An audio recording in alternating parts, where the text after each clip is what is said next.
Oh, yeah. Ooh, I have a video to copy paste. Scooby Doo's butthole.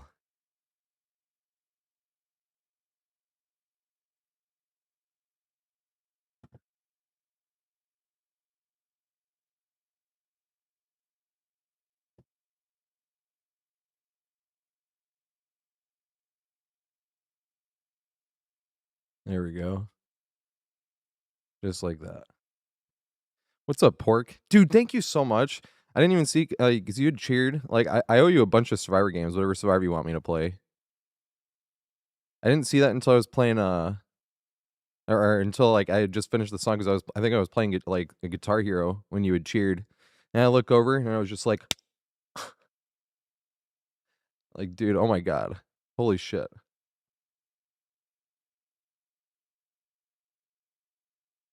But thank you so much.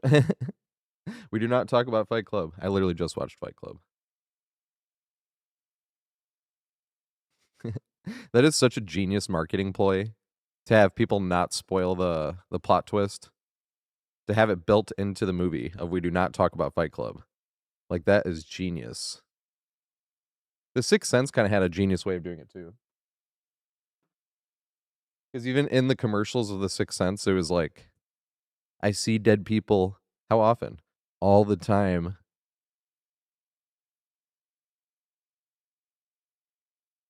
Mod application. Nah, why?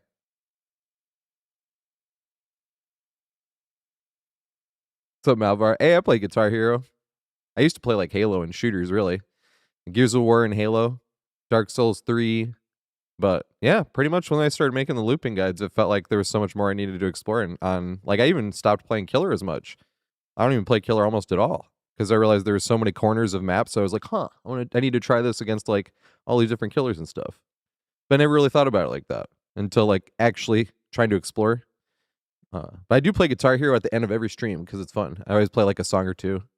I was pretty sweaty. If you look, there's a like a 17-year-old YouTube video. If you type in TatorHead Guitar Hero blindfolded, if you type that in, you'll see it because some guy said it was hacking because whooped his ass on Guitar Hero. It was like the only time I remember getting salt, and it said I could whoop his ass with a blindfold on. So I went to my sister and I was like, "Hey, Katie, can I borrow your flip camera?" Flip camera, and I taped it and put it on YouTube. You could see it. It's like 17 years old. I was talking trash to him, like this score beat half of your scores. It was fun. What's up, Harry? What's up, Aldo boy? JC. Hell yeah, that was a genius play though in Fight Club. To have that be like the rule that everybody remembers. What's number one rule of Fight Club? We don't talk about Fight Club. Man, the Pistons lost again, and it's like we suck again. The Pistons have been losing to like some bad teams. We gave up like we were up 23 and we lost that game. This one here. Also, what's up? Hi. I don't know if it's what's up yet. I thought I did, but hey, Ghostface. What's going on, Ghostface?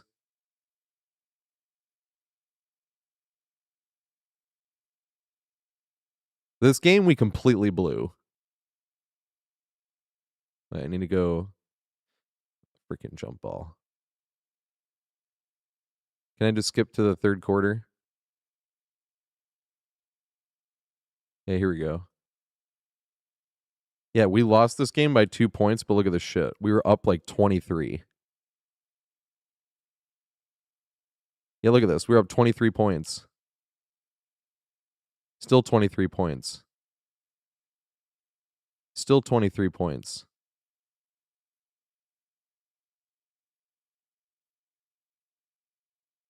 That's when they started coming back. Or did we get up? Yeah, this is when they started coming back. This is nuts. We were up 23 points. 52 to 75. We only scored 30 points and they scored 55. Like, that is nuts. Yeah, the Pistons lost 4 in a row, man. It's terrible. The Pistons lost again. The Pistons lost again. Yeah, it was warmer today. It's like good. But there's always like 1 or 2 last breaths of winter where all of a sudden you get like a foot of snow. And then it's over with. God damn it. Big Sag. And we lost to Sar Thompson in this game. But this game, because we can't even use we lost to Sar. We could use that as an excuse for this game. But this game right here, we were up 23. But we had a back-to-back, and it was like the players were like, oh, that's good enough. No, it wasn't. That was terrible. We stopped playing offense, and we stopped playing defense. It was both.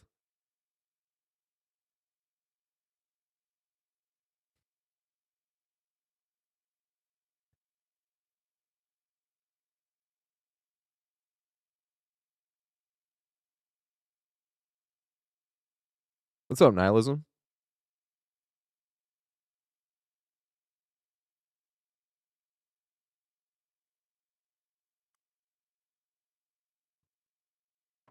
I'm still being careful with my throat. The thing is, I don't know how to be careful when talking about like sneezing or something. Hey, what's up, Kelly? How you doing? We're gonna follow Kelly. Kelly's amazing peeps. How's guide coming along? I have all the nurse ones edited down, and now I just need to do I need to go look through all the notes, write those notes down, and then I need to just do the walkthrough, and then edit down the walkthrough, place the clips, and then the clips are already organized in alphabetical order by map. It's the part with markers, but there's a lot of markers. So like the secret sauce, it's not even secret, obviously. Well, if you play nurses, I guess it's not a secret. But you know when like the whole you shove literally any environment whatsoever between nurse and it forces her to try to blink on the correct side, and then you're on a 50-50. Like that whole scenario. I'm just gonna have like a ton of clips for that in the walkthrough part of it, and then all those clips are gonna appear again. It'll just be like with the context. That's not every single one of those. I just wanted to get a bunch on a bunch of different maps for the one specific walkthrough part. So I'm thinking the walkthrough part's probably going to be like 40-ish minutes. But there's like 8 hours of clips organized by map, where it's just chase clips. Also, dude, holy shit. Thanks so much, Thomas.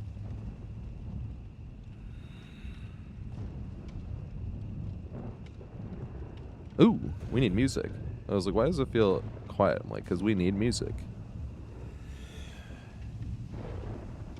Oh, I spent the BP. I'm spending more on killers. Because the thing was, killers, no perks, no add-ons, fuckings, like Bubba, right? Specifically. Because when I'm trying to learn killers, usually... does this realm hold? Usually what I like to do is go, like, power only, and I go out of my way to 12-hook. But that's just because, like, while I'm learning the killer, I kind of want the game to go on as long as possible. Unless the survivors really want to be boring, and then it's like, fine, get your gens done, get the fuck out then. You know? But I usually like to learn killers by going M2 only.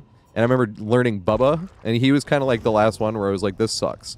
Because, like, without Bamboozle, without literally just Bamboozle, like, there was times there was just whole maps where I couldn't use my power. Like if they got Saloon and they knew not just how to loop the main building, like, not just Happy Hour, but they knew how to loop all the other, like, town buildings and stuff, there's tons of windows. So, like, I couldn't stop that, and it was forcing me to spots where I was like, I would have to M1 here. Like, I have no power as well. Like, I'm just... You know, and that was what made me be like, man, because I mean, that led to me being a Nemesis main, but because Nemesis, if you hit all your M2s, then it's actually better to M2, but you know, that's different. But Sping Tarp, same thing. I like that you don't have to go to lockers to reload. Now you don't get to practice hatchets as often because of that, but here's the thing. When Sping Tarp came out, we spent the blood points a week after he came out, when the anniversary hit. So he has, like, basically every game I'll ever play with him has double the blood points to everybody else, and then I was spending the blood points on the other killers, which I got them all to P6, and I'm working on P7 now. But all the other killers, like the earlier killers, got, like, 3 rounds. They got to Prestige 3. Throwback. Okay. So... like, these killers, I think all the way up to Pyramid Head, right? Like Bubba, speaking of which. Yeah. No, Bubba only has 91 because he was level 35. Blood Web wise, and I still only got him up to Prestige 3. I was gonna get him more this time, but like Doctor has 3. So right, so he's at 125. Hag doesn't have as much either, because same thing. Hag was like level 35 for Hex Ruin or something back in the day, because that's how it worked back in the day. So Hag, even though she was P3, was one of the other killers that didn't have as much. What about Clown? The Clown? Huh, I guess it did have Bamboozle. But, and like all these killers up to Pyramid Head have got 3 prestiges during the event, so they got like way more of those cakes, right? But then after him, then I only got these killers to P2. So I only got like 2 rounds of 30 to 40, you know? Although Nemesis, I made sure I got to P3. Same with Dredge, because Dredge has good skins. And Artist, I think? Yeah. I think those were the only... Singularity, I think, as well. Yeah, all the other ones around there only got to P2. Yeah, P2. P2. Yep. And these two didn't have any cakes, obviously, because they weren't out yet. But I'm getting them all to P10. And I'm working on these tomes, these survivor tomes. Because the killer tomes don't take anywhere near as long, seemingly. Some of them do, obviously, but I feel like the survivor ones will be like... Usually take... Not all of them, like the earlier ones don't, but some of the ones are just like, how in the fuck am I not going to throw the game going for this? You know? Trapper 2, like I remember one of them is like catch 6 survivors in bear traps. It has to happen in one single trial, and it was like... yeah, that's going to take a while, basically throwing games for that. What's up, Reckless Samurai? Oh, I got creator a while ago, and like, not a while ago, not super long, but like January.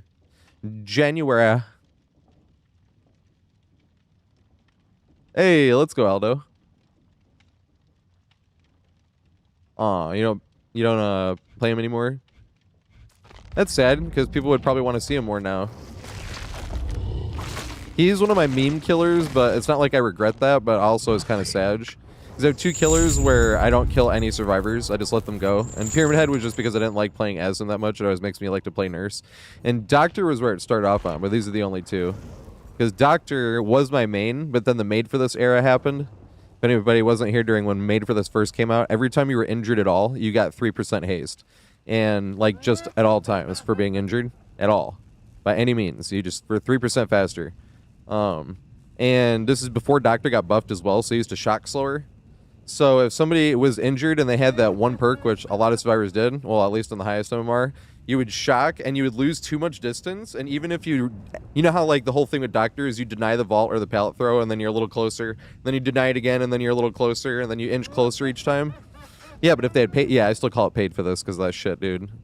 But yeah, paid for this, because of that, you would be losing distance. Every time you rightfully shocked, you'd be an M1 killer basically against this. And it was like, well, this is like beyond terrible. I'm just M1 killer and they have 3% haste. But then the thing was, when Alien came out, Ultimate Weapon was stronger than it is now too. So Ultimate Weapon, the way it worked is you'd open a locker and you'd walk around. And when the survivors got in your terror radius, they would scream and you would see their aura for 4 seconds. So everybody was running that as well, which made all the survivors running Calm Spirit to counter that, so you wouldn't scream and the killer wouldn't see you. But that was the problem, was they were running Paid for This and Calm Spirit. That was the meta. So I felt like I had no power with Doctor, because I'd hit somebody, and then I'm losing distance for trying to use my power, and then I give up on them because I'm like, well, they have paid for this, and I'm an M1 killer. Let me go find somebody else, and you go use your Static Blast to find somebody else, and you know you would hit them, but it wouldn't give you any info on where they were. But you know you'd hit them because you'd hear Doctor, you know, and you're like, so I definitely hit people, you know. So I was like, fuck this, I'm going on strike. Because, one second, I'm just gonna show you this. This shit's hilarious.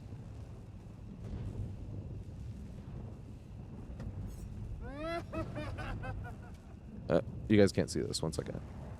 Now you can see it. What is this?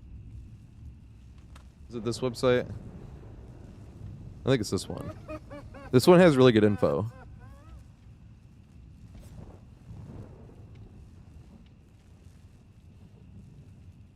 Penzi. Remember I told you guys Penzi's the GOAT?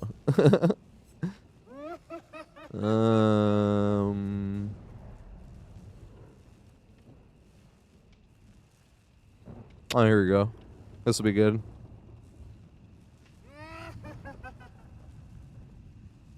Yeah, here we go. The only thing with this website, and this is why I think this one has better info. Hey, what's up, DJ? Thanks for the raid, mate. We were just about to play. We're not doing open lobbies today, unfortunately, but we're just gonna sit and chill in Survivor, which means we can talk about whatever, because half of the time you don't have to pay attention while playing Survivor. I mean, not really. You know what I'm saying, but this is the one people talk about or don't think about when they talk about the leaderboards, because it doesn't get rid of hackers on the leaderboard, but it has way more useful info though. So like, this is what I mean by like, I was maining Nemesis. He was the one I put the most time into. I was like, yay. And then after that happened, is this Wraith now? From the 2v8. That's hilarious. Because I do not like playing Wraith in 1v4. But this is all my Nemesis stuff, right? And then this is Doctor, and then Doctor went on strike. And then I just started fucking around with Doctor. And this is Wraith now from 2v8, which is hilarious, because that's the one I play the most in the 2v8. Because I hate playing as Wraith in the 1v4, but then 2v8 he's a lot of fun. You know? But this is also, I think it's funny when people are like, he's a good killer, and I'm like, I can play one killer well. I was like, Doctor, I was learning, or I was putting a lot of time into, but then he got shit on, and now I feel bad when I play Doctor. Because whenever I play Doctor, I get like brand new survivors, brand new, because I've just been letting survivors go as memeing. But Doctor, you can at least meme with them. Whereas Pinhead, I was like, hey, I'll do the same with Pinhead, because newer players will never fucking see a Pinhead since you can't buy him anymore. But the problem with Pinhead is like, there's not much you can do with the survivors. Like when the chains come out, they don't know what to do. But now he's stuck down there. And what I mean by stuck down there is it feels bad. Even if you go out of your way to 12 hook and kill them, it still feels like the game was rigged against them, since I have 10,000 hours. So they're just kind of stuck down there. Even though they buffed Doctor, I was like, yeah, but still killing those survivors does feel unfair.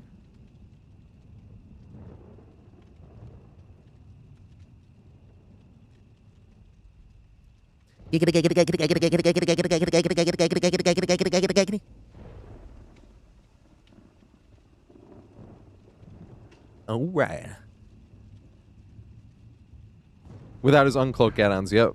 But he's great in the 2v8, because the 2v8 he actually is a objective, or sorry, he actually is a support killer. That's the problem with him in the 1v4, is he feels like a support killer.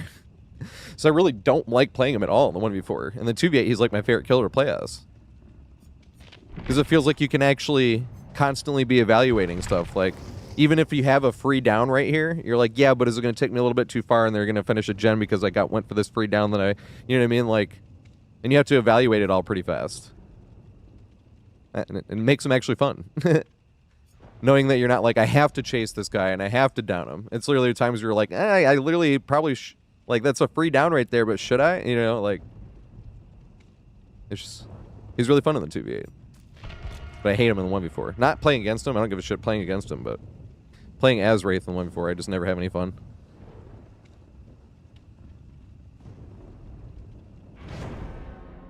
I'll kill, I think it's like next week.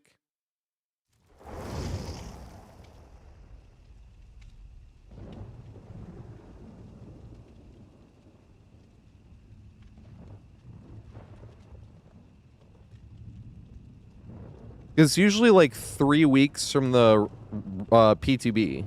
3 or 4 weeks. It might have gotten delayed like one time, but I think it's usually like 3 weeks from when the PTB. The 17th. What's today? The 9th. Yeah, that sounds about right. PTB's been over for about a week, which means it started about 2 weeks ago. Yeah, and it comes out next week, 3 weeks.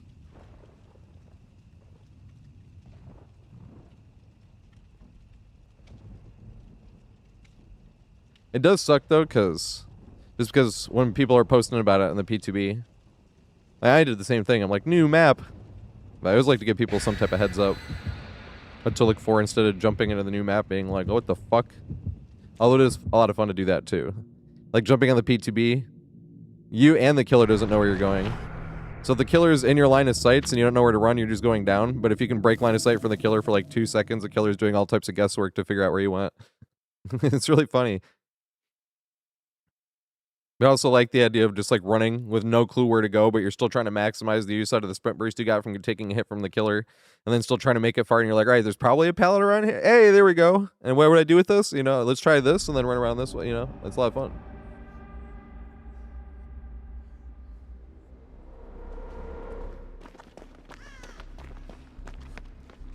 They probably wouldn't put them out together. They might do what they did with like the anniversary this summer, when they put out Springtrap, and then a week later.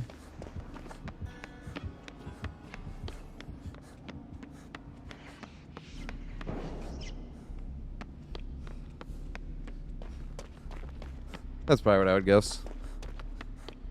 I'm in that Discord. I should just take a look. But the funny thing about that Discord is I don't look at the announcement stuff. Because there's stuff where it's like, you can't let people know about this until this date. So I just don't look at that tab at all. You know?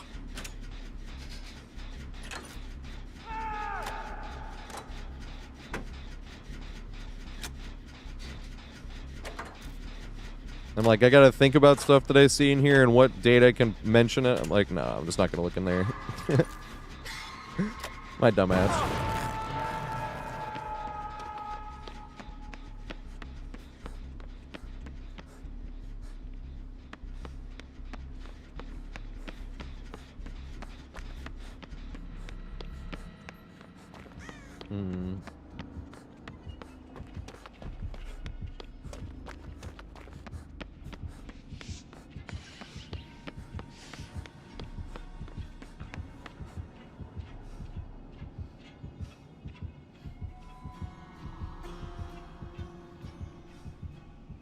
Where the fuck is he?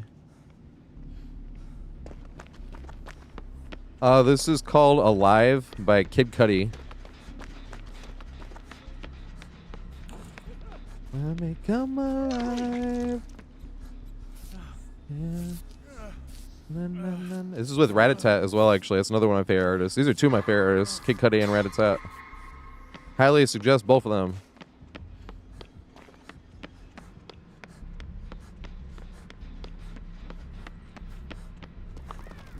But obviously, music is subjective, so.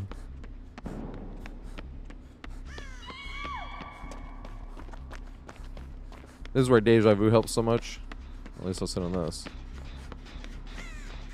It's not upstairs, so this is one we can get done.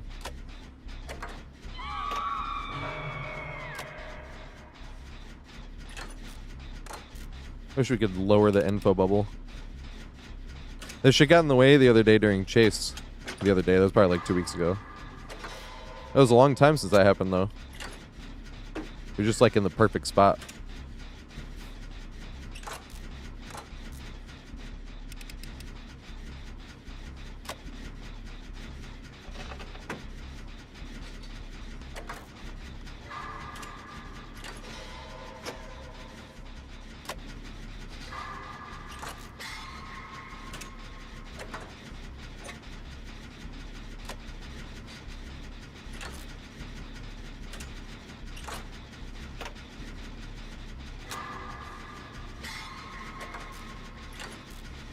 You ever get annoyed by meta perks? Sometimes, more when I'm playing Killer than Survivor.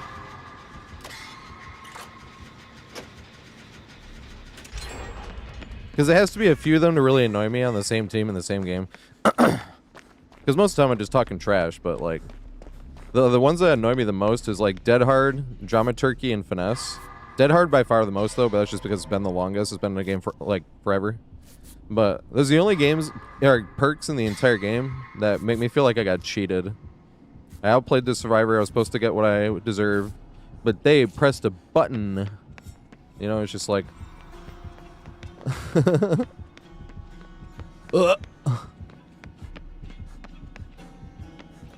Killer, like obviously you just get the same bunch of slowdowns and shit, and I just like to make fun of it, call it copy pasta.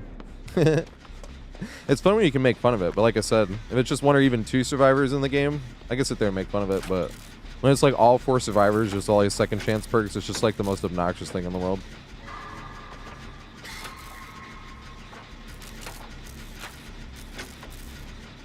Yeah, Sprint Burst, you know, it's funny. That one doesn't personally annoy me as much, but it's the strongest one. Your boy MLT was telling me this since like 2020. Before I started putting a lot of hours in like Nemesis and shit. He was like, yes, the other ones are more annoying. They were like, but obviously that's subjective. But he was like, but 4 well-used sprint bursts is more damaging than any of the other ones in the game. And I'm like, yeah, that's true. Skill burst. I mean, any exhaustion's just like obnoxious. But it's fun to make fun of though. You know? What feels bad is when they use it and you start making fun of them, you start roasting them, but then they go down really fast and you're like, meh.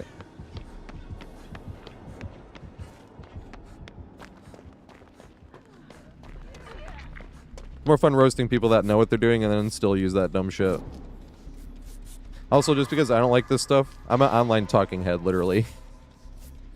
So, just because I don't like Dead Hard or Dramaturgy or Finesse, like, you should never let an online talking head be like, you should stop using this because I don't like it. I didn't buy the game for you. And even if I did, I would have bought it for you, which I didn't, but even if I did, it would have been for you to play how you want. If you cannot get banned for it, then it's not toxic. Just because my 34-year-old grown-ass whining about perking video game should never pressure you to be like, maybe I'll take off Dead Hard because Tater doesn't like it. Nah. Don't do that dumb shit. Oh my god, here's me juking nothing. Don't let an online head pressure you. Where the fuck did he go?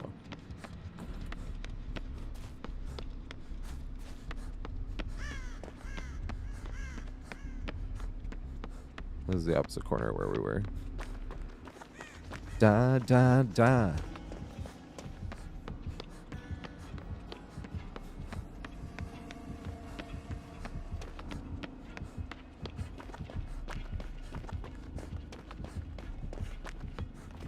Slipknot. Where the fuck are they? Here we go.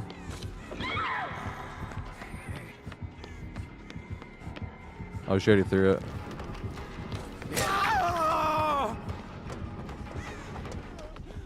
I wanted to see if she was there. Try to go for a pelt save. I got Saw anyway. I got Saw.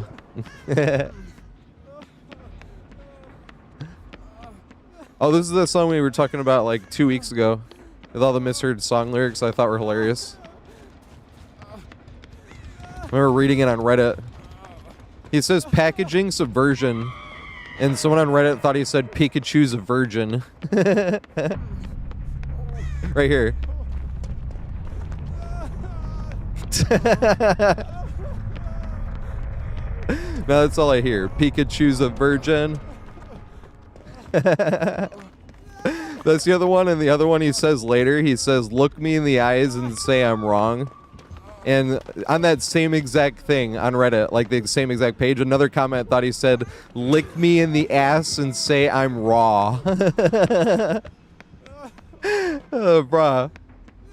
I'm just like picturing riding the subway being like, lick me in the ass and say I'm raw.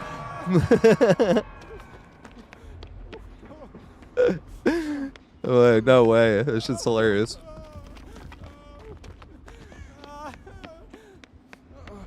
Yeah, I could not find a gen this whole game. I found the one. Poor Pikachu. That's funny. We gotta get Pichu somehow. Oh shit.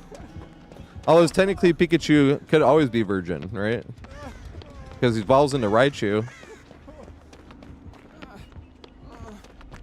Except Ash's level 81 Pikachu. Was it level 81? Dude, that was such a, like, what's the even word for it? Like, shocking surprise. Like, who the fuck is this guy? It looks like Ash. And it just says ... You're like, what? And then out comes a level 81 Pikachu. Just like, oh my god. Yeah, I still haven't found a gen. My dumbass. I am the problem. The killer's not. I'm the killer. The thing is, watch, are these the only two left? Alright, because these are the ones I wanted to save for this one and the other upstairs one. You want to save for last. I just figured they were going to do it first anyway, and they didn't.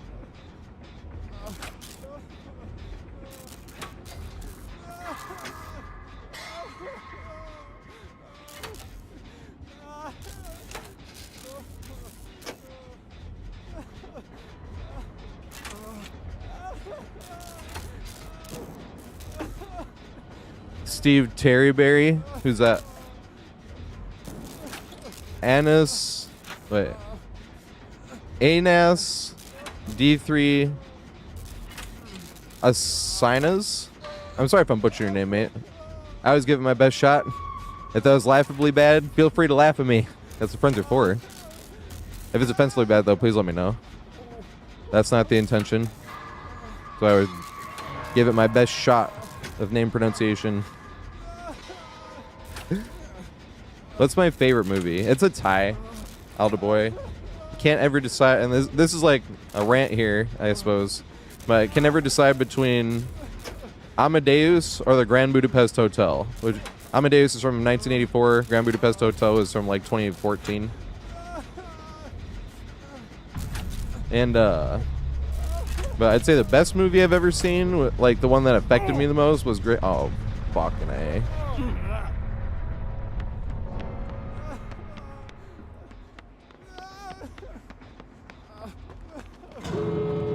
No.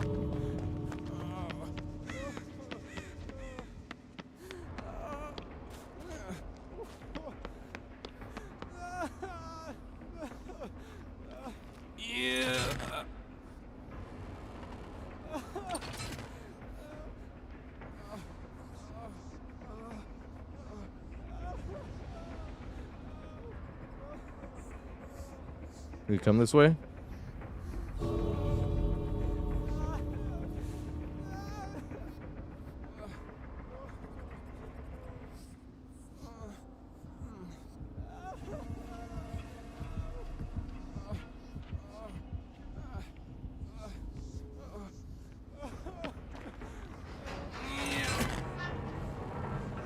Best shot we got.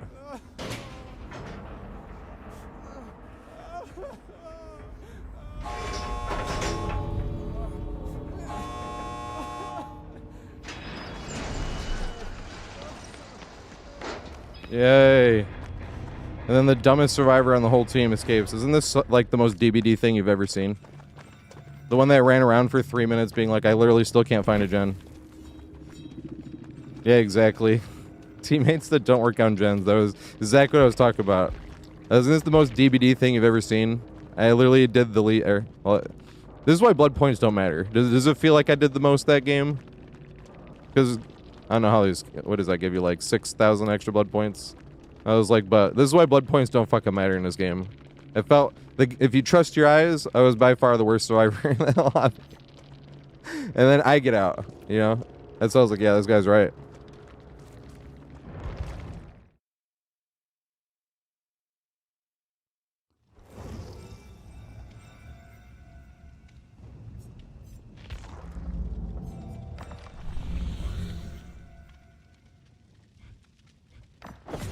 Pikachu's a virgin was on his first one.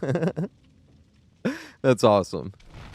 Now, I read it on a Reddit, but they could have gotten it from him. Because I just Googled psychosocial lyrics, and it took me to Reddit. Because one of the things was like misheard lyrics, and I was like, okay, let's click that. I was like, that sounds funny. And that was just my two favorite of the ones that were on that page. Lick me in the ass and say I'm raw. Oh my god, that's hilarious. Boo, I have to run balance landing until that happens. But that's what the 1v4 is for. I can do the other ones first, though. Glyphs I'm saving for Killer, because I don't feel any type of bad throwing a game for Glyphs. On Killer, on Survivor, I do feel a tad bad. At least till the game's over, and then it's like, oh, well, it was just a video game, luckily. But once I realized I could do Glyphs on Killer, I was like, alright, I want to save the Glyphs for Killers. My best loot, I don't know. Like, favorite? Favorite's probably stuck between Scooby-Doo or the clock tower on Midwich. Or you're talking about favorite main building. Shelter Woods is really fun. Obviously, Happy Hour. Leary's. I think Leary's is the strongest. That TV area is like a whole 1v1 loop by itself. Like a whole 1v1 map. I never... No, did I ever post this? I don't think I did. Wait, did I copy-paste this? Scooby-Doo's butthole. Yeah, I think this is it. I posted a video expanding on Scooby-Doo loop, including the butthole. Oh my god, this song is beautiful. Apparently it blew up for Patrick Watson because people were putting it in sad TikToks. But I just love Patrick Watson's music. This song is beautiful though. But apparently it got a bunch of millions of views because it's like his song that has by far the most views. But I think it was people said it was because they were putting it in sad TikToks.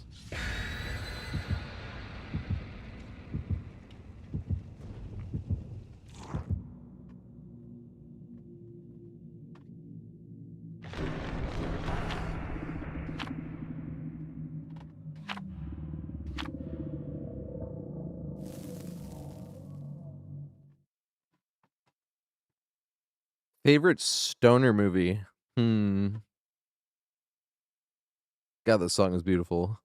Especially how it ends. Favorite stoner movie though? There's too many. There's too many good ones. Like, what would you consider something like Friday a stoner movie or Dewey Cox just because they smoke weed in it? The entire movie doesn't revolve around it, like Half Baked kind of does. But that's why I was like, huh? What do you mean by stoner movie?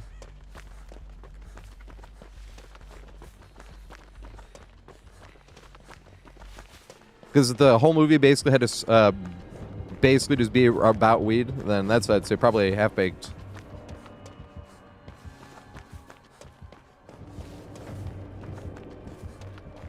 Dewey Cox though is more like a man. That's just like the spoof of like the spoofiest spoof of all time, in the best way. That movie is great. I got like 10K hours. I actually have like 9,000 games saved and downloaded on a hard drive. So when I start, because I'm trying to get through the Survivor Tome. Fuck. Oh yeah, I have to perform co-op. That'll just happen naturally. Yeah, I gotta turn this shit down. That's the problem with a quiet song. You turn it up and then you get something like this. Yeah, this is the end. Would you consider that a stoner movie? My sister says that's a guy movie. I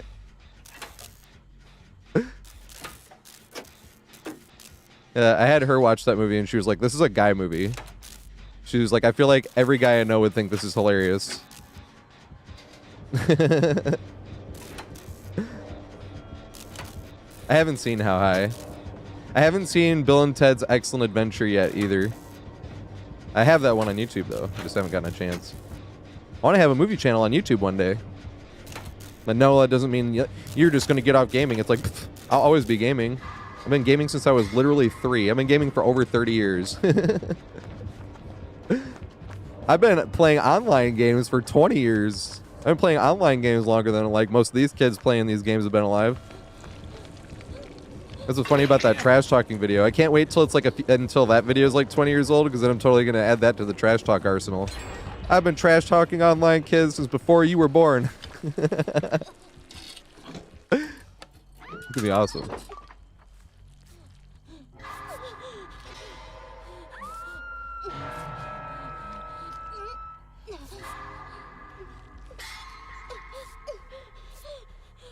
Your Highness. I think I saw that in theaters and that was it. I totally forgot about that. Is that the one with Danny McBride? Is like one prince. And is it James Franco's the other prince?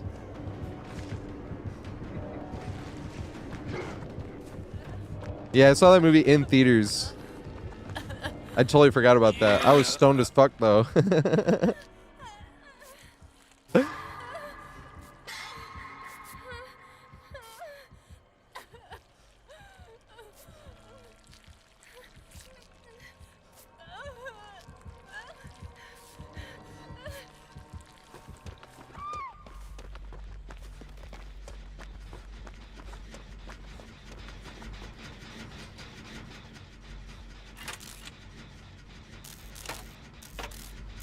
Hillbilly Highway. Haven't seen that one. I want to be a movie buff. I will be one day. I like hearing about new movies though, because then like something goes in my head when I see them on sale. I'm like, look at that one. You've heard of this?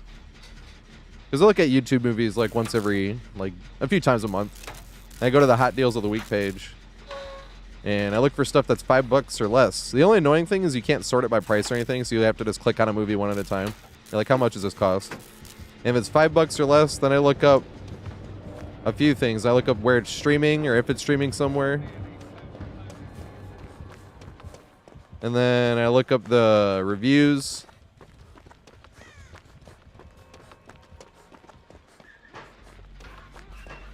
Old movies, I just search every now and then. I feel like those old movies don't always get put in the Hot Deals of the Week page, even though they're on sale. Well, a lot of times those old movies are like free. Like one movie I've been wanting to get around to since I was a kid. I saw part of this movie and thought it was really interesting. It's called 12 Angry Men. It's a really old movie from like the 40s or something, I think. But it's about like a jury and they're just all arguing on who, and they think innocent or guilty. Like I don't really know anything else but that. But I remember watching like 5 minutes of it as a kid. I remember my dad telling me that one of the voices was like Piglet or Eeyore and Winnie the Pooh. And it just made me want to watch it. But I also being like, dang, this is really interesting. Like even as a kid. Yeah, I think people say it's like one of the best movies of all time. 12 Angry Men. There's a more recent version that's also been free on YouTube recently. From like the 90s.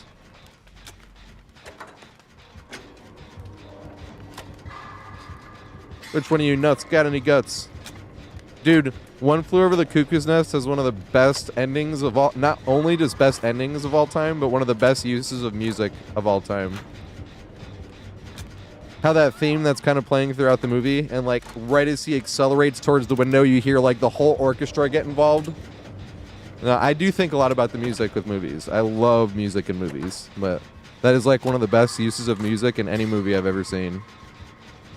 That's also the guy that directed my favorite movie, Amadeus. That's the thing. One Flew Over the Cuckoo's Nest is one of the movies I put up there. I'm just like, because I used to have like these are my favorite movies, and now I'm just like, these are all my favorite movies. Like One Flew, now I just consider like one of my favorite movies. If I'm just like, it's just on that level of greatness. Which is just all just my opinion, obviously. It's not exactly a hot take either. A lot of people love these movies. I'm definitely not like being edgy whatsoever by saying, yeah, I need to see more Nicholson as well, because I hadn't seen too much Jack Nicholson. Same with Al Pacino. I've seen a lot more of them recently because I've been watching more movies, but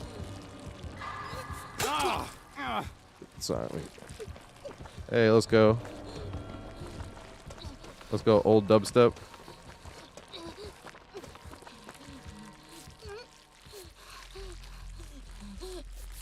$95 stream streak, dude. Oh my god. Dude, thank you so much. This is what I'm just... Man, I just like want to bring back Movie Monday anyway. Just be like, what movie do you want to watch? I'm like, go pick out one. But that's the problem is, looking through that list on YouTube is kind of annoying. You have to like keep refreshing it. They're gonna make it in time. Good shit.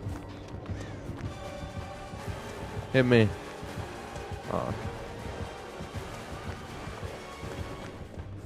Does it come back to the gen? No, it doesn't.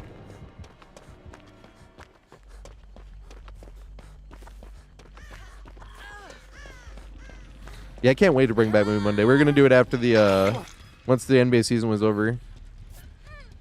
Because I'll probably still cut some streams a little bit shorter, but I'm just gonna fill it with actual editing time. I did not get anywhere near as much editing done this year as I should have. Watching the Pistons games, because the Pistons were actually good this year. When the Pistons suck, it's easy to get a lot of editing done. When you're like down 20 again.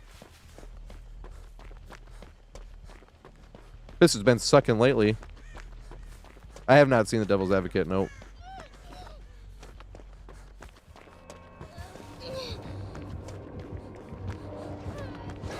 Hit me. And then chase me this way. Aw.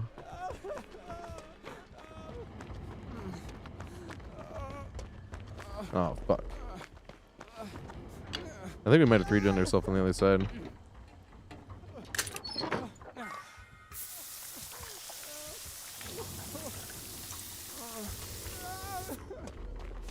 Yeah, I swear this shit just... I think it's when streams crash. That's why I was like, holy shit. I lost a lot of my streaks when I worked, what was it, like 3 weekends ago? When I worked Clopening double, where I was there from open till close. And I just came home and went to sleep. I was tired as fuck. I'm like, I'm getting too old for that type of double.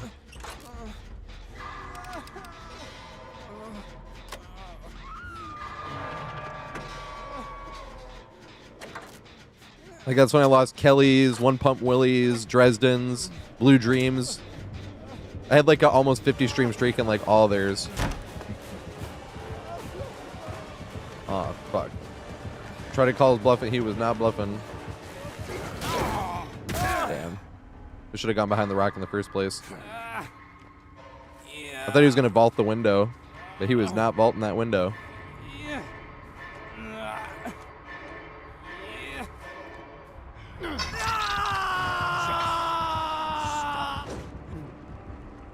Yeah, John Carpenter's The Thing. I think of The Thing actually before Halloween. But apparently The Thing like ruined his career. Like The Thing was too grotesque when it came out. And like studios did not want to hire him to direct their movies for a little bit. It's like, really? It's like, that shit sucks.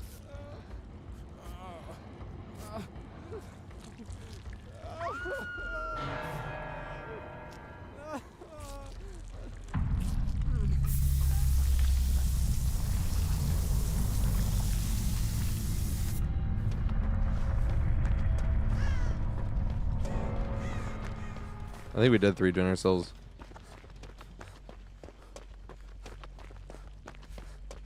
Where the fuck is the other gen? See how quickly reliant I got on Deja Vu? That perk is so strong.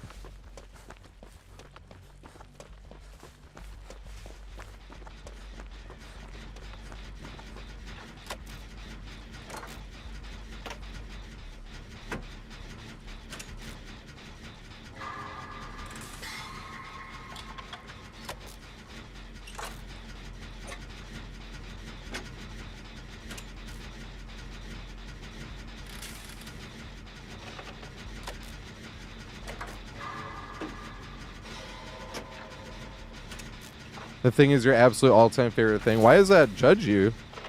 That's what I think of when I think of the best horror movies of all time. For different reasons. Texas Chainsaw Massacre.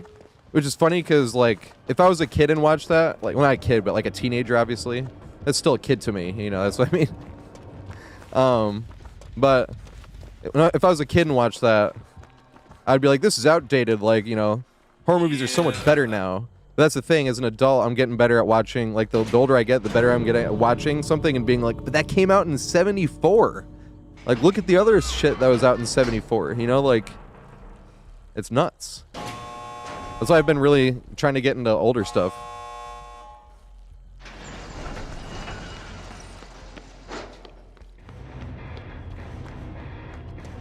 I escape again after doing nothing again.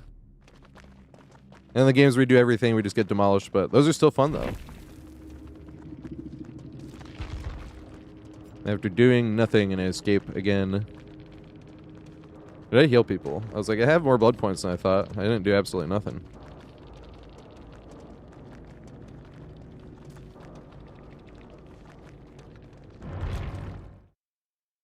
Yeah, stream streaks and channel points. I wish both.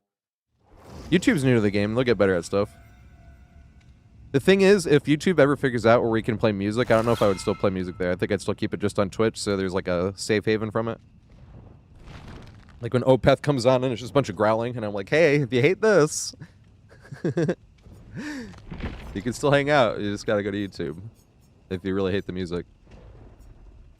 Who's I gonna play? Where is obnoxious ass Golden Boy Ace? Yeah, this one's gonna take a while.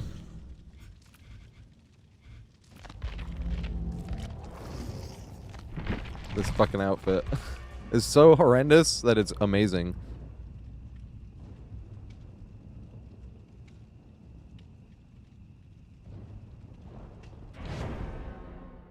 Like Chinatown, when we was talking about watching more Jack Nicholson, I just watched Chinatown, and what absolutely blew my mind about that movie was, well, one thing I found out after the movie, and I was like, oh yeah, like I didn't even realize that. But that is like the new poster child to me, the villain of like most disgusting villains I've ever seen in a movie. And like in my head, I was like, how have I not heard of this guy? I guess like you might spoil the movie. That's why I'm trying not to say his name too. Because when you first meet him, you're not sure. But when you even first meet him, you're like, something's up with this guy. But holy shit, is he horrendous and gets away with it. He gets away with it. And he used the main character to help him get away with it. It's nuts. Jack Nicholson's the main character, obviously. But the thing is what I didn't realize until after the movie was over was Jack Nicholson's a private investigator, and he's in every single scene in the movie. And that's what I didn't realize. So like literally every single scene is just us getting the exact same info he is, and we're like trying to come to conclusions too. And it's like, holy shit. Yeah, forget it, Jake. It's Chinatown. See, I'd heard that line, but like that shit, not like actually I wasn't puking after the movie, but like it's like watching movie in character. I don't know how to describe this to people. Like letting yourself cry at a movie. Like Pinocchio made me fucking sob. Guillermo del Toro's Pinocchio hit me like a ton of fucking bricks. I was told that one was sad too, but it wasn't really sad. That's the thing. Really sad stuff, especially if it's fiction, I can sort of be able to separate it. I'm like, thank fuck this is fiction. Especially since watching Grave of the Fireflies. But it's the stuff like that where it's like, man, that was beautiful in like such a bittersweet way. Same with Big Fish, where I was like, damn. The same thing, like I could totally separate it and be like, well, this is all fiction, like, you know. But it's I have more fun like letting yourself let the movie get to you, you know? Same with horror movies, right?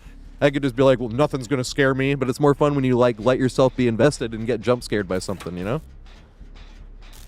At least personally, that's how I like to do it. Because if I just sit there with being like, I won't let this scare me, I'm not going to get scared, and I'm not going to enjoy the movie anywhere near as much as I would have if I just let myself get scared, you know? So you just let yourself get in the movie, let your guard down and shit like that, and, you know, that's how I like watching movies. But that's what I mean. I was like, dude, that shit, like, made me sick to my stomach. Especially the way he grabs his...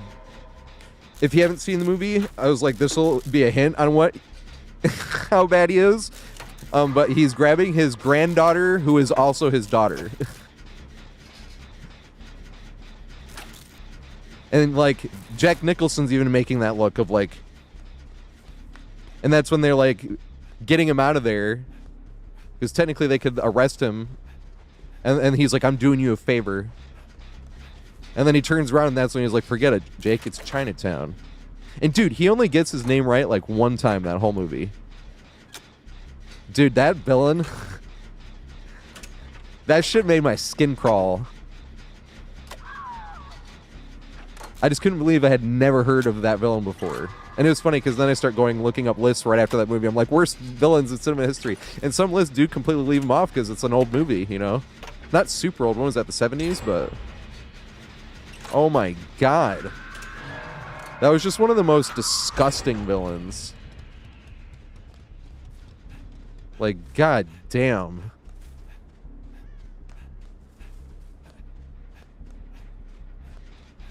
I haven't seen Apocalypse Now yet. God damn it.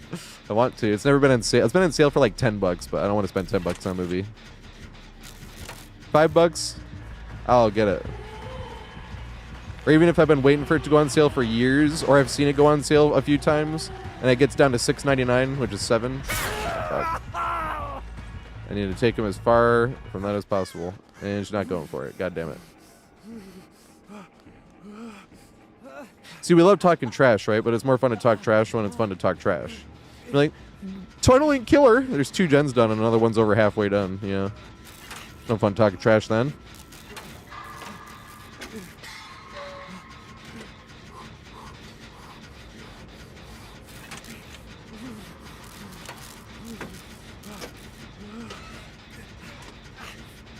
Oh, did Polanski direct Chinatown? I didn't even look up who directed that. I should have. He's not even allowed in the U.S., right? Because he'd get arrested if he was.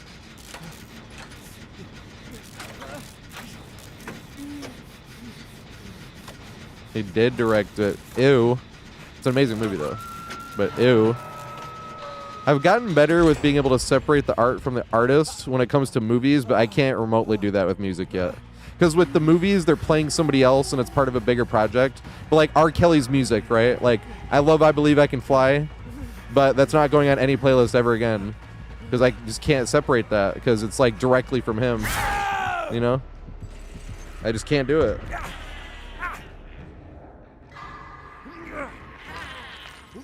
But movies, same thing. If I hear there was like direct abuse happening while creating a specific movie, it's pretty tough to forget that one and then try to like enjoy the movie, if that makes sense.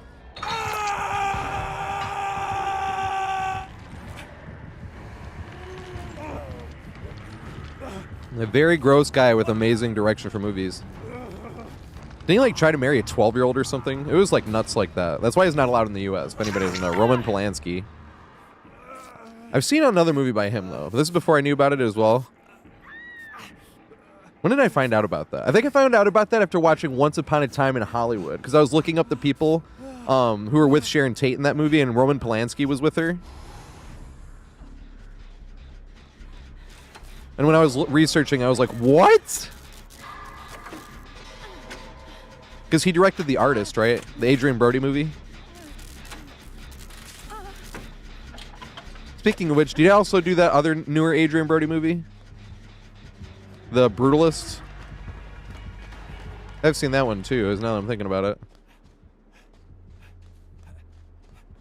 I haven't seen any Jeepers Creepers. Horror is not my favorite genre of movie. It's nowhere near my least favorite either. Least favorite is probably romance, like, oh fuck. My dumbass. Here we go though. She respected it? Yeah, she did. Oh, dang. Does she have her power back yet? She does. I am fucked. Yay.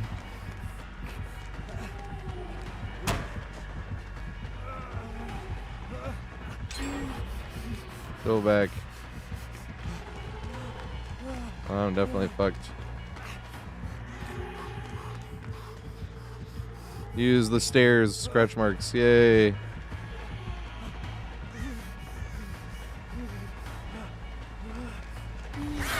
Yes. We're getting so fucking lucky. We won like every fucking 50-50.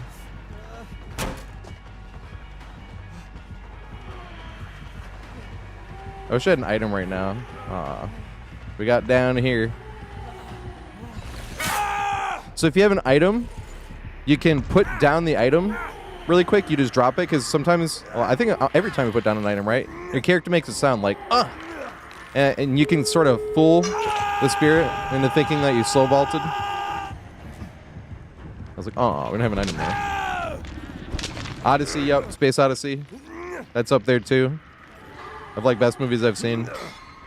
I see now why Roger Ebert had like a 4-star thing. I read a lot of his reviews after movies too. Like I just watched Fight Club and Roger Ebert hated Fight Club. And then he like, well, I can't talk about why. That was like one of the most genius plays in a movie ever. Having something in the movie that's like, don't talk about this.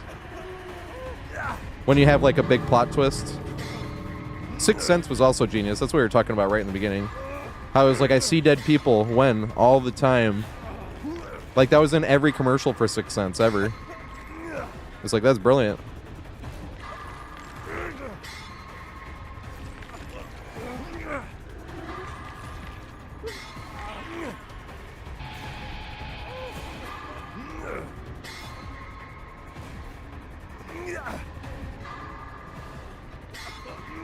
Yeah, he has like Parkinson's or something, doesn't he?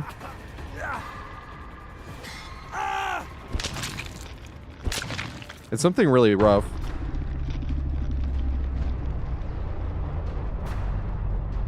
I haven't seen Snatch. I'm getting there. I'll be movie buff one day. I'm almost movie mid, I'd say.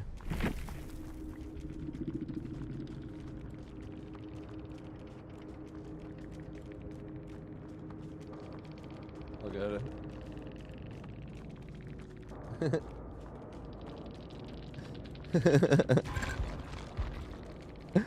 Good shit.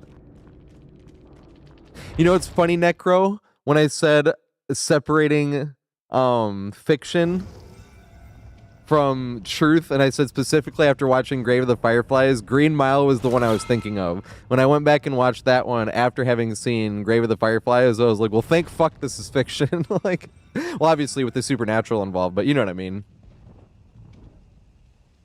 But that was literally the movie I was thinking of. That's a great movie. That's from the same director that directed Shawshank Redemption. Like, two spectacular prison movies. R.I.P. Michael Clark Duncan. Apparently, if you walked up to him and said his full name to him, Michael Clark Duncan, he would give you $5. I was like, that's one of the like most cool and interesting things I've ever heard about a celebrity. Also, he shows up super quick and uncredited in Friday, speaking of which, because we talked about Friday earlier. We were talking about weed movies.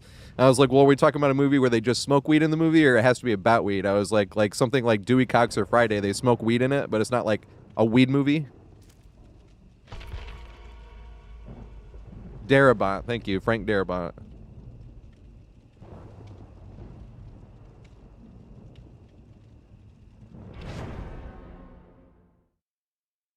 The Space Odyssey is great.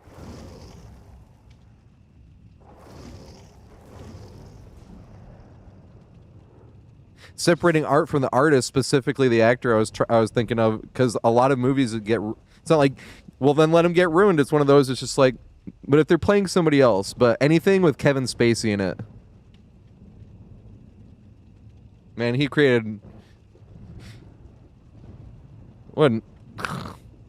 The many nasty things I want to say about Kevin Spacey. The amount of damage he did, like beyond what he physically did, and then the damage he did after that is just like...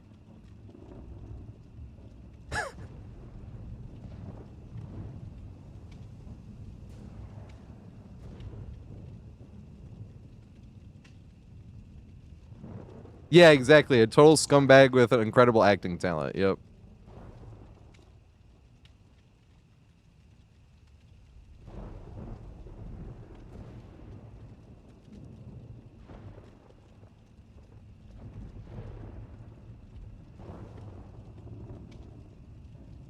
You haven't seen How High?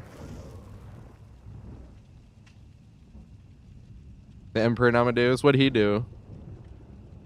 I know he's the principal on Ferris Bueller. Mueller.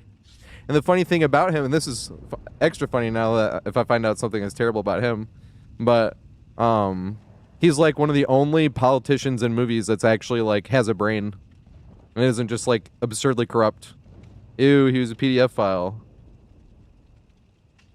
I haven't seen Evil Dead either.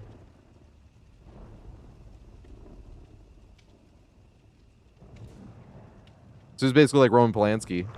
Why is he allowed on maybe he's not allowed on U.S. soil either. I haven't seen him in anything in forever.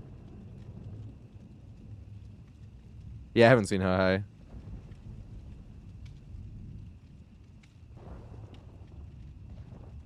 Misery. Yeah, Stand By Me. You know what's funny about Stand By Me? Speaking of movies that made me cry, I remember because I saw that movie. How old was I? Like 15, I want to say, when I saw it, and then it was on sale on YouTube like a year and a half ago for $5.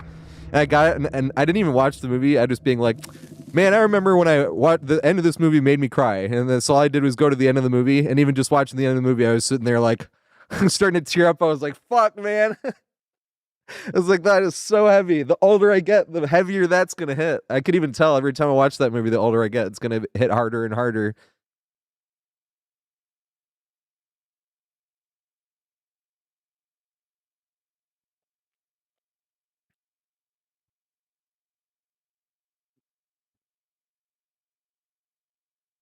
Yeah, I agree. Kind of has like a similar ending as a Sandlot in terms of like letting you know that, you know, it's never going to be like that again. For some reason, it hits me harder than Sandlot, obviously. Sandlot's supposed to be lighter. Being how Sandlot's going through the people and like, he got really into the 60s and none of us ever heard from him again. And it's like, aw. That's basically them saying he got into drugs.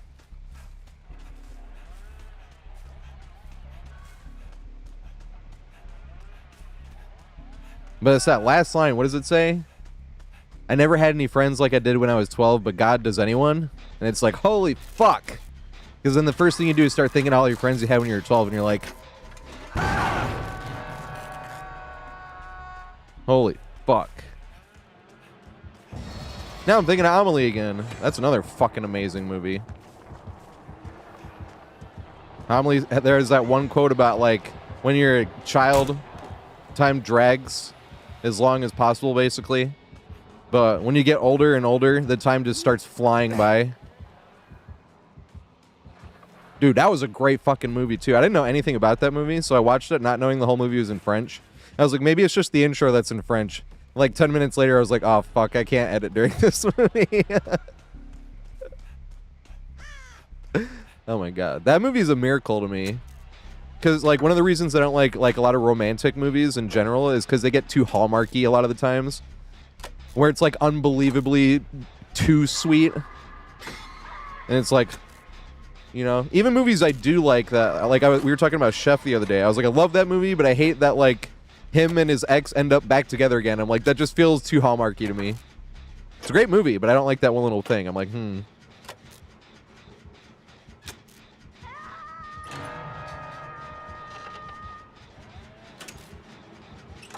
Yeah, I love slow burn movies. Just watched a true slow burn and oh my God, that was a great movie. When Robert Duvall passed, what is known as his best acting performance was on sale, so I watched that. It's called Tender Mercies. I'm like, what the fuck is it called?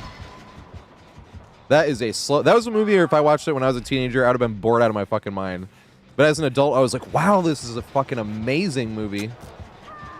I obviously relate to it a lot because I was sober. Well, not sober. I smoke weed, but him having to get sober from alcohol ruining his life. I was definitely feeling for that. Oh, shit.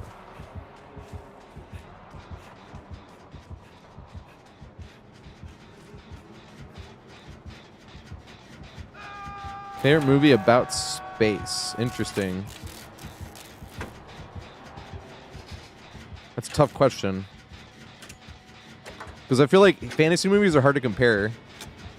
Like Lord of the Rings, I was going to bring that up earlier. I said Grave of the Fireflies is the movie that affected me the most. So I think of that as like the best movie I've ever seen. Had the most to say. Had so much to say with almost like not that much dialogue. But that's what was like incredible about that movie. There's one specific shot in that movie that hit me like a ton of bricks more than any other shot in that movie. And it's literally just the camera. Well, it's not even camera because it's anime. I mean, it is, but you know what I mean. But it just goes from one side of the lake to the other side of the lake. But I don't want to say everything else that's going on, but that movie's incredible. But that's probably like the only movie I'd ever tell people you need a warning before watching that movie. You got to be in the right mindset. Don't watch that movie if you're depressed. You got to watch that movie at like your happiest so it doesn't absolutely demolish you. That's what I did. I heard about that movie for years, and I remember we had like just went to a Christmas in July party, and I was like, all right, I think I can handle Grave of the Fireflies. Holy fuck. That movie has 100% on Rotten Tomatoes. It has 95 from the audience, has 100 from the critics. And the funny thing about the audience is all the bad reviews are like, I bawled for 20 minutes after this movie. Fuck this movie. 1 star. Or people that really don't understand war. Like I remember seeing one review on there that was saying something like, come on, like in wartime, like makeshift hospitals are a thing. Where were the makeshift hospitals? And I'm like, run. Did she make it far enough? Yay. I was like, maybe he'll take the free down because there's not that many gens done, obviously.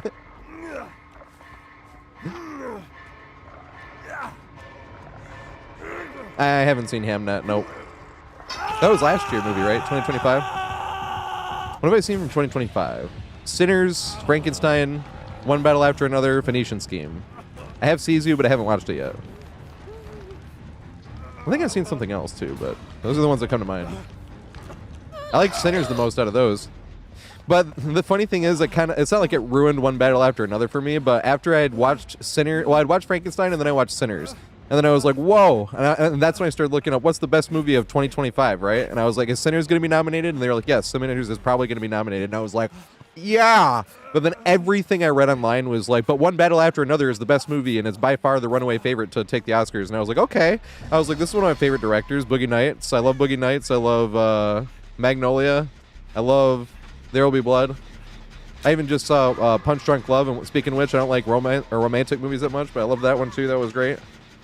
Another romantic movie. This is probably my favorite romantic movie, which will tell you how little I really watch romantic movies. But what's it called? Phantom Thread. Like, this is all the same director. So the problem was, since I liked Sinners so much and I heard like so much greatness about One Battle After Another, I went into it being like, I better get blown away. And it was a really good movie, but I still like Sinners more. And I'm gonna have to like wait a few months and then rewatch One Battle After Another, because I watched it like 2 days after Sinners, and I watched it with the highest fucking sky high expectations. And I was like, yeah, I need to rewatch this when it's like, you know.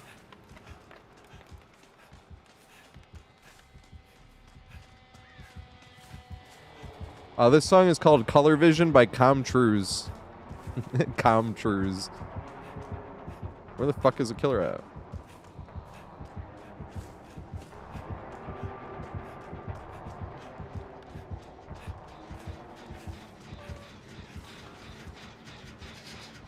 I need co-op time. I have not seen Face Off, nope.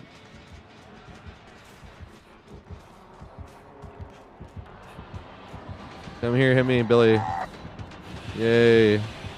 Aw, there's nothing for him to curve, though. I have to try to curve this rock. Yay. Alright, curve me here, Billy. Billy, Billy, Billy, can't you see? Sometimes your saw just hypnotized me, and I just love your curving ways.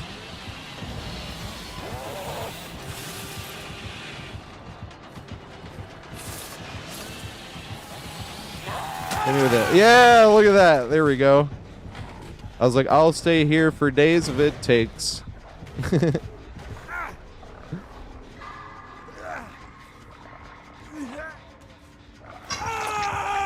I haven't seen Weapons yet. I do have Weapons, though. Alien's great. You know what's funny about Alien? It's on Disney+. Technically, Xenomorph is a Disney princess now.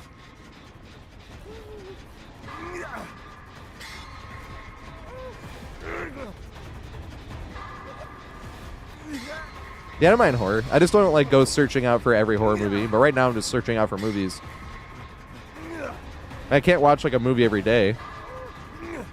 I would love to. That'd be awesome. That's one of the reasons I want to bring back Movie Mondays. So back in 2020 and early 2021, before my bar opened back up, we were doing Movie Mondays on the Discord. I'd end the stream and we'd just jump in and watch a movie. That's how we saw Kubo and the Two Strings, because someone recommended it, and I was like, let me see if it's on sale or streaming anywhere. It wasn't streaming anywhere, but it was $5 on YouTube, and I was like, hell yeah, let me get it. Oh, great movie. And the sad thing about that one, right, is like that one I don't think about enough, because I think about Guillermo del Toro's Pinocchio a little bit more. And that was the thing, is I was like, holy fuck, how had I not heard about Kubo and the Two Strings? Because they were telling me, they're like, it took like 7 years to make. It's stop motion claymation stuff. I was like, holy fuck. But then they were like, if you like that, you need to see Guillermo del Toro's Pinocchio. It took 12 years to make. And I'm like, oh my god. So we watched that one like a few days later. Or I watched that one a few days later, I mean. So unfortunately now I don't think about Kubo as much as I should. Yeah, Pan's Labyrinth. That was in there in like my top 10 movies before I stopped trying to keep it down to top 10. Now I just say like, that movie is in that level of greatness. I saw that one after I saw Grave of the Fireflies, actually. And I didn't really know anything about that movie. I just heard that it was what's it called? A fairy tale for adults. So I just thought it was gonna be like a fantasy movie with like a lot of violence or something. But if you haven't seen the movie, I don't want to tell you why, but it is actually a fairy tale for adults. If you've seen Life of Pi, similarly, I should say, where it's like, which story do you believe, you know? But I had already seen Grave of the Fireflies, so when I was watching Pan's Labyrinth, I was like, you know what? I was like, I don't even want to consider the sad part. I was like, I think that this Yay! Yay! Applause. I literally watched that like a week after Grave of the Fireflies. That was funny. I mean, it wasn't funny. It was just... It made the choice real easy for me.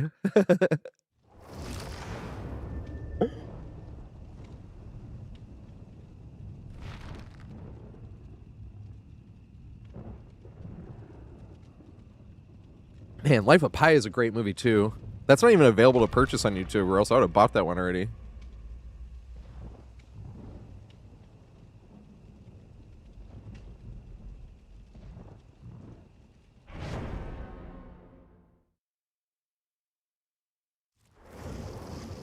The coolest thing about Pan's Labyrinth is in the world where there's, like, murderous creatures and horrifying beings.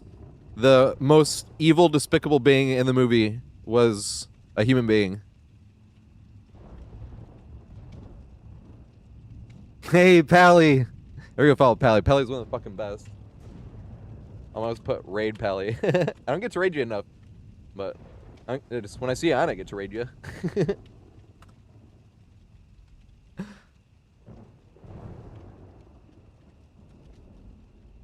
Oh yeah, I haven't seen The Bride either. The goat of being a dumbass.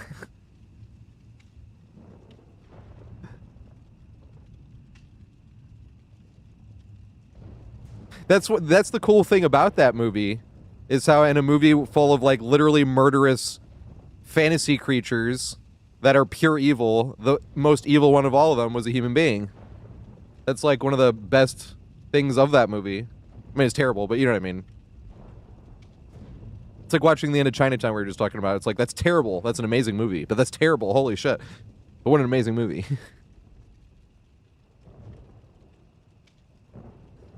We're all dumbasses. Maybe that's why it's so much fun. They say ignorance is bliss, right? Yeah, that's why I'm always having a great time.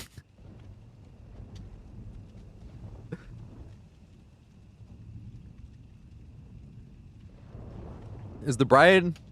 Is that a Chucky thing? Yeah, Ralph Fiennes' character. Or it's Rafe Fiennes. I just learned this. I've been saying his name wrong the whole time. It's Rafe, apparently. Unless I was being trolled. Because I looked like a few different places that was saying it was Rafe, and I was like, either this is like some crazy April Fool's Day joke, or... I don't know. But I'm like, I guess his name is Rafe. Oh my god, every now and then I go back to Unforgiven, that last scene in that movie. That movie is so good. Who's a fellow that owns this shithole? When I just went back and was watching this is why I like having stuff on YouTube as well, because you can like lazily skip through stuff. And you're like, oh yeah, this one too. But I didn't even realize when he starts taking the drinks of whiskey. Like, I saw that before he goes back to town to avenge Ned. I was about to say God, because Morgan Freeman will always be God to me, because the first movie I saw him in was Bruce Almighty. And I'm like, hey, it's God again. So it's kind of like what I think of Morgan Freeman. I'm like, it's God. Oh, it's Ghoul. Oh my god, yeah. I haven't seen $1 Million Babies until... That's another movie I have on YouTube. I have too many movies on YouTube. I have like 500 something now. But I look like a few times a month. And if they don't have anything for $5 alone, I don't buy anything. And then sometimes I got like 20 movies I want, and it's like, here goes 100 fucking bucks.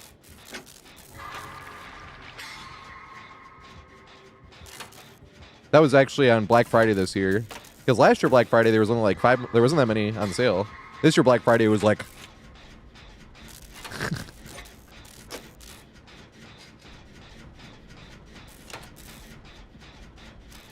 Oh, damn. Who's in The Bride, or who directed it? Yeah, every Clint Eastwood movie I've seen has been good. I haven't watched all those old shoot-'em-ups, but I probably wouldn't be too interested in those either. Because, like, action movies, like, it better have a really good plot for me. I can really appreciate some action choreography, but I feel like a lot of action movies, like, the acting and plot and writing and stuff can kind of be very subpar. Now, sometimes they embrace that, right? Like John Wick. I've only seen John Wick 1, but it like 100% embraced that. You're like, yeah, we don't give a shit. We're just going to have some fun story to give an excuse for this guy to go kick some ass. And it was like, you know? But even like Sisu, right? Like I loved Sisu, but the coolest part about Sisu to me is that I didn't even know. Oh my god, we got the bugged one where there's no pallet. Yay. Hit me. I'm going to go run the other thing. Can make it across? Or does he get his charge back in time? He gets it back in time. Hey, isn't this killer so hard to use? Definitely not why you see so many of them. After we got the bugged map where there was no pallet to spawn. This is why I said I wish I could pretend I'm having a good time when I wish I could. Or when I was. I'm not a good actor. Nope. I wish I could just talk trash, but there's no reason to talk trash.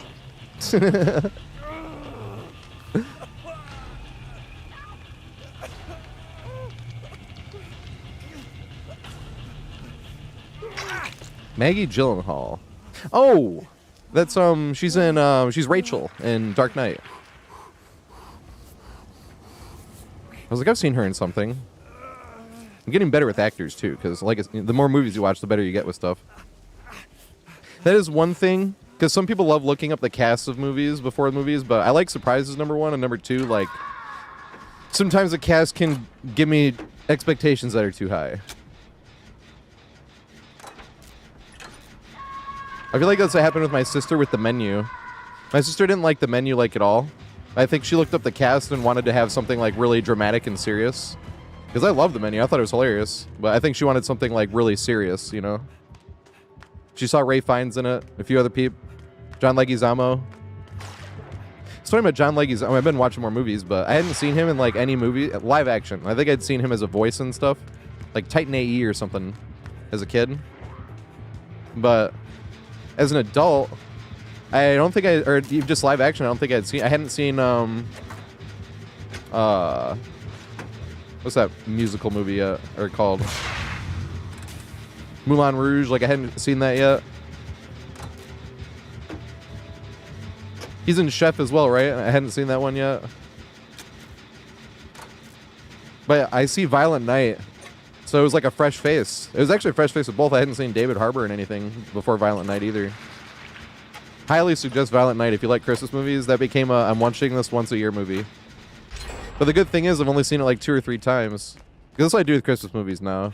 When you're a kid, you watch it like 3 times in a season, you know, but I like watching movies once. Like Christmas movies. Like Bad Santa was so much better this time watching. The first time watching, when he got to the part where he's just like passes out drunk, the first time watching, I had just decided this guy was like irredeemable, basically. And then finding out how, if you've seen Bad Santa, the end of the movie, it was actually supposed to end with him crawling and delivering the pink or purple elephant, whatever it was, to the boy's house. It was supposed to end there, credits rolling. But audiences thought that was too sad. But I was like, dude, that's actually like an amazing end of the movie. Not gonna lie. Yeah, Bad Santa. But rewatching Bad Santa, I noticed some things like the whatever classical music song that's playing when he's delivering that present at the end and getting shot is the same music that's playing in the beginning when he's talking about his childhood. And the reason it's playing, at least I think the reason it's playing at those 2 times, maybe another time in the movie as well, it's like the first time, it was like that's the last time he was ever pure, was when he was a child and he got beat by his father and like had a terrible childhood and shit like that, you know? But he was pure though, you know? And then here he is doing something pure for the first time since. And here's this like beautiful music playing again. And I was like, wow. And the movie was supposed to end right there. I was like, dude, that's how I think of the movie ending, is right there. They taped the monologue after test audiences didn't like the end. You want to fix you some sandwiches? Oh my god. She like wakes up and that's basically like the first thing she says. Sandwiches? Not actually, but what was his name? Thurman Merman or something, right? He's like, your name's Thurman Merman? And he's just looking at him like, Christ. He just feels bad for him for the first. It's like the first human being he's felt bad for. like since he was a child. That's kind of why I view it now. I'm like, wow, this was way better the second time watching this. Same with Fight Club. I'd only seen Fight Club when I was like 18. This is like 16 years later, so I didn't remember much about it.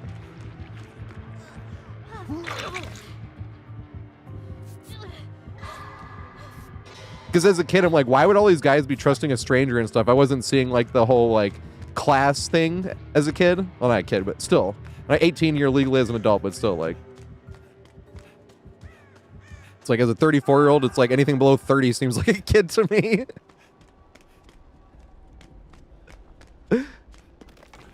I've been calling kids since I was a kid. In that video that where I'm talking trash, like Guitar Hero blindfolded video, it's like one of the first things I say at the end. I'm like, that would beat half of your scores because I played kids on Xbox. Oh my god. Hey, let's go over here and have some fun.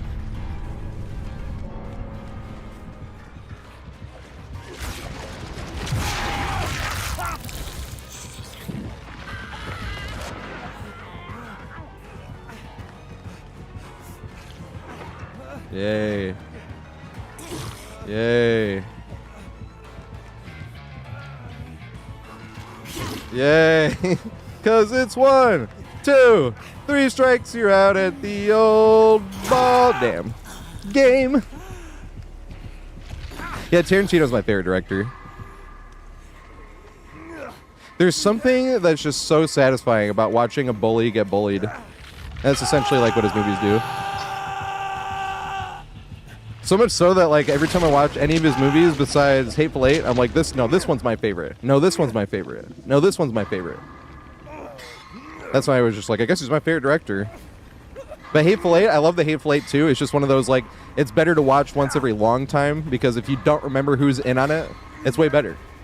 I saw that one in theaters and like we all went out to smoke, not everybody in the theater went out to smoke a cigarette, but like me and my friends and then the other people that walked out with like out the doors and then to the outside to go smoke, we were like talking to each other and like, who do you think did it? Like, who do you think's in on it? Like, we were just asking people. I had never had an experience like that in a movie before. That's what I mean. I'm like, that's the only one where I'm like, I'm not like, this is my favorite. I can't wait to watch this one again. It's like, no, I got to wait like 4 years and then watch this again, so I don't remember anything. You know. Yeah, I was Scorsese for me before. Oh, fuck. Of course I ran to the huge dead zone. This is the extra bad thing when you get the dead room, by the way. I always talk about this, but when you get a glitched room with no pallet and you get it next to a room that's not supposed to spawn a pallet, what do you do here? It's just like an entire dead zone. It's not supposed to be like this. This is definitely bugged. This room is not bugged. It's supposed to be like this. There's 2 total rooms out of the 6. So when you're looking at these rooms, like all these rooms, there's one on the left and there's one on the right, right? There's 6 possible left rooms and 6 possible right rooms, but you get 4 every game. So you're going to get 4 of the 6. You have one on the left here, one on the left over there, and then upstairs and upstairs, right? So that's 4 out of the 6. But you can get both empty rooms, right? And then what happens if both empty rooms have a glitched empty room next to it? So literally, like, half of the map is it's the dead zone with no possible... Unless you're playing against Nurse. That's why I think Nurse is the most balanced killer in the game. Playing against Nurse, she still got to hit a blink and get you. If you're playing against any other killer that can M1... See, this is the other dead zone, remember? At least we had the pallet in the other room. Use your thingy. I want to see it.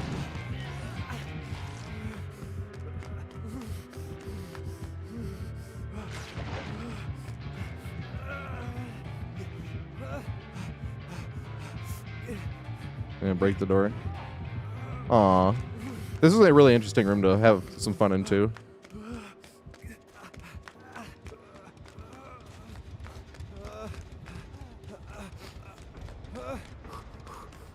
Also, funny thing, but the guy that plays that villain in Chinatown, speaking of which, is actually the guy that directed like Maltese Falcon and something else that I need to watch. I think it's Treasure of the Sierra Madre, but it could be something else.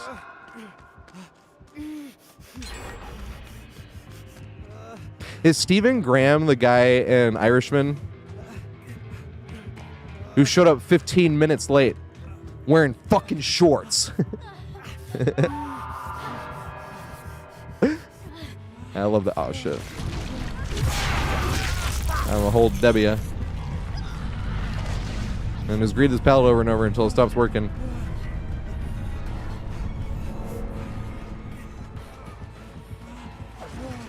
Swing, main. Swing. Aw. Wanted him to. Aw, damn.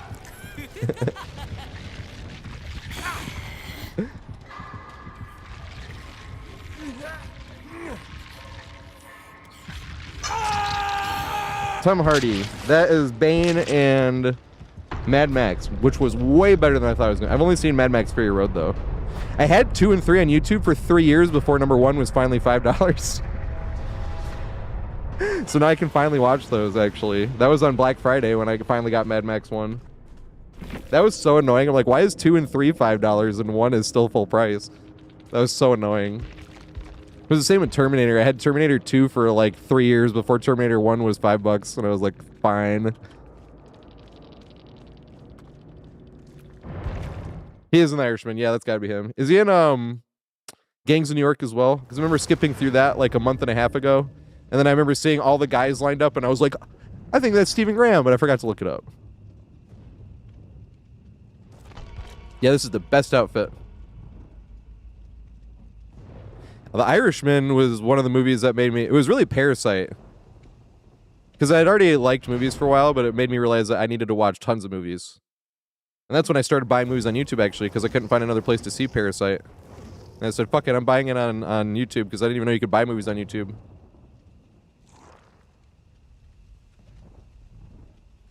And I started getting lots of other movies. So I was like, they have a sales page? Let's go. I like Gangs of New York, but I kind of think Leo and Cameron Diaz are both miscast, I'm not going to lie. I like Leo in a lot of stuff, but I'm not like a huge Leo fan.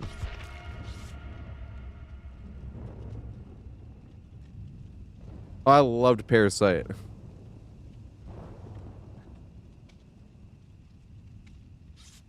That was a great year for movies. That was Once Upon a Time in Hollywood, Parasite, Irishman, and 1917. Shit was good.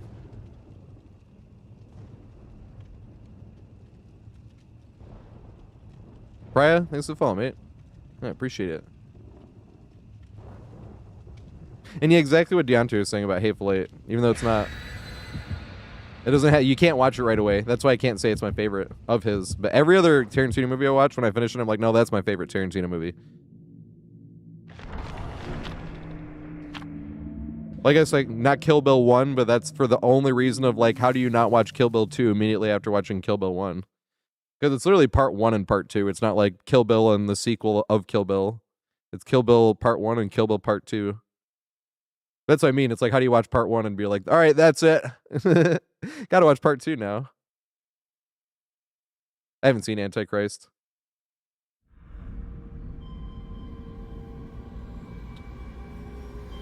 Teeth? No, I haven't seen it.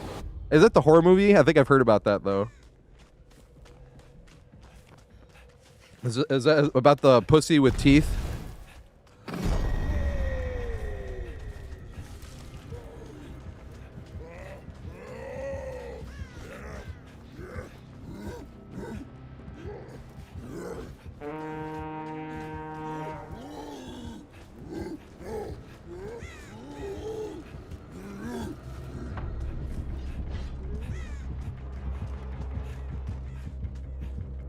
Huh.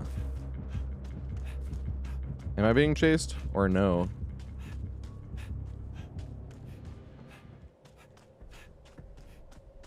Is it over the top, like rubber type over the top, or like B-movie over the top? Somebody said that about Tarantino, and he is my favorite director, but I 100% agree with that. They're like, Tarantino makes the best version of B-movies possible. And you're thinking about like Inglourious Bastards and shit like that. You're like, yeah, I could see how this would be like a B-movie plot, but just done incredibly well.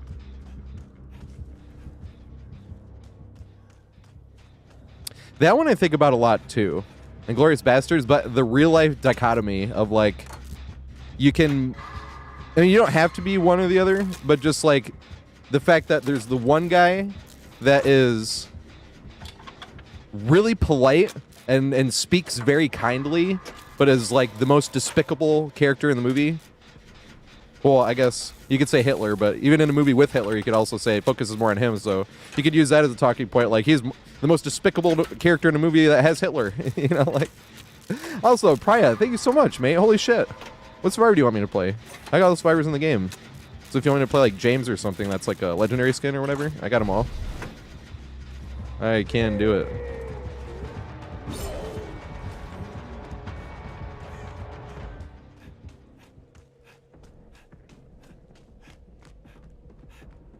But there's the one guy who is super polite, but is a despicable human being, right?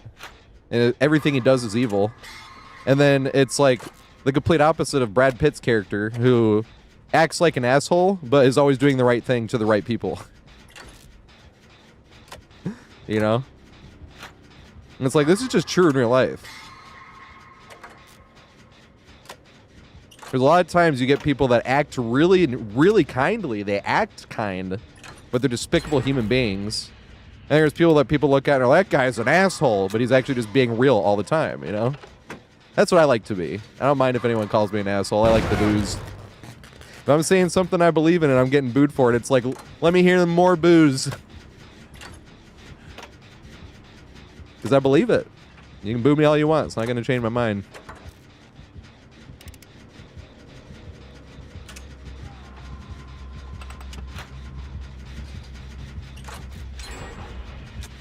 You think Pulp Fiction's where he got the idea to, like, get true, brutal revenge on despicable characters that, like, the audience can relate with, and you don't even have to go too in-depth with the character to just be like, yes, like, this is good. Because that was a funny thing. The first Tarantino movie I saw, I was a teenager when it came out, and my aunt and uncle got it for us for Christmas. So we watched it, and I remember being kind of confused because the violence was so over the top on the Nazis and them being locked, like, helplessly in the theater. But, like, as a kid, I wasn't getting the points of, like, because you know how people make the argument, these were just foot soldiers and stuff, people, like, make these arguments or whatever, and it, like, takes the argument completely out. It's like, they make sure it's like, no, this is only the highest ranking officers, you know? It's like despicable characters we can all immediately be like, yes, these people deserve this. Bowser, do you think Pulp Fiction's where he got that idea? Because then it shows up again. It doesn't really show up in Jackie Brown, actually, now that I think about it.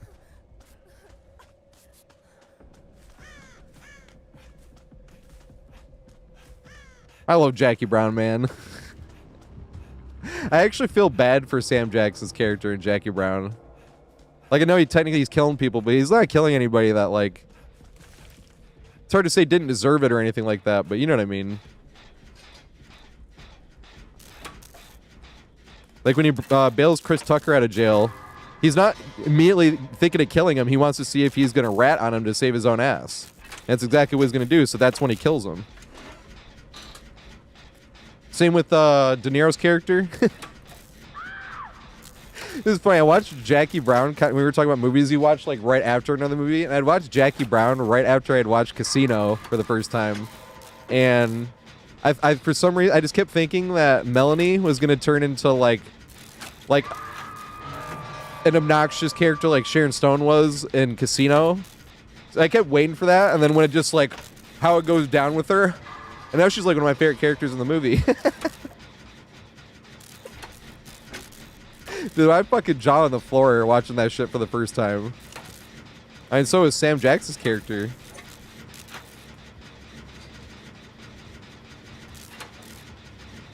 Yeah, I agree. It's probably his slowest paced movie, Jackie Brown. But I fucking love it.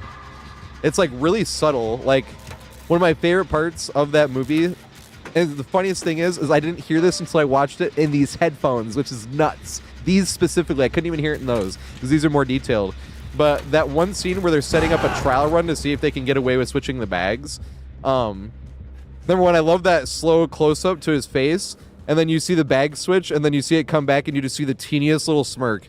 Because he doesn't want to give himself away, but he just has the teeniest little smirk on his face, and I love that. But the thing that I heard, and I didn't know until I watched the movie in these headphones, was when the woman that picks up the bag and walks away, you can hear her say, "Stupid."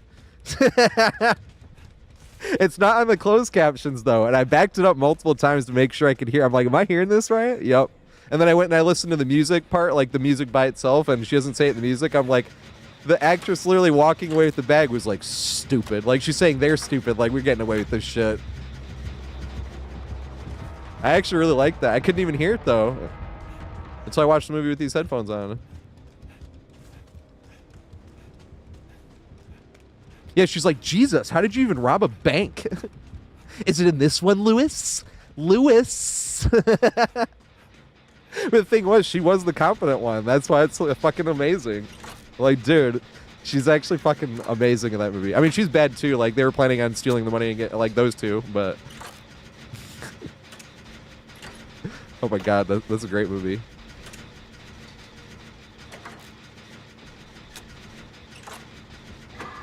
I haven't seen Death Proof yet. I don't have that one either, unfortunately. Because I have the other one he was in, From Dusk Till Dawn, but I haven't watched that one. I haven't got a chance. I have like too many movies on YouTube. And also nowhere near enough. But I just mean like, when am I going to get the time when I'll watch all these? So one day, if we ever get full-time content creator, and then if we get successful enough to be able to afford an editor, that's what I'll do. I'll just do Movie Mondays. Because I even thought we could even just like put it on in the Discord or something. Well, not even just Movie Monday, but after the stream, put a movie in the Discord. We could raid somebody, but stay live, so I could still have this be like the. And send that off to an editor. Watching a movie and reacting. Nice. Yeah, I haven't seen that one yet. That one has George Clooney in it, right?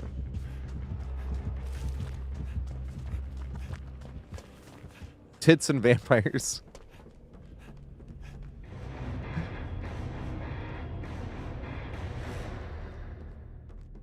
His name is Sex Machine. That's hilarious.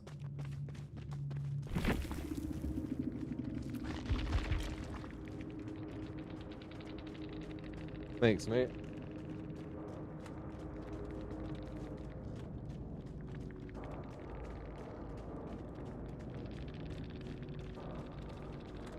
It's so hideous that it actually is good.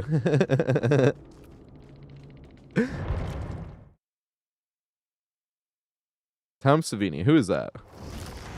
Speaking of which, yeah, I played a few games of Ace. Who are we supposed to play? Oh, you said play whoever I want. Who to play? I'm trying to find excuses before I inevitably end up playing as Arella. Like, no, I gotta get this. And Nick Cage. Here we go. We're talking about movies. Getting any worse than this? I need to see more Nick Cage movies. What's the most recent Nick Cage? Oh, Raising Arizona. You took Bobby Jr., we think.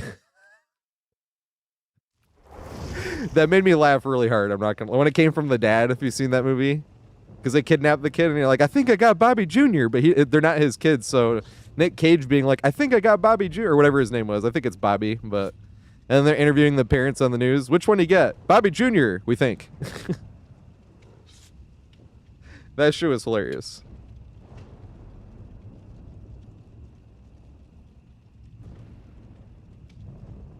Oh, he's a special effects guy. Let's go. Oh, that worked on Dusk Till Dawn, I'm assuming, right?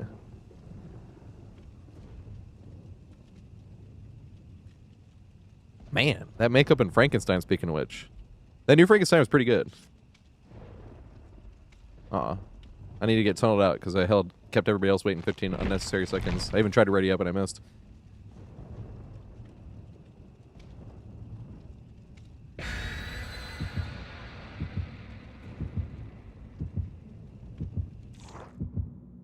Using body parts as musical instruments.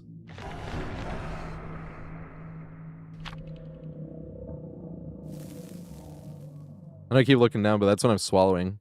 My throat was sore last week because I was having throat issues, but it's like a muscle that I strained and keep straining. Last time I strained it last week, I fucking sneezed and strained it. I'm like, what do I do to avoid that? But that's when I realized that I'm 34 years old, right? You always hear the joke like you're gonna get out of bed and hurt yourself. I'm like, I'm 34 years old. I sneezed and I strained a muscle in my neck. That was already kind of strained anyway. It just was a setback. It's just like, man, that sucks. Sneezed and I got hurt.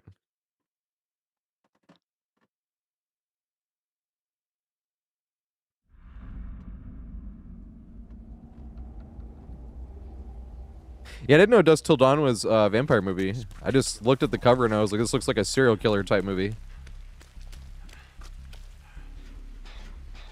Does Tarantino act better in movies that he's not the director of?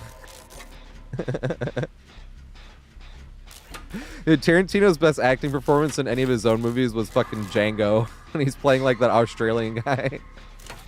Oh my god, I was like, is this Ghostface coming up on me? It's better. Damn. Got hit by it. It's so over the top, works great, good. Love serious movies, but I love movies that can just be fun. Like Galaxy Quest. I saw that one kind of recently. And I'm like, this is just such a fun movie. And then it had that one part where I was like, is this movie trying to make me sad all of a sudden? When that one alien's like dying and wants him to say the line. And Alan Rickman was already passed on too, so I was like, oh, this is sad.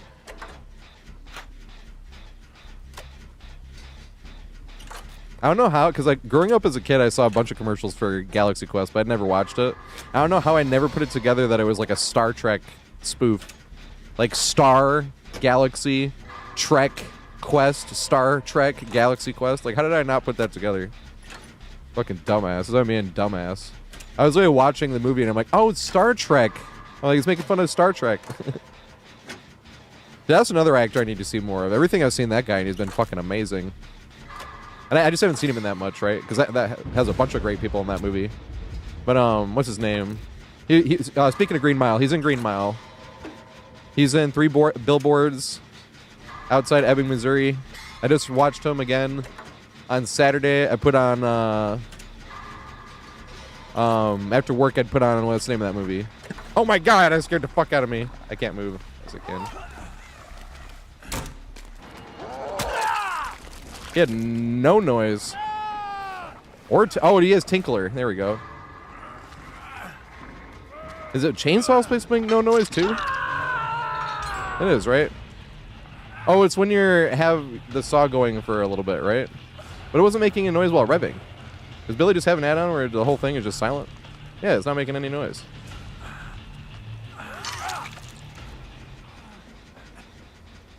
He's got like an all undetectable build. That's cool.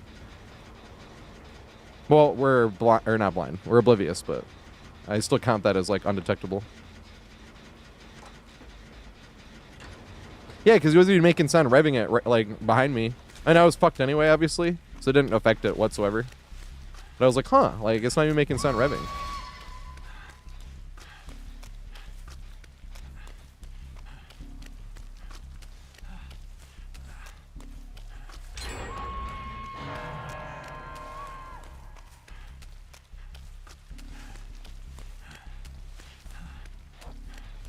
Oh my god. Well, this is terrible. I'm just going down right here. See, I feel like a saw should be making some type of noise. I was actually trying to throw that pallet. Of course, it's in the fucking basement, dude. Running around the whole map. But yeah, I feel like this should be making sound. It's just bugged. Why is his revving not making any sound? Because isn't the add-on you lose your chainsaw making sound after, like, chainsaw sprinting for a certain amount of time? But it should be making sound revving, right? Like that. Shouldn't that be making sound? Or is there an add-on I just don't know about? Undetectable made the saw silent. Yeah, that's definitely a bug. Because if that's the case, why doesn't... If that's intended, why would Huntress not lose her lullaby when undetectable, you know? So that's definitely a bug. That's a really damaging bug, though. So that's why they're running a whole undetectable build. Thanks for the assist. Just to take advantage of the bug.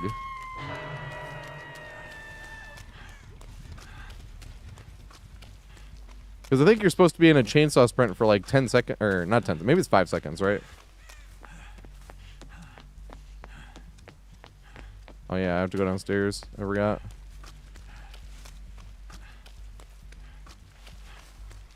And here's Billy again. I'm just fucked. But this is because I couldn't get downstairs. Hey, chainsaw should definitely be making sound. M1er. Oh.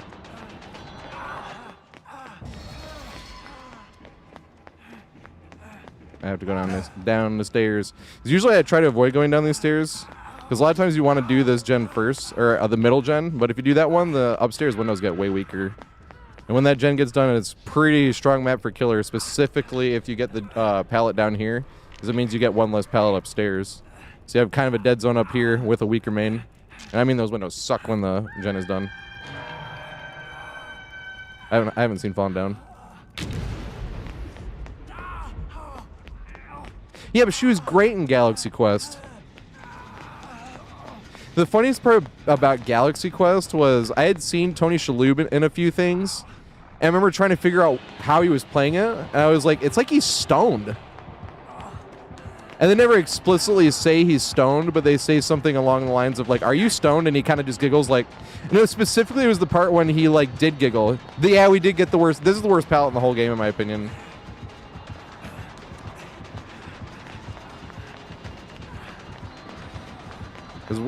How do you... Hey, well, this is the most value I've gotten out of it ever. Damn. Should have thrown it. But people talk about the typewriter palette. This is the palette I think is the worst palette in the game. Because at least typewriter, you can see over it. This one you can't. Killer can still mind game it. Hey, do we make it off? I don't think so. It's going to be close, but nah, we don't make it.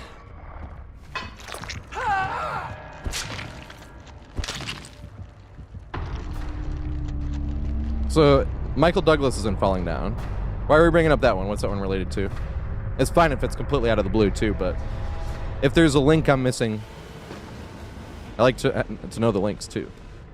You could literally just be like, have you seen this one? And it's just like your favorite movie, and we had no links to it whatsoever, and that's fine, too. I don't give a shit. I love talking about movies. I want to see more. And especially hearing about movies I've never heard of before, because then you keep an eye out for it. Like, I spent $7 on Casablanca because someone I've heard about Casablanca, but someone the other day said it was their all-time favorite movie, and it was, like, obviously one of the best movies of all time. And it was $6.99, and I was like, fine. Spend $7 on this.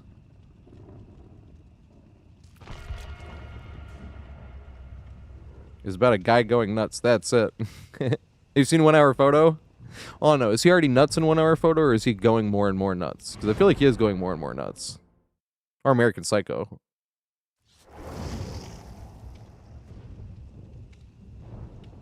Question: American Psycho, did he actually kill Paul Allen or not?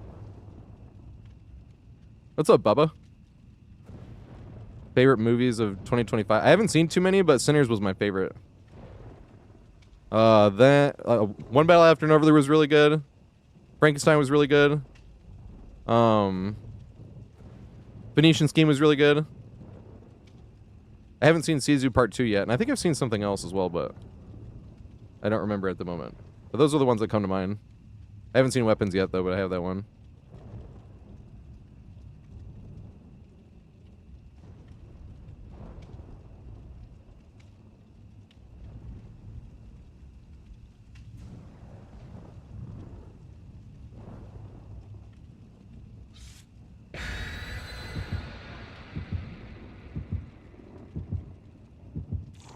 It's not about cost, man.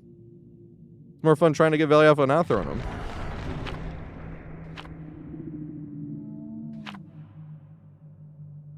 I should have thrown that one unsafe one, though. I even saw him start to swing, and I was like, damn.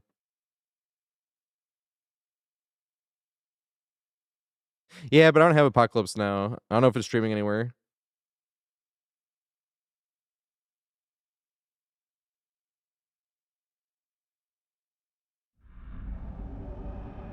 Is that the I Love the Smell of Napalm in the Morning?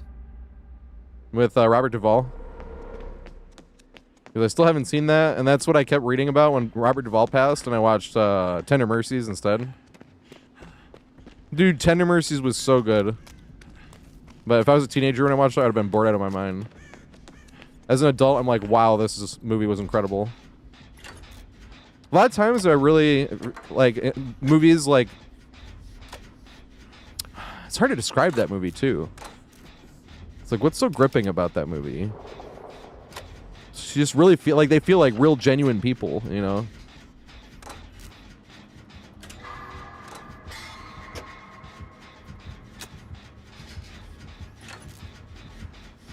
And then the killer is... Yes, but I'm almost like never going on there.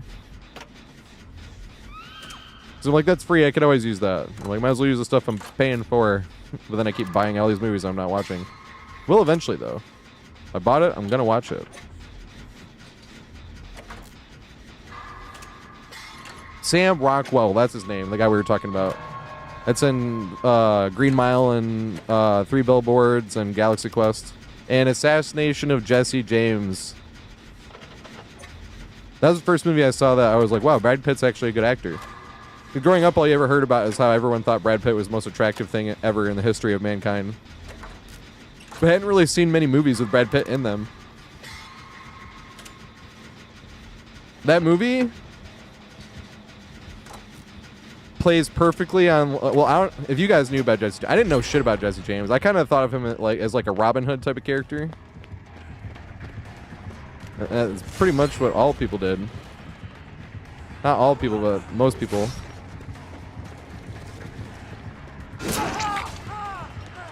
Oh god, I'm running the wrong way.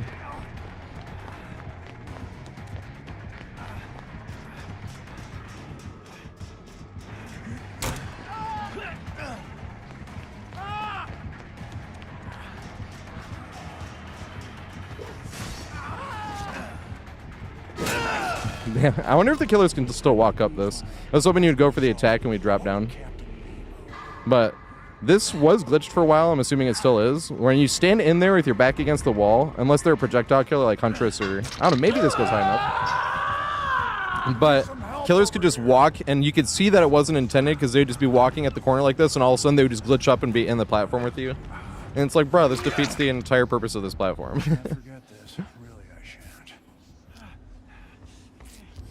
Yeah, I like Ewan McGregor. You know what's funny? I don't really think about too much about where people are from. Like when I was watching Fight Club, I was even thinking, I'm like, wait, isn't she in the Harry Potter movies? I was like, so she's British, actually. She plays Bellatrix Lestrange, or Lestrange.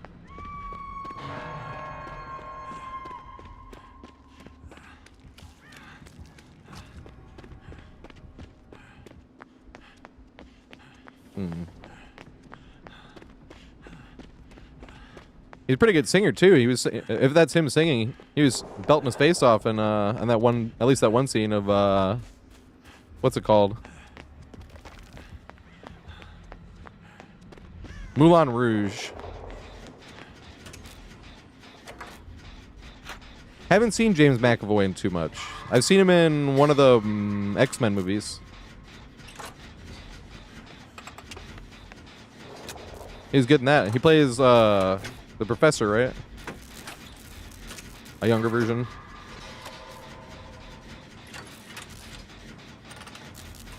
You like Fight Club less and less? Only watched it twice. Just watched it though. It made more sense to me because the first time I watched it, I was like, this is too unbelievable. There's no way they'd like be able to do all this. But when I got older, I was like, I could see this because I was missing the whole like class warfare as a kid. And I was like, I could see this being like sort of a rising up against like, you know, and that's why everybody's in on it because they all have debt. I don't think that's like in that category of like, I was talking about like 4-star movies like Roger Ebert. I disagree with him too. Some movies I'm like, this is great. And other movies I'm like, wow, I didn't think that was that good. But hey, what's up, Big Bet? How you doing, mate? Thanks for the raid. Were you playing DBD? Killer Survive? I'm assuming, but you know what they say when you assume.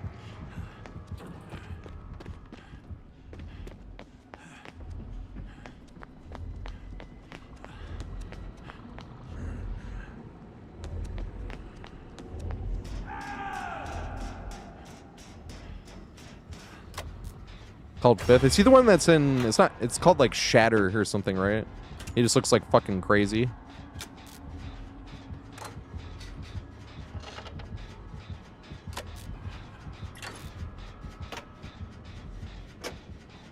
What do you guys think of Timothy Chalamet? I haven't decided on him yet, because all of a sudden he just got like every leading role ever, and I'm like, where did this guy come from? And all of a sudden he just gets all these best roles.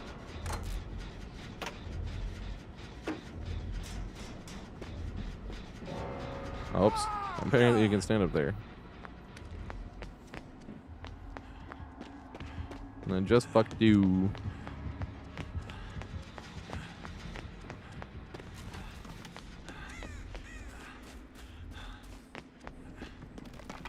Oh god.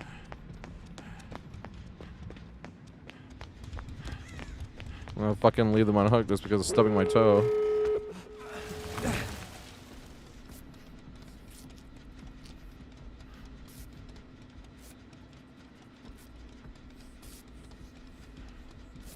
Yeah, Call Me By Your Name. That's the one I think of the most. Because he's good in Dune, but then they all of a sudden he just started popping up like fucking everywhere, and that's why I was like, what the fuck?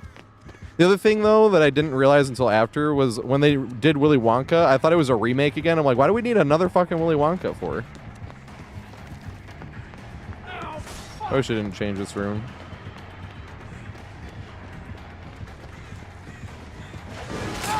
Damn, good one. That was good shit. He was patient. Kept trying to sell it. He wasn't biting.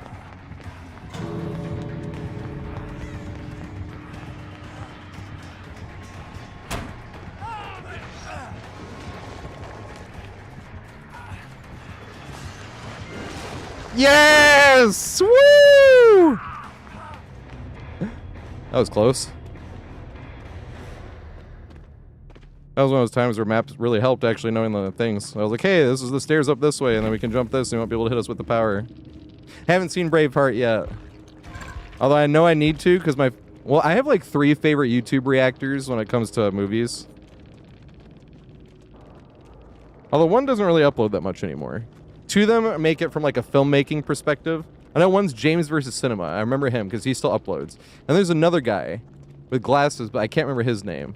And then where he's from like a filmmaker perspective. And then the other guy that I like that's not from a filmmaker, he's just like from I like movies perspective.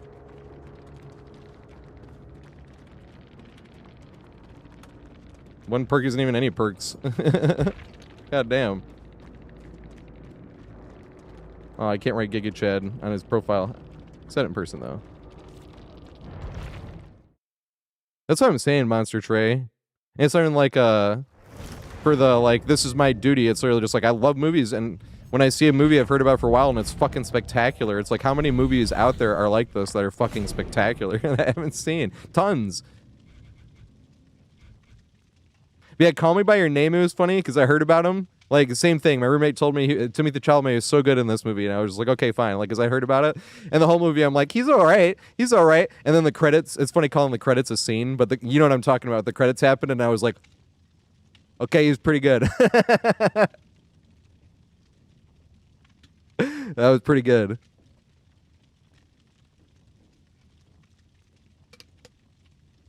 It was cool how it was like the most touching scene was literally just the background of what was happening in the during the credits.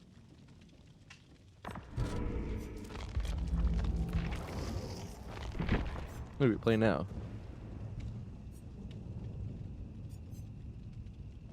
I'm running out of excuses of peeps to play.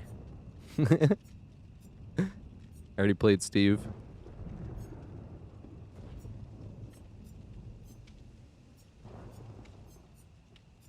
Yeah, fuck it. Steve. Back to Steve. This isn't cool. Oh my god, this song is beautiful. Have a lot of people not heard this song?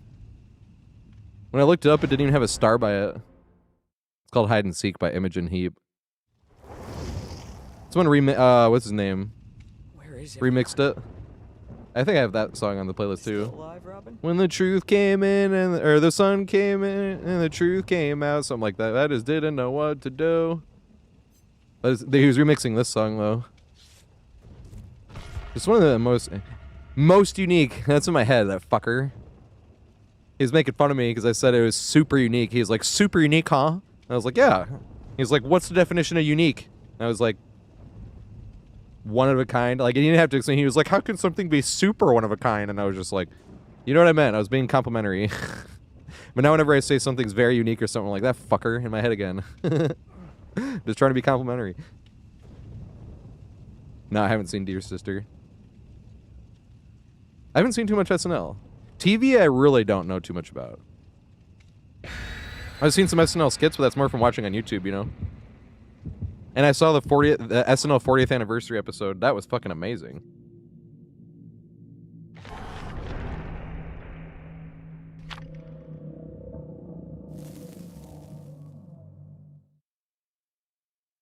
Nuremberg, I haven't heard of this.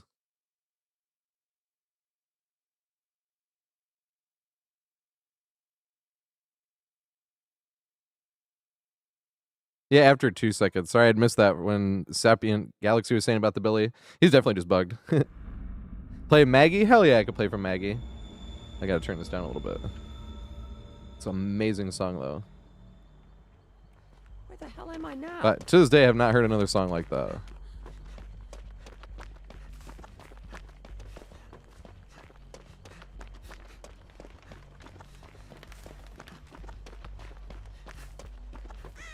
Yeah, the part that got remixed is later in the song. What you say? That you only meant well. They remixed that into a song in like 2008 or something.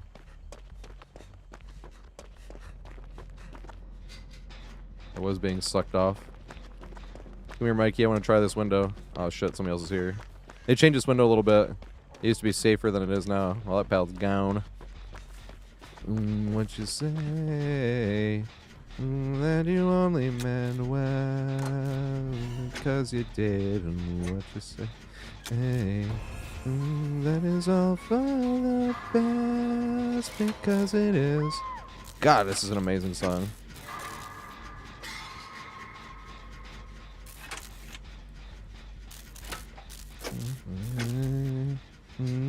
What did you say?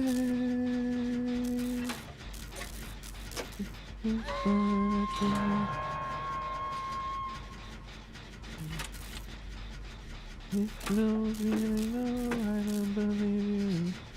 don't care a bit.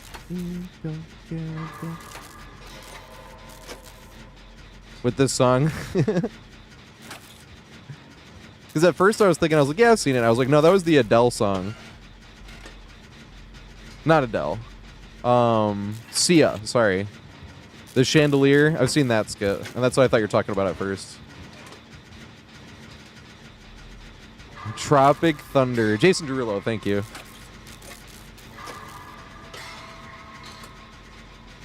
Yeah, but it's this song. It was that one part. This is a beautiful song, but it's also a very sad song. But I have not... That's probably one of my favorite songs, too, that one that I just played. I still haven't heard anything else like it, and it's beautiful.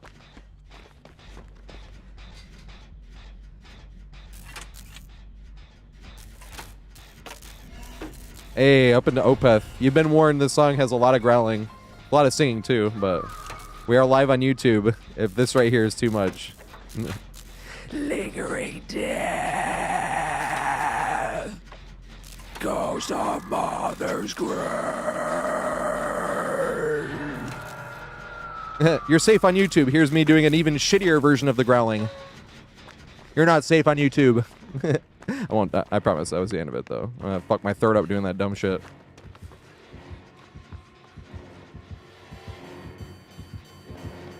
It's probably my favorite band's best song, I think, actually, though. Not gonna lie.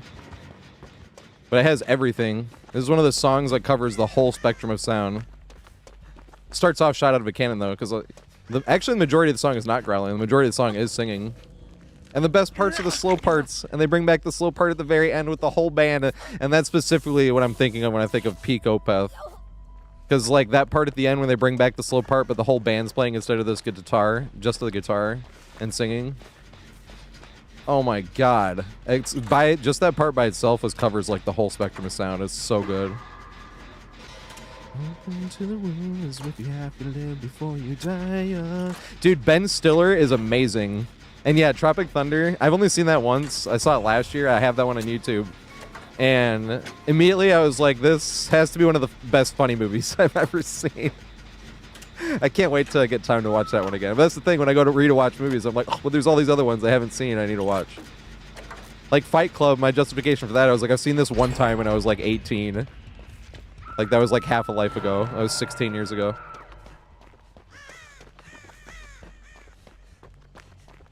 Oh, God. Why does he have no tear radius?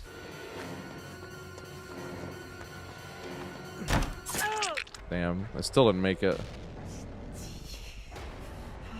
Why is there no tear radius? It's not tinkling. What's going on?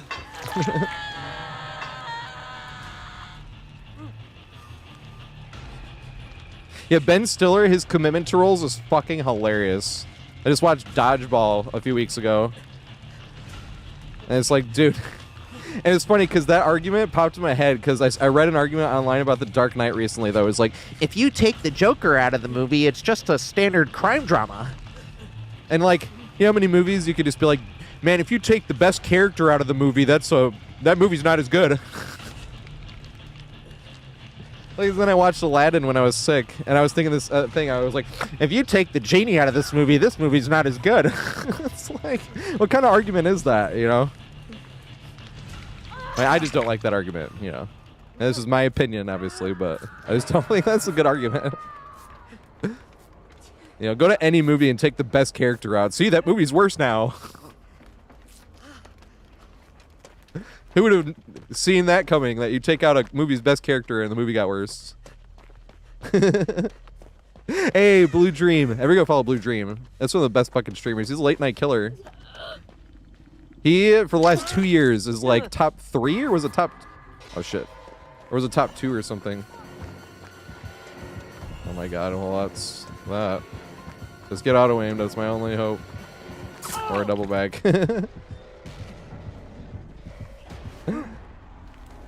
Why is there no... Is this an add-on, actually? This is an add-on, actually, isn't it? Is that why there's no tear radius? Didn't affect us this time. I can't hold on much longer. Did I try playing... No, I've never played ladder on DVD. You know, it's funny. I compare it because I'm not one of the people that's like, DVD shouldn't be comp. It's only party game. I play like a party game, but... that was the slow part as well. They're gonna bring that back later, and it's fucking amazing. But I compare it to Gears of War comp. So like when you played online Gears of War, the thing everyone was... It's like with Halo, like the comp weapon in Halo was battle rifle. I mean, it's not like it was the comp weapon. It was just like, that's what you were using.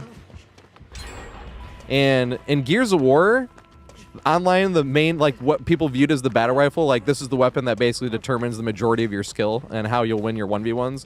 Online is the Gnasher, or the shotgun, and you're like wall bouncing from side to side and shooting them in between your slides. Like on your way sliding the wall, you whip and shoot them right this, and then you bounce off the wall, you turn to this wall to start your slide, and then you turn to them and shoot them while you're sliding. You know, it's like really hard, and that's what most people would do in Gears of War. But I remember I tried to play some comp. What was this? Game battles. That's what you would do back then. This is like 2007, 2006 maybe even. I think it was 2007 though. But on game battles, right? That's where you could set up like some comp ladder stuff, and I started trying to play some of that. But it was so much like no Gnasher. It was all like standing up. If you play Gears of War, like it was the chainsaw gunner or the Lancer. It was all like waiting for someone to step out of position, and then when they stepped out of position, they would get plowed down from you and 2 other teammates that are all staring down that path with your Lancer. And I hated that. Like, it was just boring. I was like, fuck, man, I don't want to stand still for 2.5 minutes waiting for someone to step out of line. You know, like, and the same with, like, DVD. Like, I have fun greeting pellets. It's the risk, and not even just the risk, but seeing how much productivity you can get without throwing any is just, it's addicting. It's so much fun. I don't want to be like, I gotta throw these 4 pallets in a row because, you know... And like not use my brain trying to loop that. Like I just don't like that. I can see the appeal though about being as coordinated as possible, because you really have to be coordinated. But it just takes away the thing I like the most about DVD, and same with Gears of War. Just hold W and get him far away. I'm going down anyway. He has a tear radius this time. Loop around the rock. Can we make this window?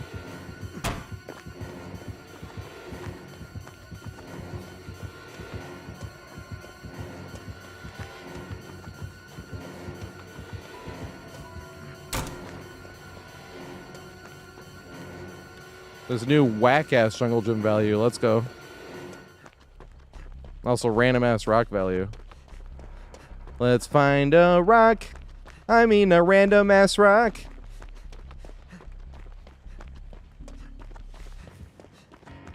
We're giving Myers the nurse water tower treatment. Water tower, not just for nurses. Why can't I see his aura? I mean, it helped tremendously, but... why am I suddenly seeing his aura?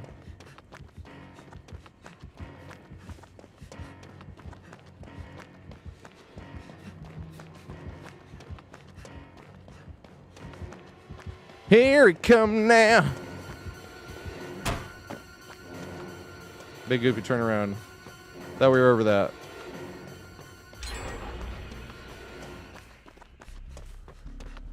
That was like the most water tower value I've ever gotten against a non-nurse. But it tremendously helped with the aura reading for a sec there.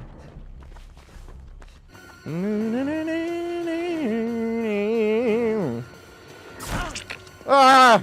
Face plant. Can we make it to the other window?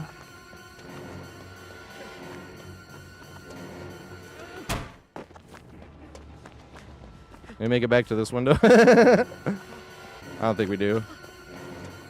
Nope. Not even close. He still doesn't have a red stain. How long does this shit last? Yeah, I haven't seen that one. I have that one on YouTube as well. I've been building that YouTube. If you type in exclamation movies, my YouTube movie collection comes up. I own more than that, but that's because I buy movies for my nephews as well because I'm logged in on their TV on my YouTube account. So, but if it's designated as a kids movie, you can't put it in a playlist. So like I have stuff like the Paw Patrol movies, right? that are not on that playlist because it does not allow me to put it in that playlist. That was some water tower value though. Let's go.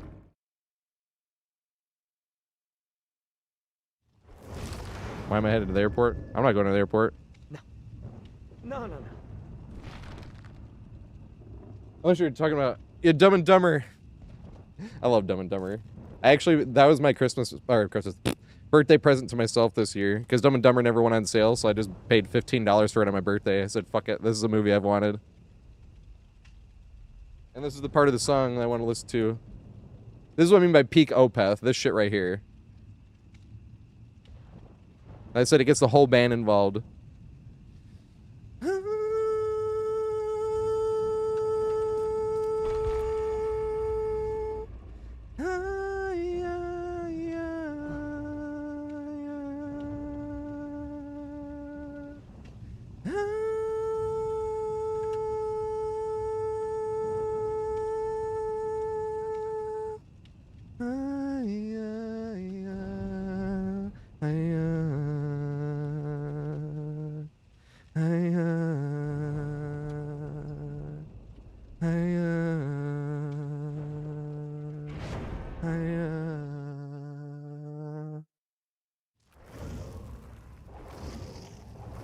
That's it. I'm dead.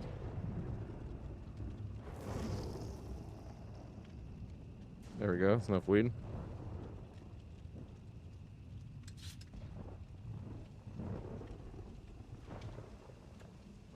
I've only played one Resident Evil, and that was 7.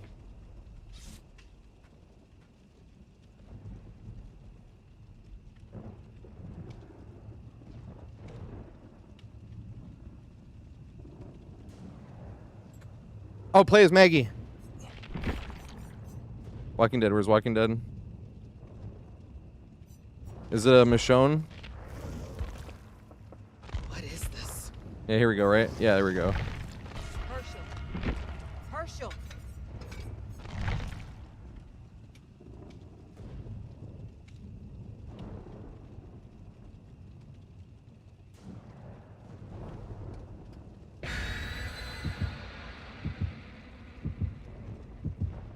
James Mack. Fifth the movie still? Yeah, there's a lot of games I want to play, but I wouldn't be able to do other games until I was full-time content creator. And no, that wouldn't mean if I suddenly became full, I would get away from DBD. If I didn't like DBD, I wouldn't play DBD. I don't get why people that hate DBD just don't play something else. Personally, it's just my opinion, but like if I didn't like something, you couldn't force me to play it. You know? But I would just play DBD, and if we had some extra time, I would just switch to another game, because there's a bunch of games that, like single-player games that I want to play through that I never had time. And playing games is the free time. Otherwise, I'm either working or editing because I want to be a full-time content creator. Not there yet. Working on it. We'll get there one day. Got to speak it into existence. Let's go. Well, there's games I want to finish, but to finish them, I probably have to restart them. Like Sekiro and Elden Ring. Both. Sekiro, I got to the final boss and then didn't get time to finish it. But I had to replay through that one anyway because everybody told me I didn't get the best boss fight. I didn't get Father Owl. Well, I have to replay through this anyway.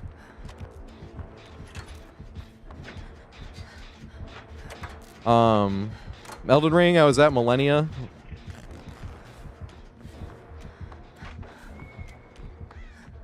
Oh, if it's ruined, might as well go looking for the ruin. Hey, there it goes. And that's the problem with hexes.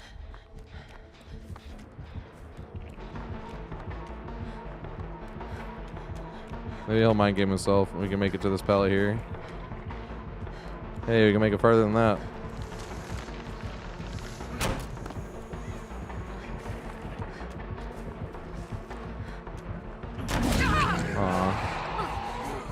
Oh, fuck. Am I running towards the basement or am I running towards the basement? There's basement and shacker over there.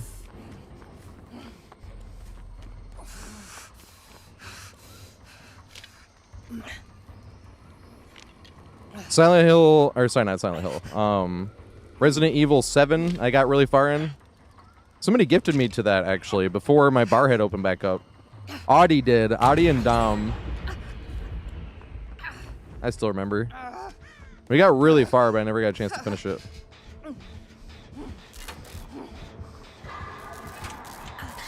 When my bar opened back up, like right when we were getting near the end of that.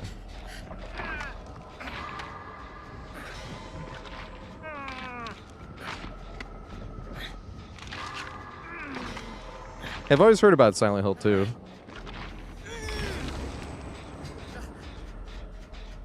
It's a kooky one. Hey, Druss. Everybody follow Druss. That's the best pig in the world. He's also one of my favorite streamers. The only reason he wasn't one of the ones I watched the most is because he works as well, so like he actually can't stream as much. Most of the streamers are like late night and they'll be able to stream for super long. But Druss was going to college and streaming and working. Like Druss was doing everything. And he's still the best pig in the world. I like to think of him as Gordon Ramsay of DBD. You know, Gordon Ramsay is extremely competent, talks a lot of hilarious trash, but actually at the end of the day is a really good guy. That's what I think of with Druss. I'm like one of the most competent DBD players out there. Definitely the most competent pig. Talks the funniest fucking trash. I love trash talk. That shit's hilarious. But he's genuinely a good guy. Video games don't matter. You can talk all the trash in the world. It doesn't change how you are in real life. Be fucking Gandhi in real life, and if you're teabagging in the video game, it doesn't make you any less Gandhi. It's like, man, Gandhi did so much to help the world, but he was teabagging there, and you know, that's just, we just can't forgive that. Oh, it's down already. I knew that. I was kind of close when they threw it. I forgot.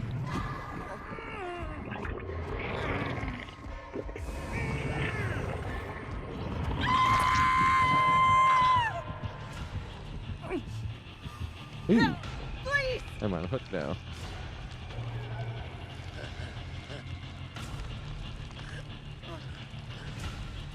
There we go. Gandhi would never. But hey, what if Gandhi wanted to blow off some steam and he was sick of being the bigger person every time in real life? He's like, hey, this shit ain't real life.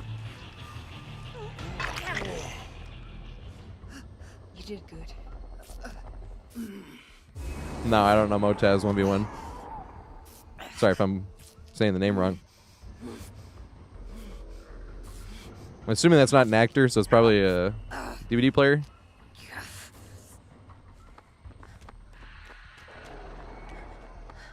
Get good, Sonny. That's gonna be me as an old man. I'm already an old man in video game years. I'm like transitioning from Unk to Gampa territory in video game years.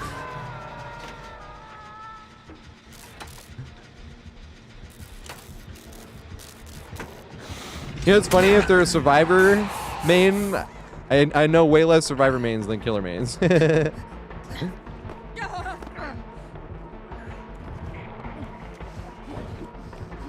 Aw. You're gonna use a shred here. Aw, he's patient as fuck. No, why must you be patient?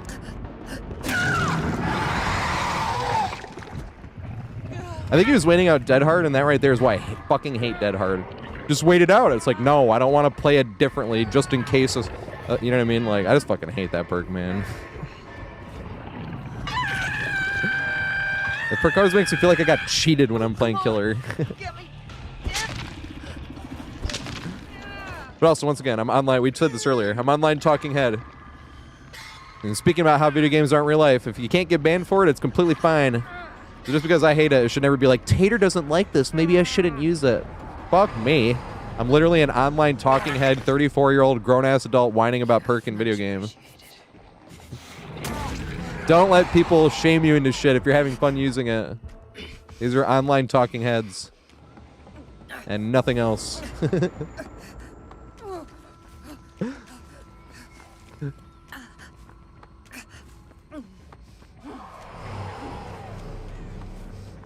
Yeah, I need to put that as a short, actually, because when I posted that, YouTube Shorts like weren't a thing or brand new. Because I've thought about reposting like one or two things like that. That one specifically, and the doing 360 no scopes with Nemesis compilation. Those two specifically.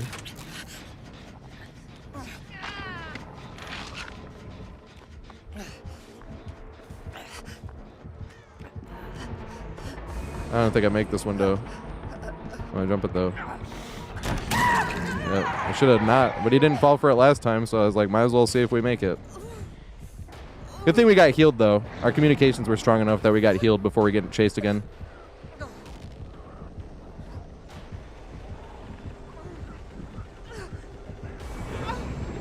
Yeah, because when I put those out, I don't want to like double post, you know. But when I put those out, those were years ago. When I put those out, either shorts weren't a thing yet, or they were like so fucking brand new that I didn't even know how to do it, or even how to edit like in those, you know, dimensions or anything like that. But those are the only two where I was like, where I put them out by themselves anyway. I was like, man, I should just put them as a short.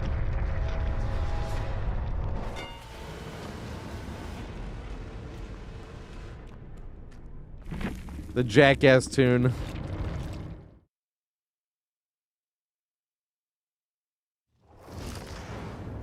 Nobody better get in my way. My laugh? I didn't even see my laugh. That's funny. I wish I could fake it. I can't. I'm not a good actor. All right. Speaking of which, speaking of looping guides, let's have Killer Whale talk about this, because I finally have it fixed in the last... You know what's funny is I kept seeing the thing where he was telling me that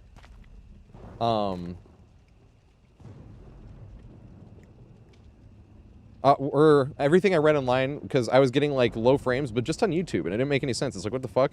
Everything online was like, turn off hardware acceleration, and then I saw something that was like, or turn it on if you have it off and it's messing up. So then I turned it on and that fixed it. And it was like, oh, come on. It was like, really? But the last few times where I went to show Killer Whale's video, the frames a second were terrible. It's maybe the greediest looper I've ever seen. Like. The video looks like this. Completely normal, because I don't want to like soil Killer Whale's name and be like, oh yeah, his video is just super choppy. No, that was me, obviously, and I was saying that, but still. But everything he says is completely relevant, and it's really funny. But specifically, like, you know how I was saying I want to be a full-time content creator? If it wasn't for Killer Whale, Odds Darva as well. There's a few people, Sky Faction, Absolve Live, all you guys too, obviously, like just having friends to hang out with and talk to, like, because that's the funny thing is, like, I would never consider playing games and streaming like any type of like work. That still feels like that I'm just doing the free time. The editing feels like some type of tedious. Like, all right, I got to get this done, you know. But that's why I was just like, it's such a privilege. But if it wouldn't even like be a goal of mine, because it wouldn't be. It's still kind of a dream. Like, it doesn't seem realistic, but at least it's something to work towards, you know. But like in this video, I had like 2,000 subscribers, and like within a month of this, I had like 6,000. And then Starva made a video where he gave me a shout out in one of his weekly compilations. I was like, subscribe to Mr. TatorHead. And then all of a sudden, you know, I had like 18,000 a month after that. And then Skyfaction made a video called the Heroes of DBD and put me #1, and I met like 5,000 people in a month, you know, stuff like that. Absolve Live made a video called the Savior DBD, like same thing. I was meeting tons of people. You know, it was just, if it wasn't for these people and you guys, like, it wouldn't even be a goal. So it's just good to have something actually like work towards. But I don't even, like, all that is on top, and it does all deserve credit. But I really think if it wasn't for this video, it wouldn't even have been, it would still have been like not even a dream to even think about, you know what I mean? But when I started meeting so many people because of this video, that's why I'm like, I really think of this the most when I think of like who's helped so much. This is one of the nicest things anyone's ever done for me in real life or anything like that, you know? But this is Killer Whale's video on the long looping guides, actually. Popular Survivor content on DBD YouTube is kinda lame. Well, maybe lame is the wrong word. It can be fun to watch, but it's all very similar.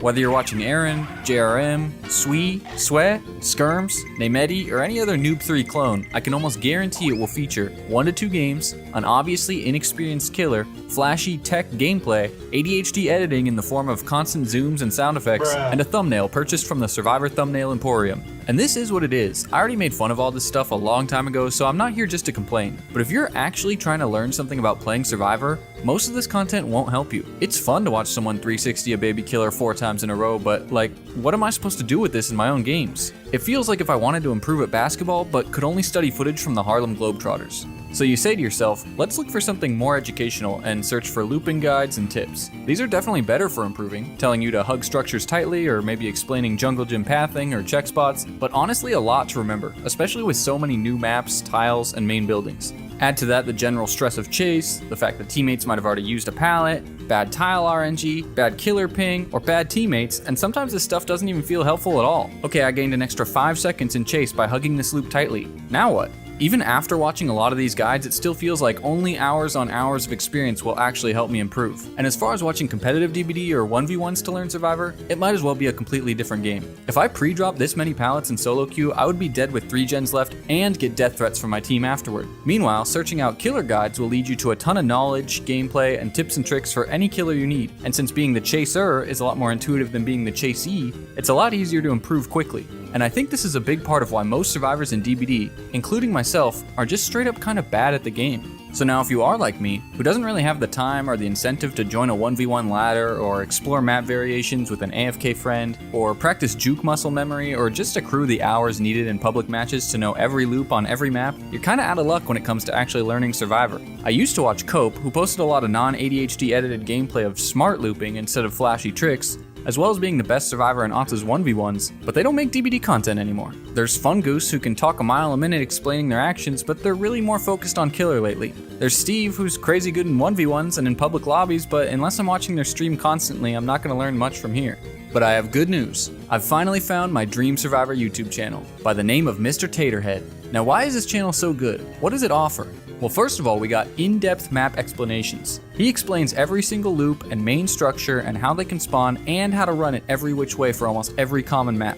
But does it actually work in real games? Absolutely. After each explanation, he shows multiple chases he's had using that exact setup or iterations of it that spawn, which really helps you understand how the loops function when facing multiple different killers. Is he a flashy juke master, doing things I would never bother to practice? Not really, he's got some fakes and tricks, but he makes just as many mistakes. Truly a man of the people. Most of his looping skill is based on game knowledge, and he's willing to share it with you. Pallet pre-dropper? Absolutely not. This is maybe the greediest looper I've ever seen, and it's hilarious. Toxic? Not at all. He laughs it off whenever things don't go his way. No!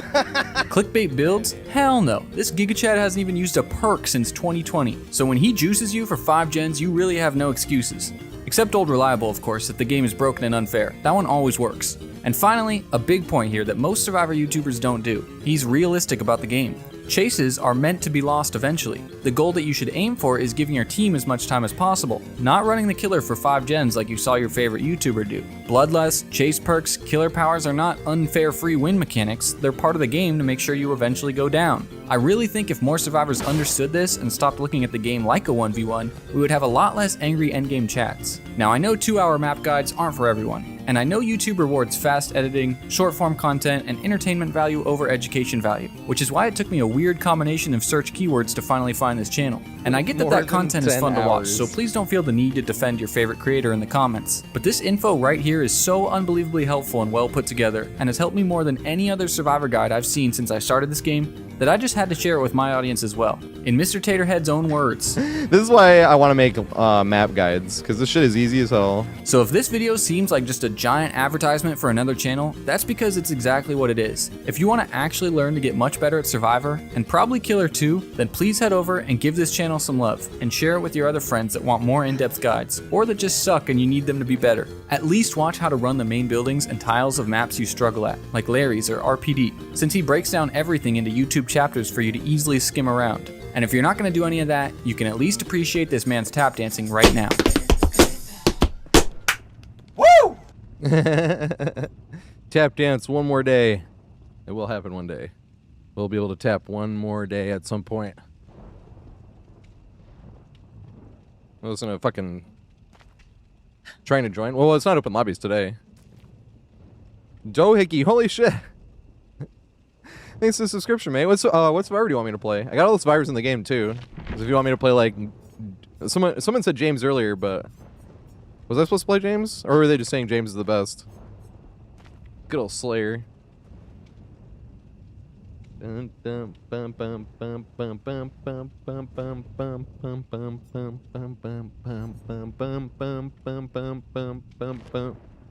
What's the build? No perks. Woo! I don't have an excuse to use perks. Or to, you know. I like playing with no perks, but it's this one. Yeah, this one here. Is the co-op? Yeah, this one here I'm going to have to use, so that's what I'm going to end up playing with. Kindred will make it Deja Vu and Balance Landing. Because I always just change out resilience.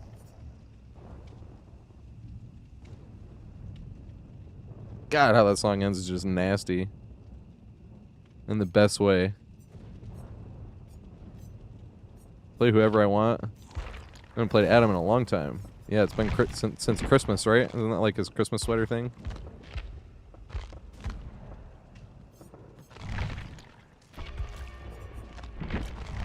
Look at that 2.5 bonus. Let's go. Eating some strawberries. I did go and smoke, so make fun how stoned I look and sound and shit. Don't forget.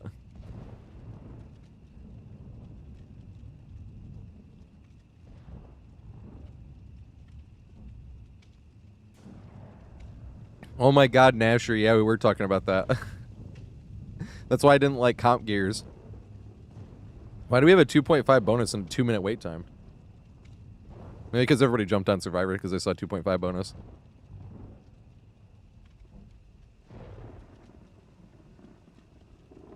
Yeah, fruit in general when you're stoned. I keep telling people that.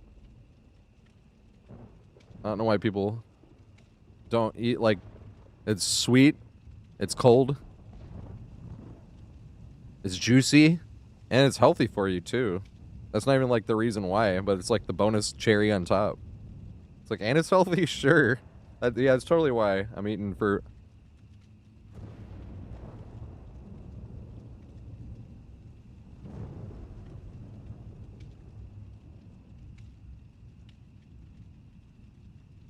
I'm hiding my grapes.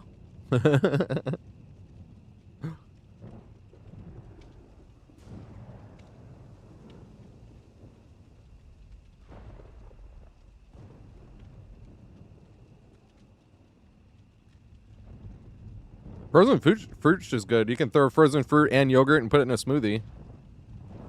Put some juice in there. When I was a kid, I put Capri Sun in there.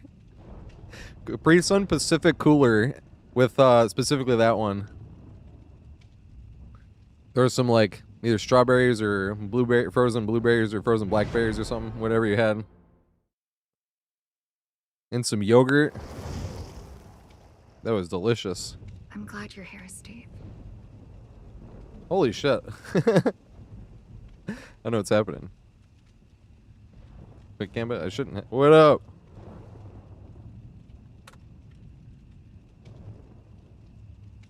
Hey. Hey. Where is everyone? Stay strong, Nancy.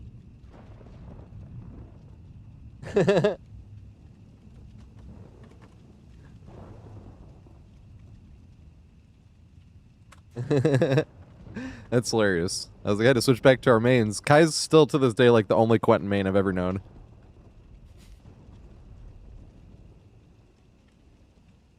Kai's the reason I'm a Steve main. I said play Steve. I said fine. And I was like, you know what? Steve's good. Me likey.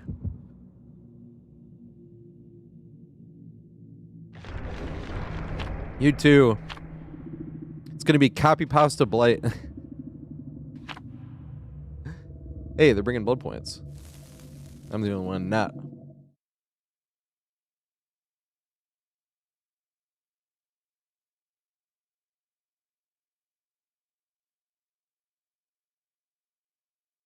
Yeah, they're like teeny popsicles, frozen grapes. Praying for blight. That's why I said copy pasta. It's gonna be forced slow down blight. Camp slug and tunnel.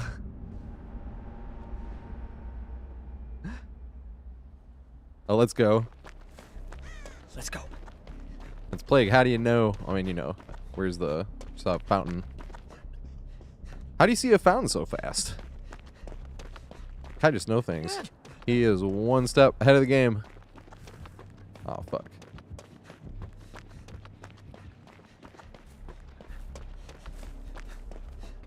You puke on this? You did.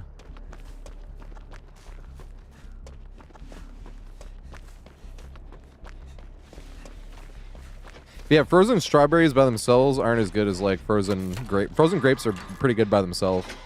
Frozen strawberries are like too hard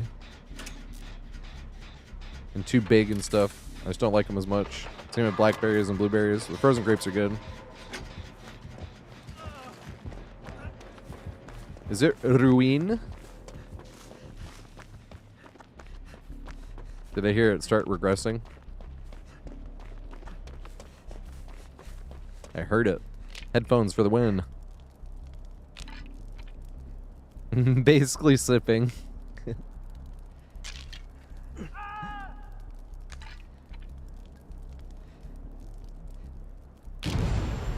Oh God.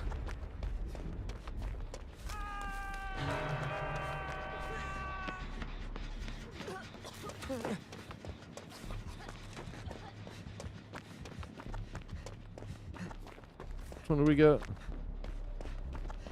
Nice. Is Ruin still up? Yes, it is. Hex build.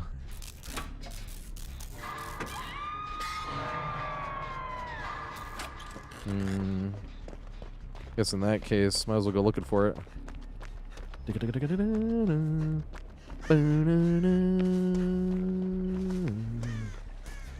gonna go all the way around, but I'm gonna look for it on the way to them.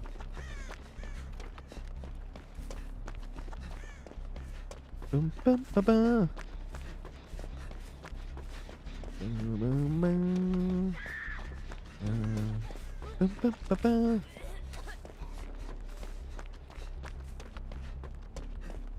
I wonder if it's over there. Oh, no pallet. That's kind of poopy.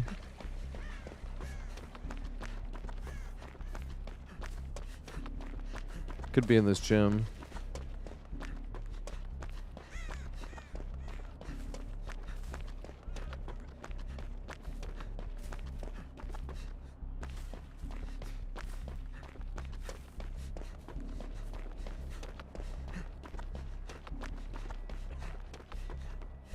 Cannot find it. Stagger. It was back there, right?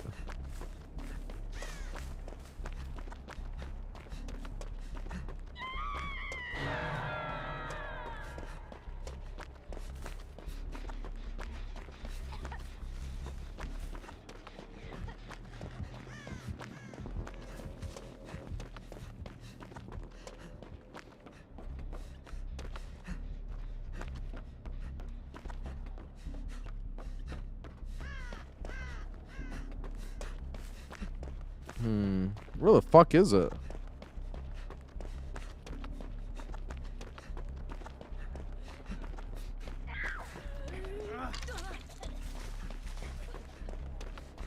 I'm just gonna sit on a gen, I suppose.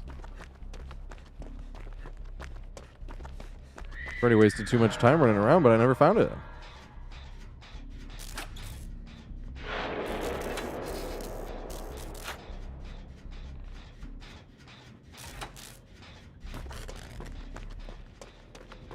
They cleansed. I shall go get this. Infectious fright. Interesting. I shall not go get this. Yes, I shall.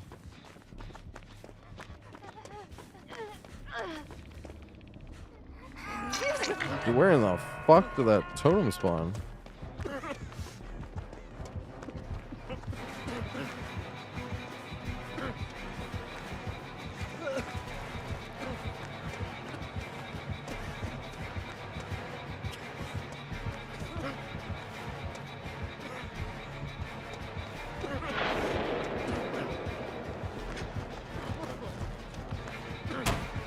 Hit me.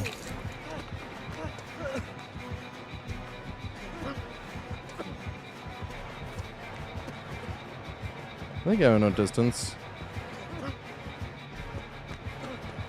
Definitely. Does she get that lusty blood though?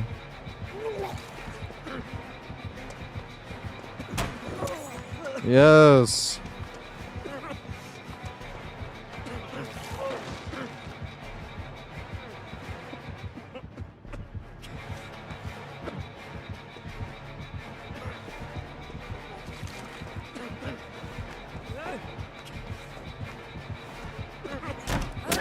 No, it was so close, dude. That'd have been sick.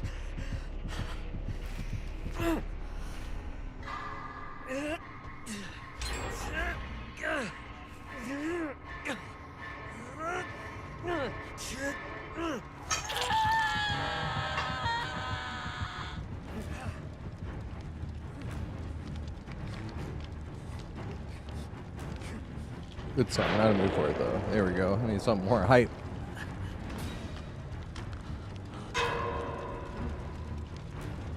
What's more hype than my MySpace song? If you came to my page on MySpace, you had to hear this.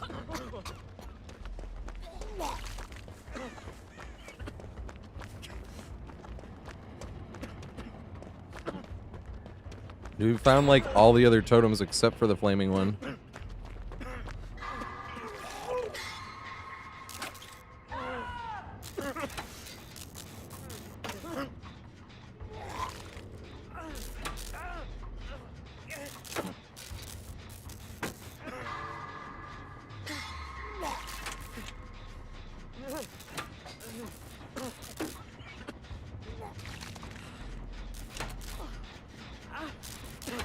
No, Kai.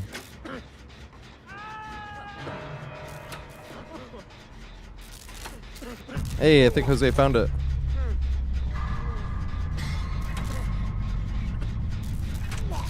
No, he found a different one.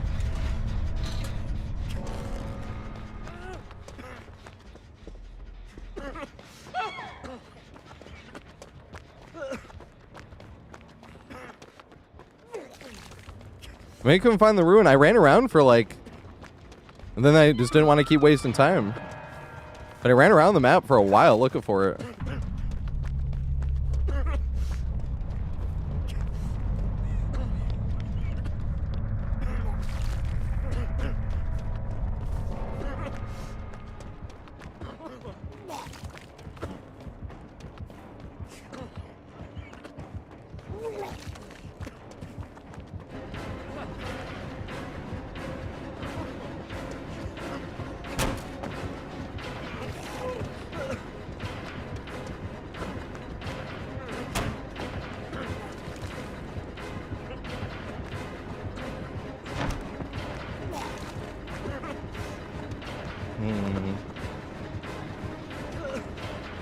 Aw. I wanted her to double back, but she didn't. Should have just vaulted it.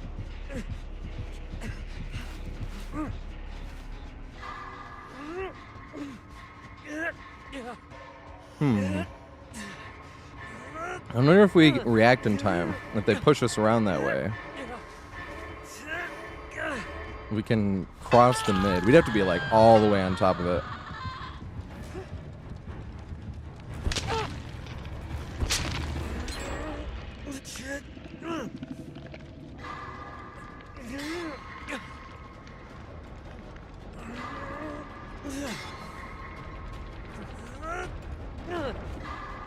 Hey, what's up, Bill fucking Murray? How you doing? Oh shit, I should be letting go. My dumb ass. Literally out of habit. Do not come get me off this.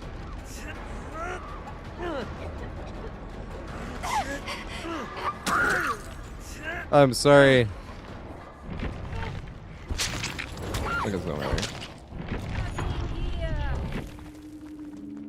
Johnny Sherbag. Good shit.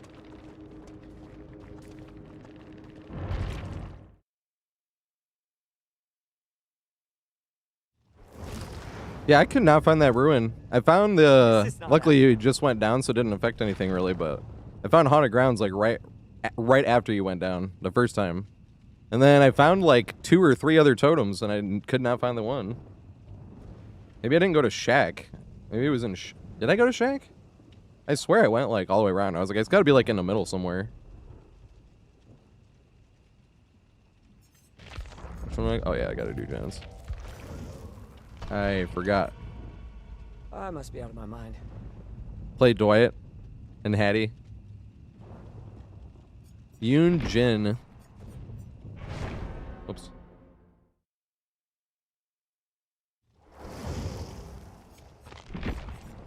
I don't even have my hairspray. My god, Yoon Where are Jin. we? 11? Good song, not in the mood for it. There we go.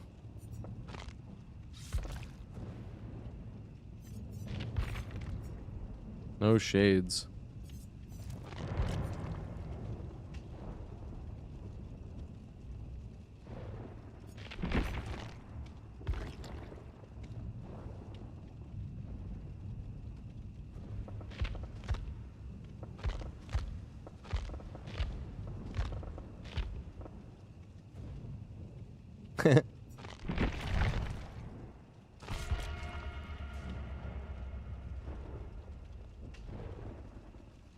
Yeah, that's a big spread out map.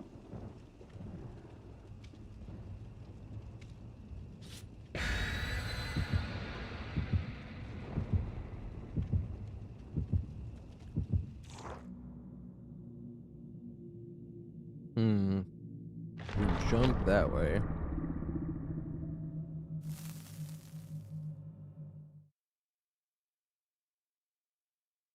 I could double back and beat you there.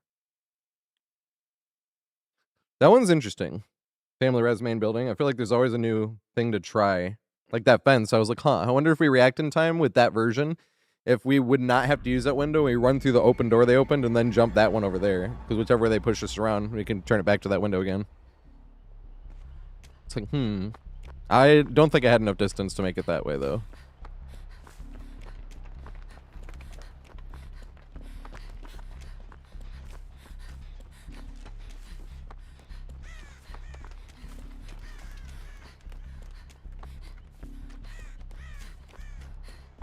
Main C.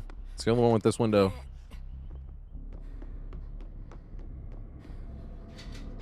Which killer is it?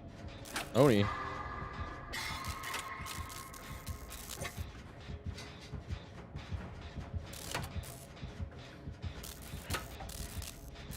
Yes, Kindred and Deja Vu, perk-wise. And non-perk-wise, just loop tight and greed pallets. Especially if you don't really know the tiles and maps and stuff like that. Always think about going in as tight as you possibly can. Especially when you're playing against newer killers, like they won't loop as tight. And you can literally just get extra loops because the killer's not looping as tight. Eventually you'll get to killers that are looping tight, but it's good practice because you have to be looping tight by the time you get those, you know. But that'd be interesting to see if greeting, and what greeting pallets means is fake like you're gonna throw it, but not. And a lot of times killer will step away, but I was like, huh. Dude, would brand new killers step away? I would assume, but it's been a while since I was a brand new player, you know?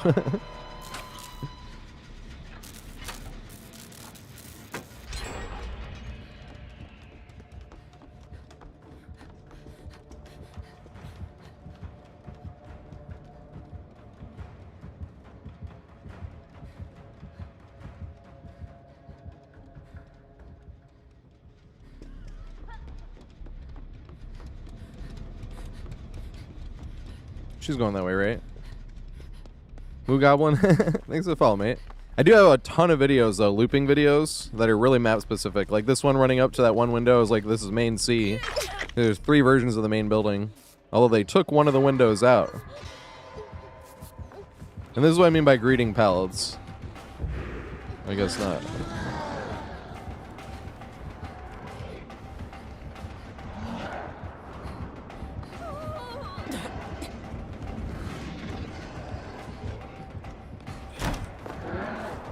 I'm not gonna make this. What should we have done different?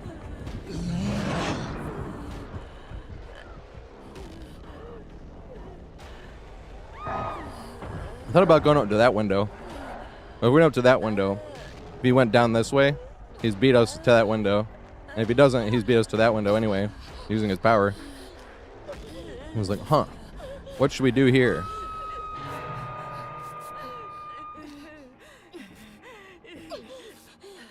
I'll have Kid Cudi's verse in this one. I mean, it's Kid Cudi's song, but he has a verse later on.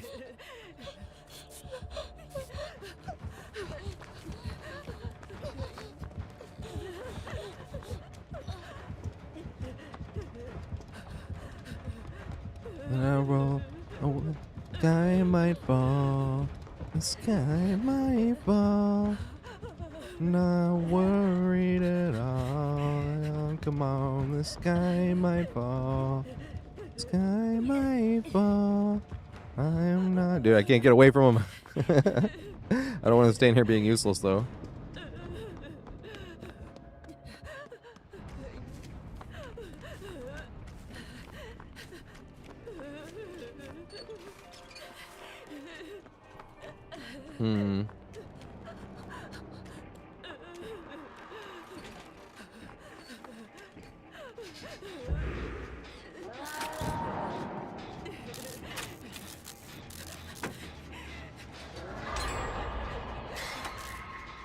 When it'll grip you.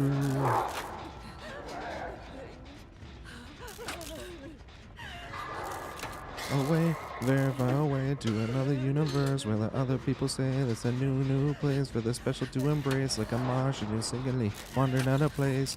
Take what you need from the belly of the harbor. Even if you try, you'd be floating higher up. But you could say bye, bye, bye. Sky might be falling, but remember you can fly. The sky might fall. The sky might fall. When I'm not worried at all.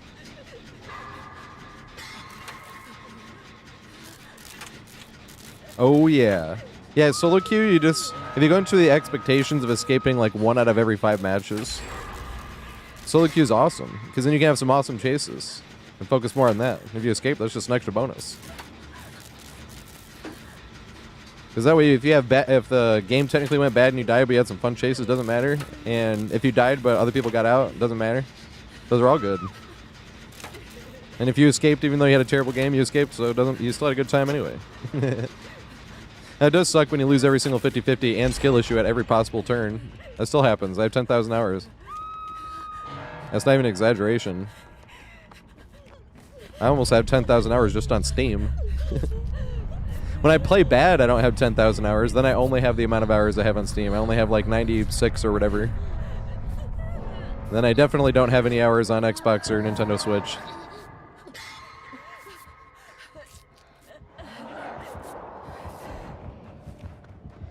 Oh yeah, it was almost full health anyway.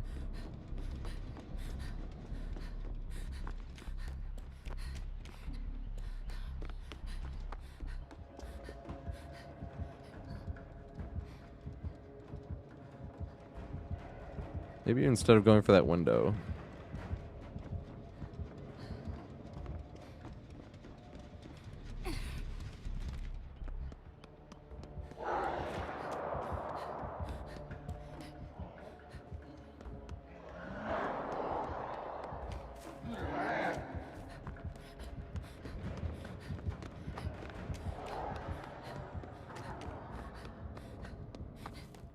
We didn't do that gen in the back, did we?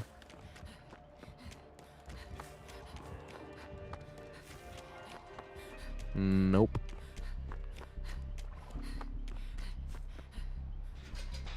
Yeah, but Kindred and Deja Vu, I feel like, because I've been every now and then running, because I usually play with no perks. Every now and then I'll run this build. It's all common perks, so you can guarantee get it without any DLC or grinding up any other survivors. And it's Kindred will make it, Deja Vu, and Resilience. But the most important two for solo queue is Kindred and Deja Vu, I feel like. Those two alone just help so much on how your solo queue games will go.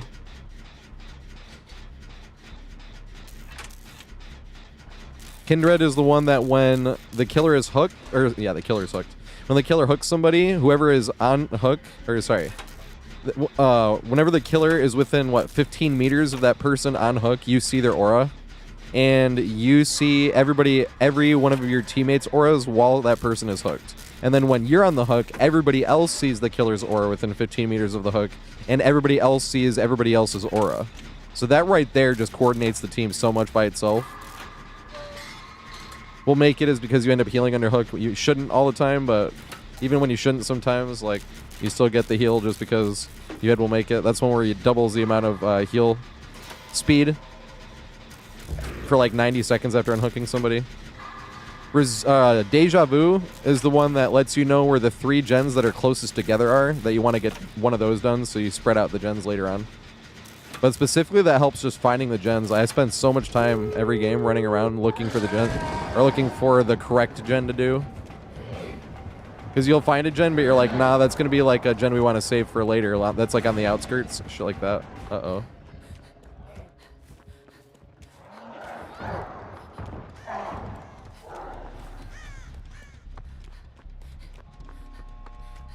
Yep, Bond is on Dwight.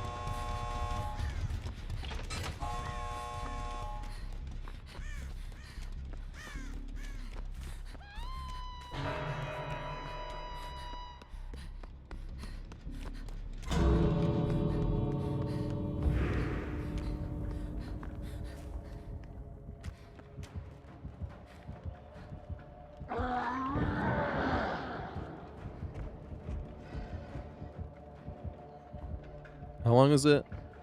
His power? It's gonna block it the whole time, right?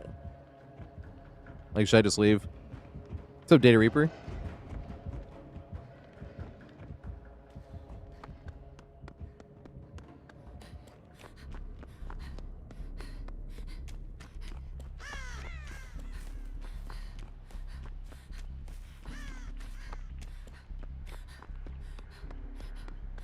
I'm sorry, Poncho. Because I think I would not have been able to get that. I think he would just be in his power the whole time, and I would just not be able to get them off the hook because I wouldn't even be able to trade.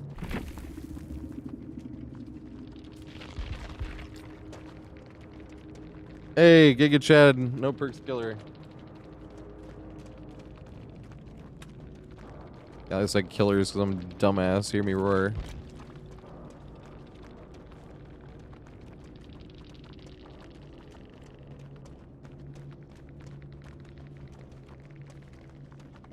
He's salty.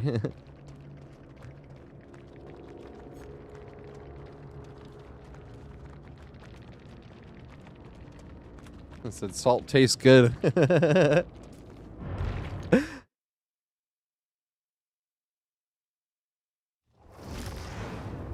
DBD, I don't think DBD is anywhere near the most toxic community of online games. Like, nowhere near the most toxic, but 100% of the online games I've played, it definitely has the whiniest.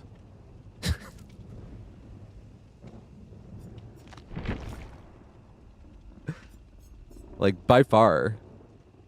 At least of the games I played online. Halo, Guitar Hero, if you even count that. Halo 2, Halo 3, Halo Reach. Call of Duty 4, Call of Duty 4 Part 2, Modern Warfare and Modern Warfare Part 2. Those are the only ones I played online. Gears of War, Gears of War 2, Gears Ultimate, Dark Souls 3. Dark Souls 3 had some whiners, but it was more understandable because that was just, yeah, that was funny.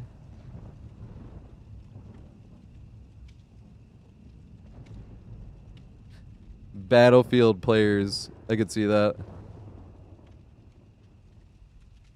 I feel like that's more like against teammates, right?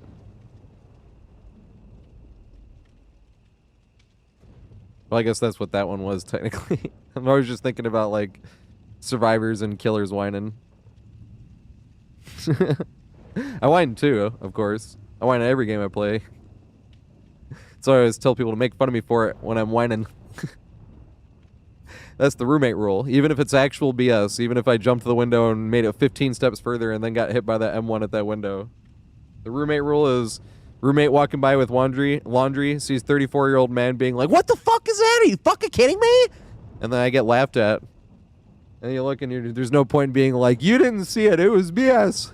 No point in that. It's just like, "Yep, I'm whining about video game." That's the roommate rule. I always see baby rage in chat, pacifier emotes and shit.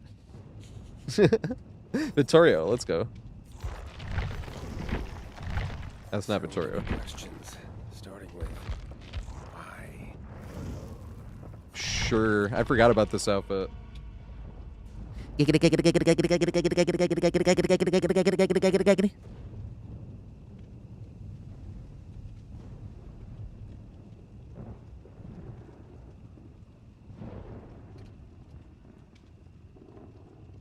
Yeah, whine like every single ghoul game I play.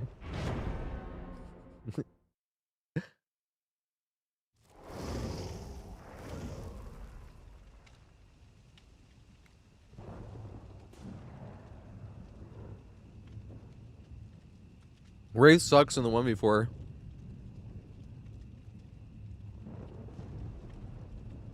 At least I hate playing as Wraith in the 1v4. He's my favorite 2v8 killer to play as just because it feels like that's how he's intended. Same with Oni.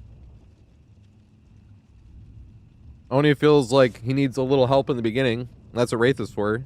And Wraith feels like he can't finish off survivors. He just feels like basic tall M1 killer, so he can't even really like mind game at little loops because they can see him over everything.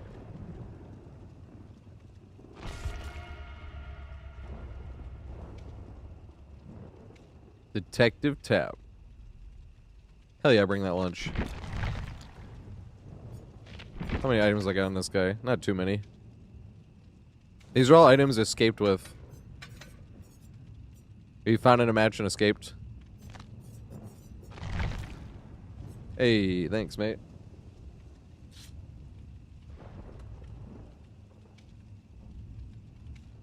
I hope we don't need it.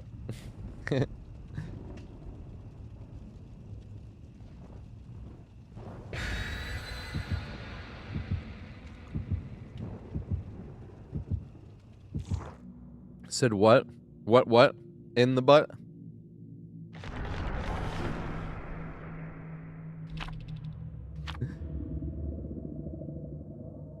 Do the kids nowadays even know? I said what? In the butt? I said what? In the butt? Do the kids nowadays even know?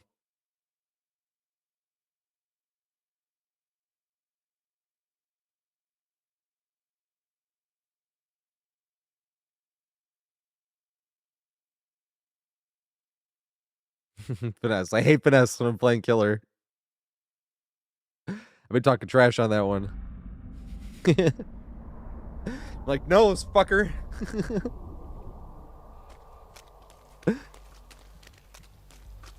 I got this boat.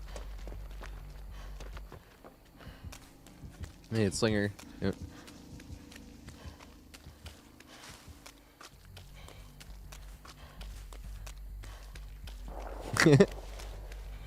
I talk a lot more trash when I play Killer than I do when I play Survivor. But the fun thing about Killer is you can have 3 survivors that are like struggling hard.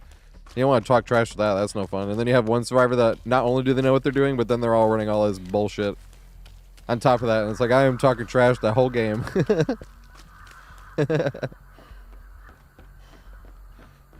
Not about the others, obviously, but you know.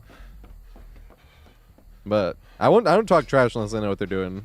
It's no fun to. I have a whole video on, not just on that, it was a whole video on trash talk. I don't think trash talk is toxic at all. Trash talk, though. People cross lines way too much. And I'm like, that's not trash talk anymore, though. If you're, like, making fun of someone's lifestyle or, like, appearance and shit, like, this isn't talking trash anymore. Or threatening somebody. That's not trash talk.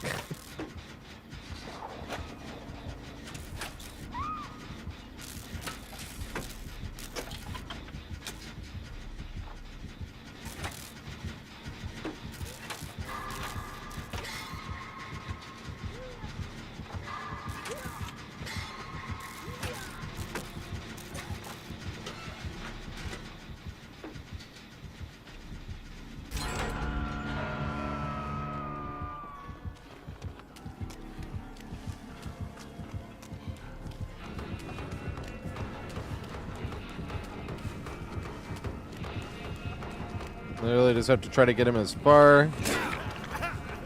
Alright, fine, I'll loop this shit.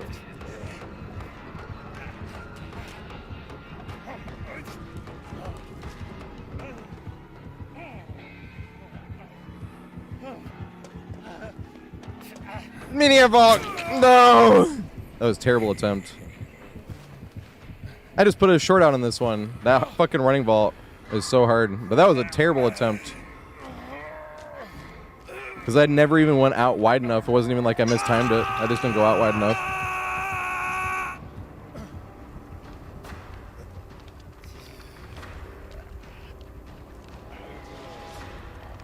I think that's the hardest loop in all of DBD.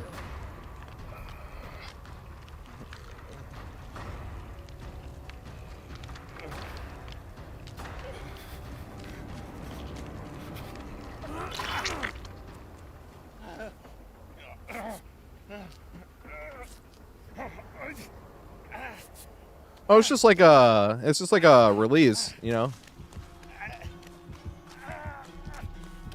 Oh my god. See, Adam? Yeah, thanks, Adam. You're too late now.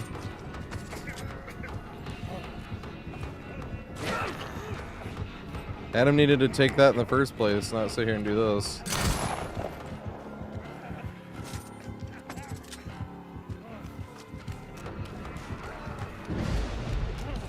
Yay.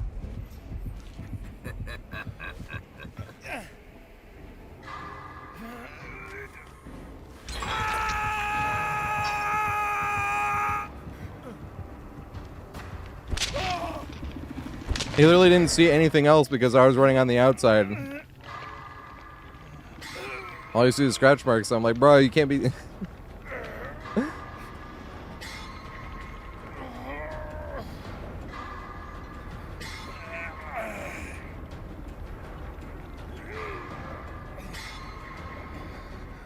Nope, I made a whole video about that one.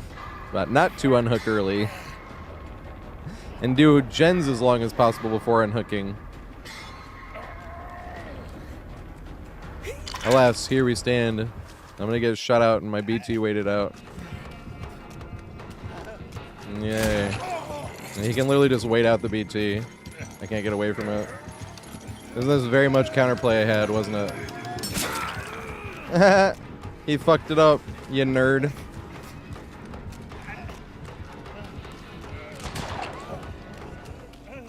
Yeah, you fucked up. You couldn't even camp and tunnel right, bro. You need to work on that camping and tunneling.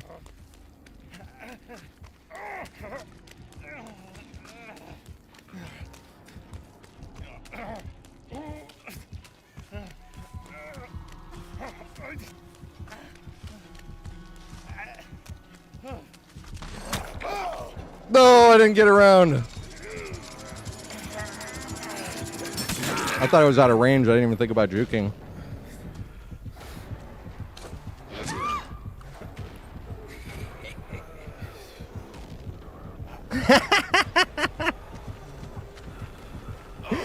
You got the solo queues, bro. Good job. You still lost 4 gens to a bunch of solo, and he just blew a skill check. Never mind, you didn't lose 4 gens to a bunch of solo queues while you played the most basic way possible.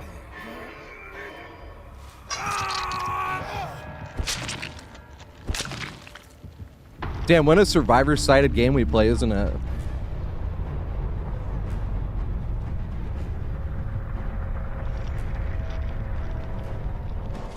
I totally had so much counterplay when I got unhooked at the back of the map and the teammates just hide. Wasn't that so much counterplay I had? I'm not counting that as a Vittorio game. I'm playing another one. I want to actually loop, not try the hardest loop in the entire game, go down to that, and then camped and tunneled by someone that we can... How we judge that way, that we can't even tell if they'd ever played the game before. Because you can figure that out, right? You don't even have to play one game. Well, why don't you just tunnel the very first hook I got? So how can we tell the difference? Might have been a brand new player, and we're being mean.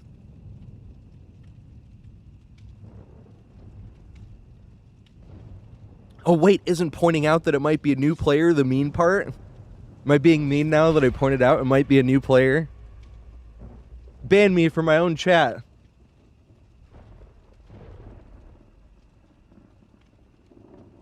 Oh. I was like, I'm not playing as Ace anymore. I forgot.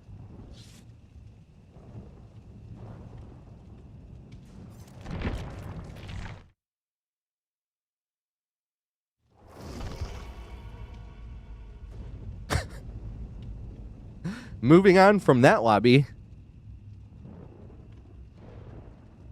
That was some wildness happening up in here. I don't know. My head is blocking a lot of it, but I don't know if you guys could see what was happening. It was just like... We were just talking about trash talk. This was not trash talk. I was like, what in the fuck? It wasn't even directed at me. They were like calling themselves racist and shit. And they were like, I hate women and I am racist. Like and they were saying shit that was getting blocked out too. And I was like, okay. We're leaving that one. And on to the next one.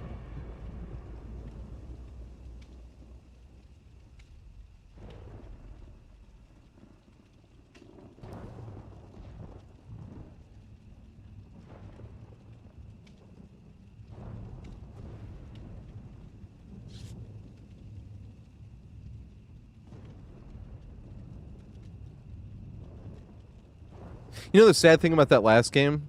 They nerfed, for no reason, the docks. They did not need to get nerfed at all. The docks weren't even that good, and you had to know them like the back of your hand to even make them good, and they still nerfed them. That's why I couldn't loop at docks.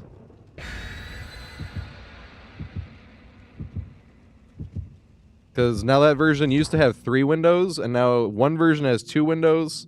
And one version literally has 1 window, and it's a really shitty window, and that's the one we got. I was like, well, we can't loop that.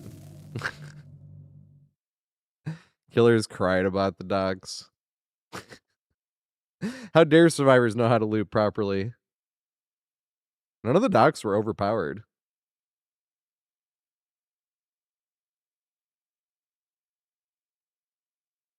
The one was the strongest. If you're going to nerf one, nerf that one. And take like one of the windows out from the end.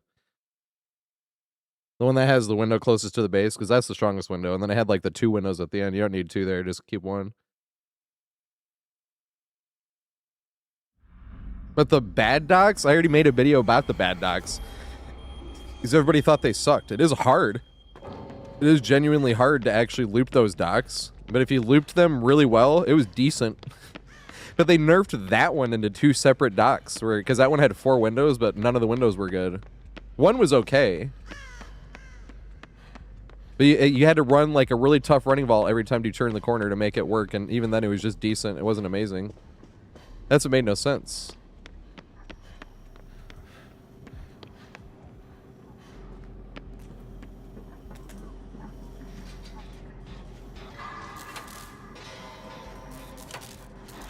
Because they nerfed it, and there's 2 versions, and they just made half windows and half windows. So one version has a shit window and a shit window, and the other version has a shit window and the decent window. But they're the farthest ones from each other, so you can't use them together anyway to make the decent window decent. And so it's just like, what?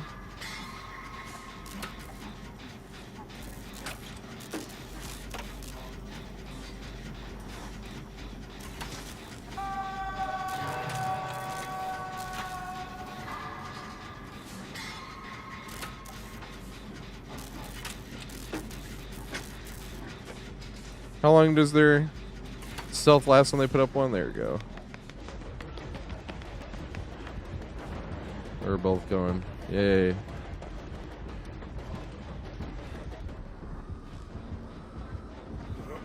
Alright, don't jump down this way. Hey.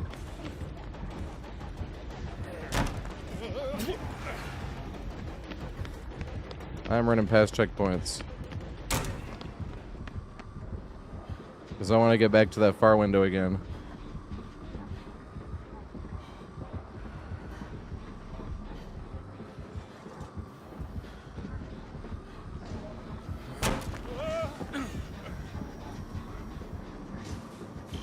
No!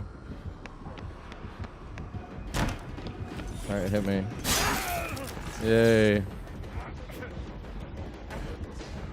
I was gonna have to give up a hit eventually because of the thing.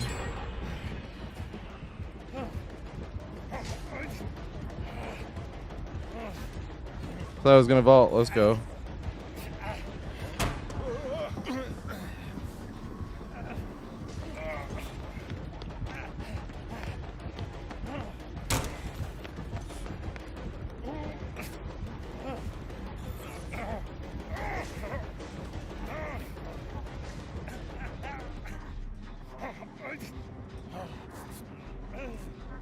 Dun, dun, dun, dun. Dun, dun. Dun, dun, dun, dun, dun. It's unfortunate we got in chase because I run this way. Well, she doesn't have a terror radius anyway.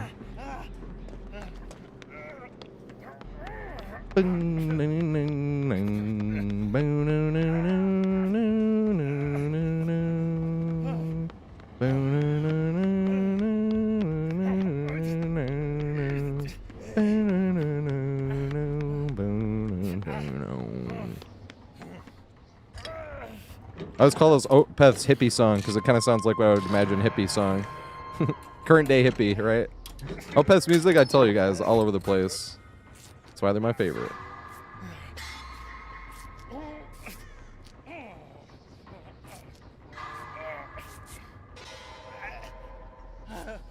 You block every merchant player you come across. Merchant sucks now. Merchant was never even good. They were just capable of holding the game hostage. They got every killer nerf because of it.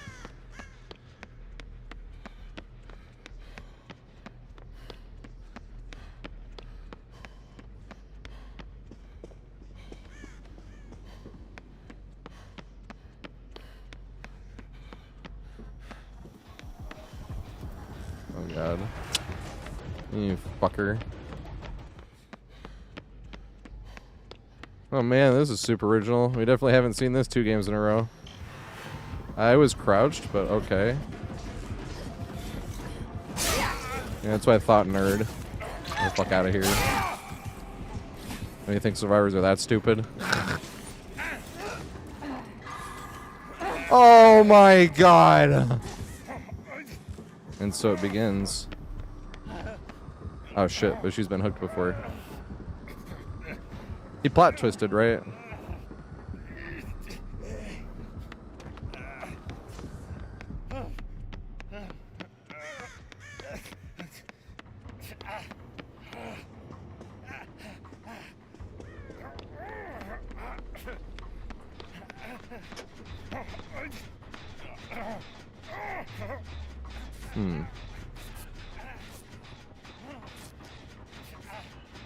Actual ghouls. The funny thing about Ghoul is he has a really low skill floor, but he has an extremely high skill ceiling. Oh man.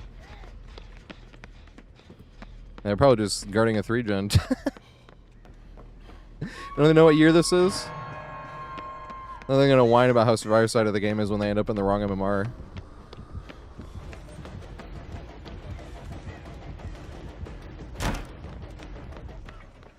There you go, back to your hook. Can't let it get away.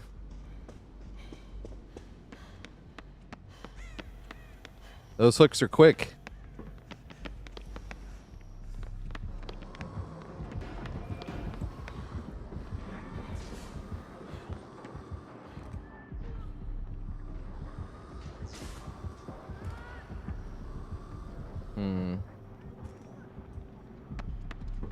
I already got that gen done.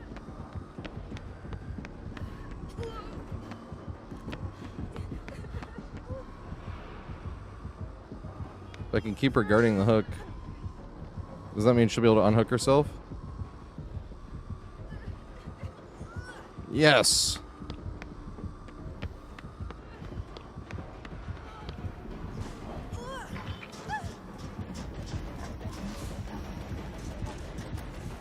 No, dude, I'm the fucking worst body blocker ever was. Thought she was gonna loop the pallet. Oh, look, she can chase other survivors.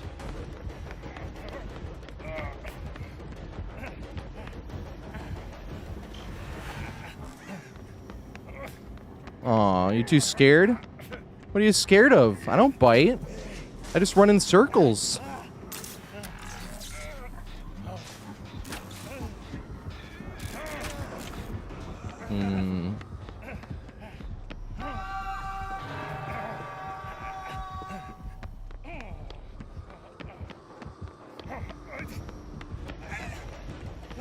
Alright, coming this far. Don't leave me now, you gotta get your free down. Look how far you wandered. You're getting better. You like left the TV area this time.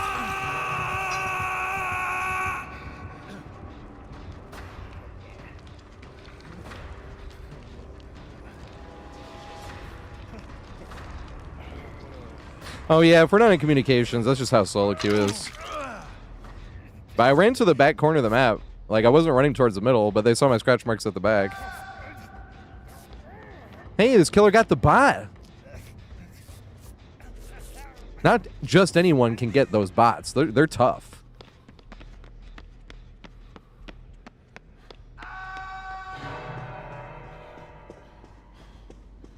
You know, all fun and jokes and trash talk aside, the bots on certain gyms that spawn on certain maps are actually like, you can't even get them in chase.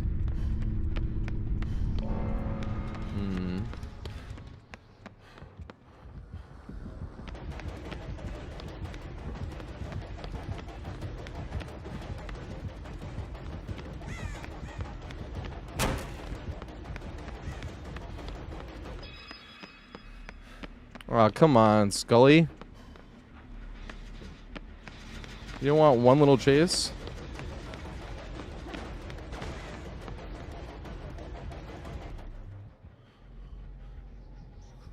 Oh, look at all those slowdowns you have. You still don't want to chase?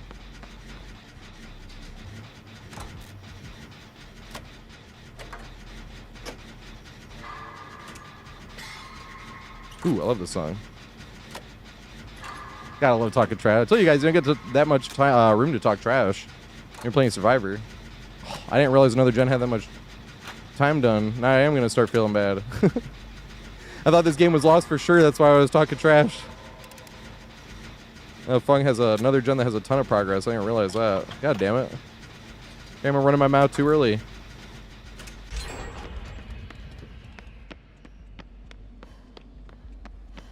Hey, she got to Fung though.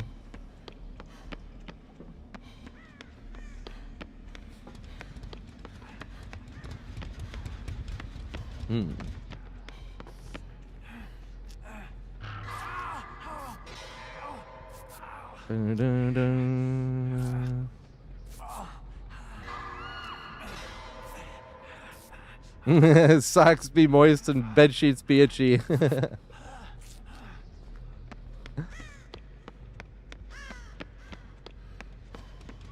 That's somehow super fitting to DBD.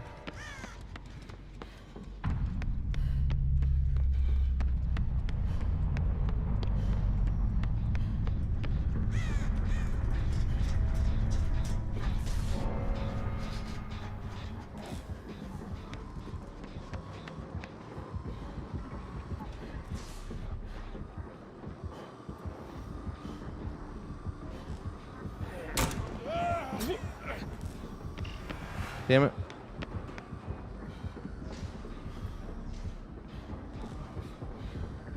Just walk across the middle.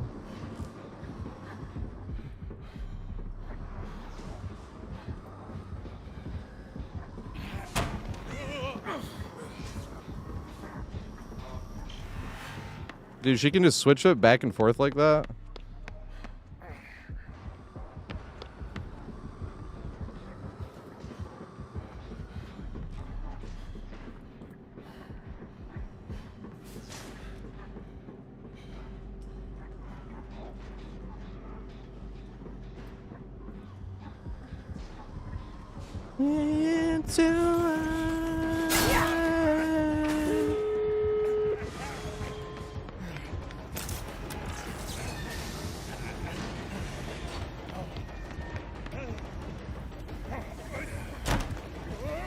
You learn to drop down yet? Nope. Might get hit because of this hindered though. Holy, 12% hindered.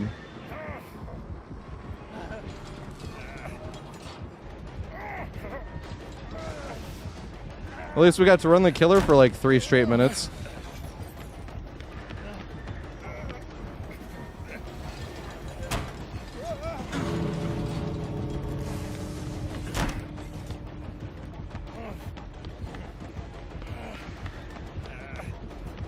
Oh, the pallet's gone though. No! If we'd have been on communications, they could have came and body blocked.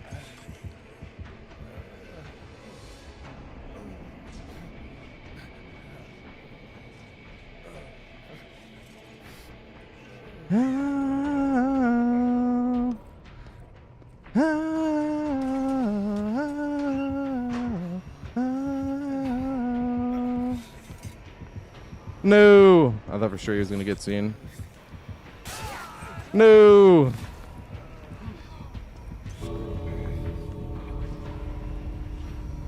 This is crazy or not? It's easy as fuck.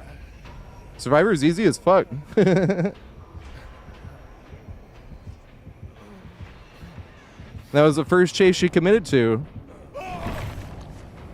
I'm waiting for this bullshit. I wanted to see if we could somehow get hatched. But trust me, anybody can do this dumb shit. It's fun though. I'm definitely a Spire main. What is a challenge? Oh, just generators. That's why it's taking me so long, because I don't do them enough.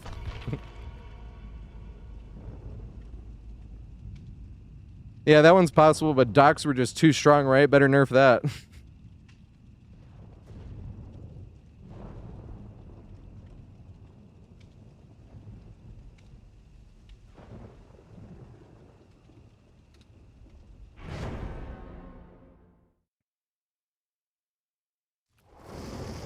I actually have like an almost hour-long video explaining that loop. At least we have each other, El.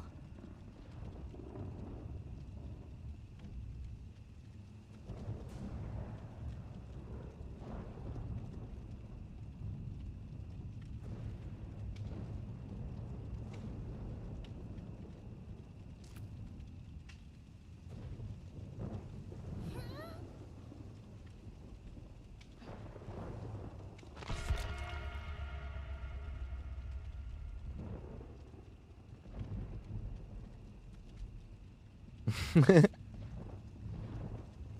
mean, there's nothing wrong with it. It's one of my favorite loops too. I do think it's the strongest loop in the game. Although it's kind of cheating to call it a loop, because it's like a bunch of loops working together. But the big loop you're trying to achieve is that far window that we just ended up taking the hit at. It took the hit at to reset that. Because if we jumped down, we were going to take a hit, and we weren't going to get our sprint burst really, and she wasn't going to have to go through a M1 cooldown. All of that was going to happen, and we were going to end up hindered anyway.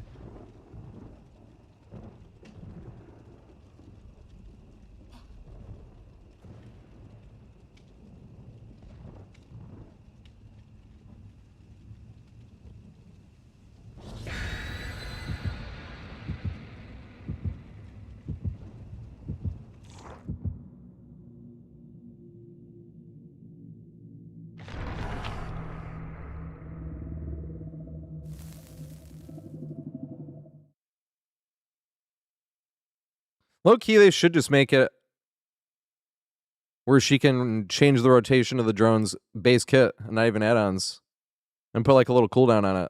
And then the add-on makes it so there's no cooldown.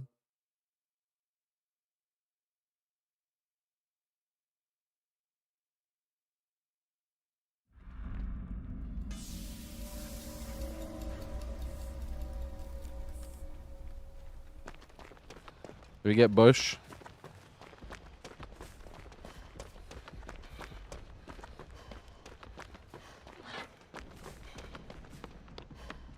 We could try.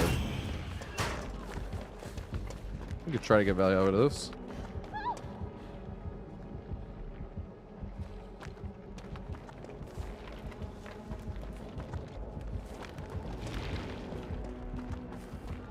Not while they're there, though. Hey, have a good one, mate. Hell yeah, I'm gonna be live again tomorrow, 420. But it's a shorter stream because the Pistons play tomorrow. Because I think it's shorter. If they play on the West Coast and it's like at 10, then it won't be shorter. I don't know, just fall asleep during the game.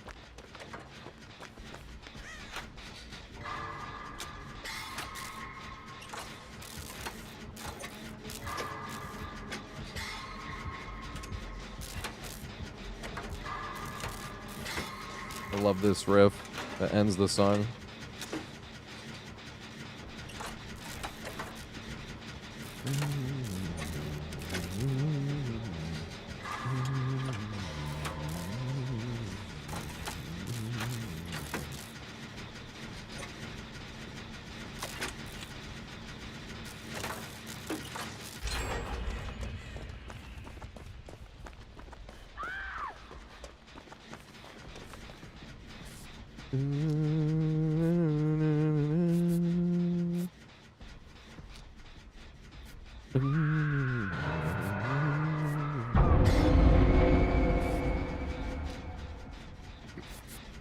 Excuse me.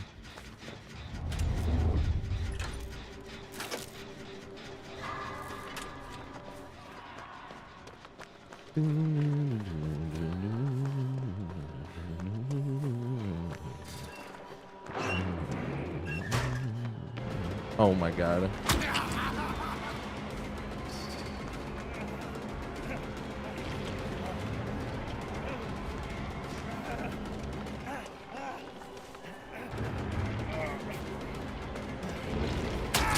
We got as far as we could take them. I was hoping to go farther. We ran face first into the fucking long bush. Didn't see shit until we were up on it. It's one of the few times Nightfall value really helped. The bush is RNG. I'm actually making a video on this right now, but I haven't gotten a look at the front part yet. Only the back. I was like, huh, I want to loop the back part. Well, that was what I was trying to find, and I was even thinking, I'm like, why can't I see brownstone? Oh my god, it's a fucking huge bush.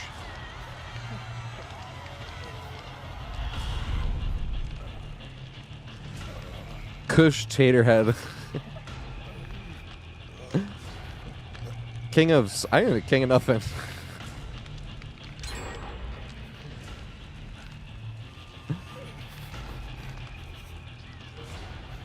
Oh, Bob Dylan, I have extremely in-depth guides on maps. Like, I mean extremely in-depth, like 10, 12 hours long type deal. Hey, chase me this way.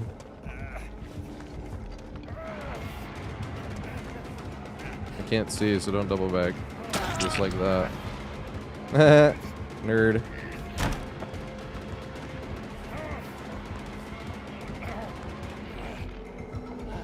We could...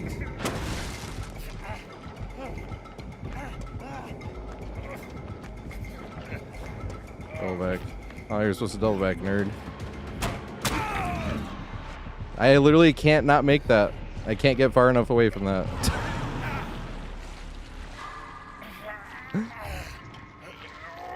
Oh, this is the third copy pasta game we've gotten in a row. And we got some super original killers today, don't we?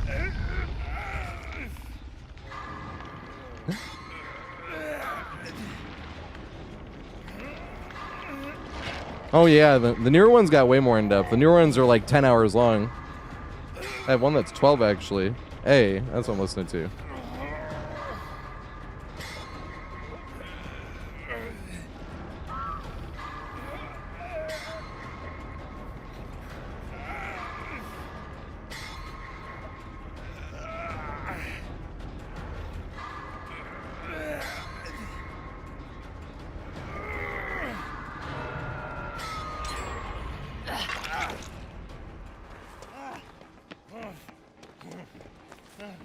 Run to House of Pain. Bruh, this is the worst luck ever. How? Why the fuck is he going to a house where the gen is already done? Like, what the fuck is this luck, man? Why in the fuck is he going to a house where the gen is already completed?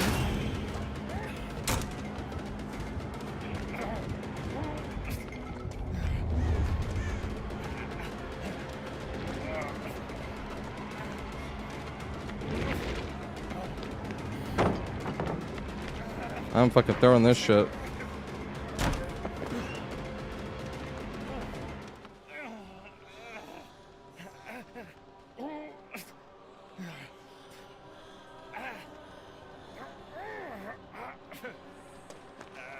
Because my teammates actually have a chance if I stay alive. Do I have a mod here? Type exclamation pallet.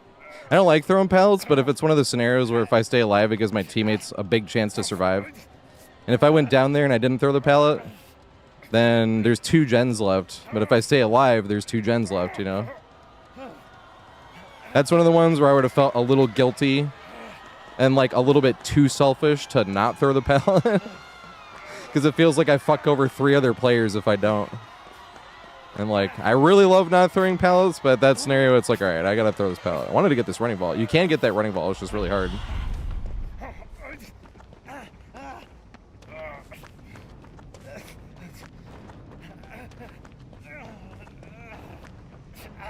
I don't know what to do though. I haven't been healed since the first time I got M1'd. I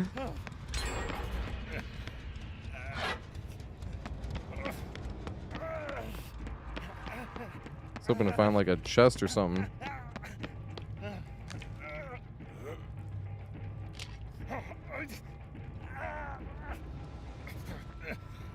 Money spent. I'm still fly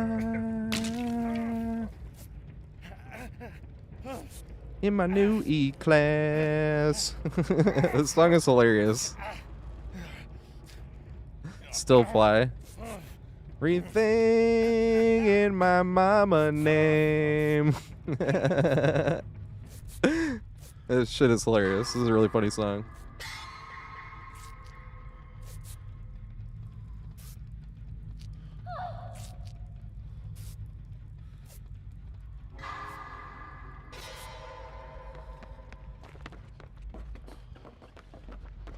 Hey, I appreciate Bob Dylan.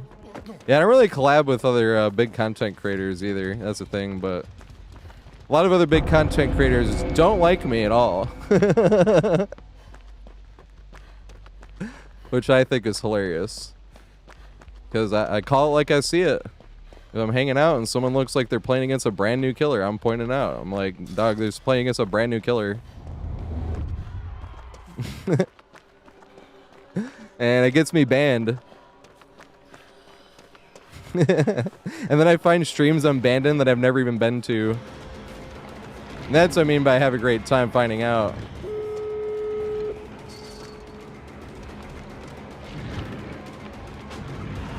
Yeah, now we make the window. Now we make the window.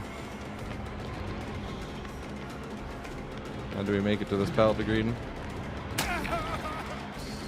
Does not look like it. That would have been close or sweet.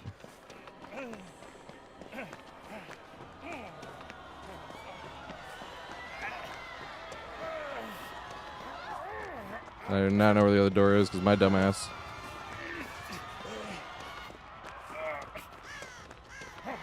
I mean, yeah, the real ones don't hate me. Odds Darva just raided me like last week.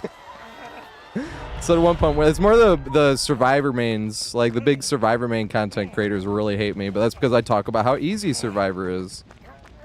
And like, I also don't like watching people get bullied, so when they're bullying a very clearly, obviously new player, when they have tens of thousands of hours and they're on a Swift, like, I usually point it out. I'm like, that's a brand new killer you're playing against, doesn't even know that there's an anti-camp meter. Like, and then they tell their friends, and all of a sudden I find myself banned in lots of chats, but that's why I like finding myself banned, because that tells me how fake they are with me ever having to find out the hard way.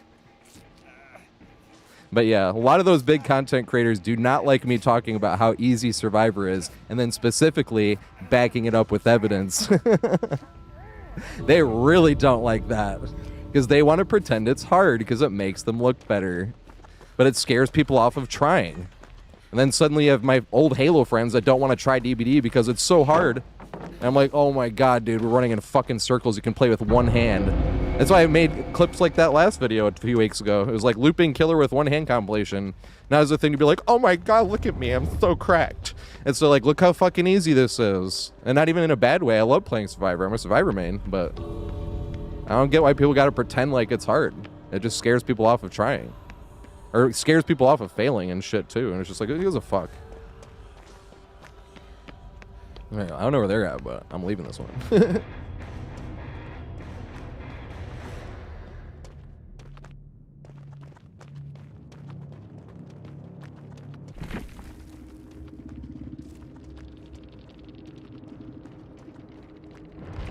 I like quiet kills though. This is why I remember somebody was asking me the other day. They were like, "What survivors do you watch?" And I was like, "Mish." Mish is cool. Mish is the realest one because she had me banned and she didn't even know why. She was just told to ban me, and she unbanned me.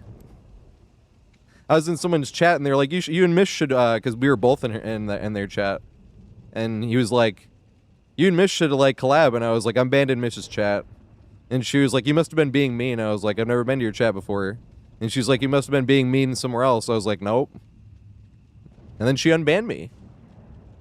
And I think of that Dumbledore quote where it's like, "It takes a great deal of courage to stand up to your enemies, but a great deal more to stand up to your friends." Oh, Mish is a super real one. That was cool.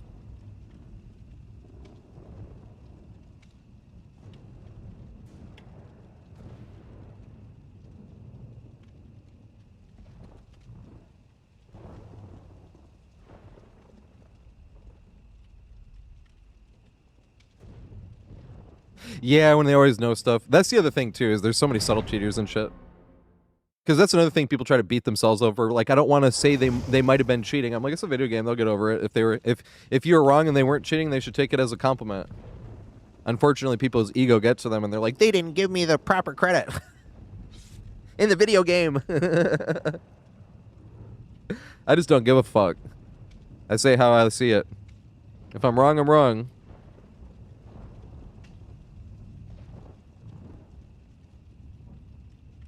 Oh, we heard the song earlier. Love that song. Yeah, I commented on Quiet Kill's newest video, and he responded to me.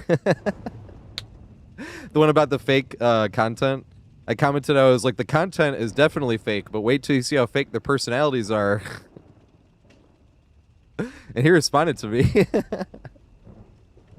I love Quiet Kills. He's awesome. We've rated him before, multiple times.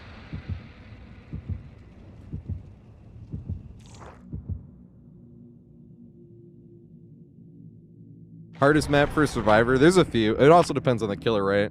Like, getting a meat plant is amazing for some survivors, but if you're playing against Doctor, that's a really tough game you're going to run into. You know? But generally, I'd probably say Ruins. Forgotten Ruins.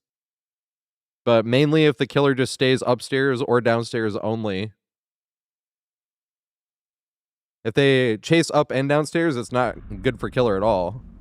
It's just one of those maps where, like, it's funny to be like, I always suck on those maps, but I always lose on those maps when I play killer just because I don't give a shit about staying in one spot. It's like, if I see somebody, I want to chase them. I don't want to be like, I can't leave this area or I'll look at my gen's done. I just don't give a fuck. I have that in my tags, right? Dilligaff. Do I have history with nose ones? No, but there's definitely other ones I've seen. Because I saw, there's another guy, Black by Daylight, or Young, it was Black by Daylight on Twitter, and it's Young X Black on Twitch. Love that guy too. He's fucking real as fuck. It's one of the realest streamers out there. But he posted something responding to that, or not like on his thing. He was just like, yeah, there's a lot of fake people out there. And then I posted that picture of the guy with the glasses on, with his cheeks all puffed out, like. And I was like, me knowing a bunch of people I think are fake, but trying to keep my mouth shut. But there's definitely other ones I've seen from like shorts specifically where I'm like, there's like nobody else in this game. It's literally just this one survivor and the killer. I'm like, this has to be staged. But I literally didn't see that until like a week or two before that. It might have been one of those guys. I didn't think it was one of those guys though. Because the guy I saw hadn't posted a single full video. He had only posted shorts. And I was like, but every short I looked at, I was like, this seems really staged. But one of them specifically, I was like, he was on Grim Pantry. He was like locker teching killer and shit. Faceplant. A skill issued happy hour. The funny thing is, how long until like people are using AI to fake shit?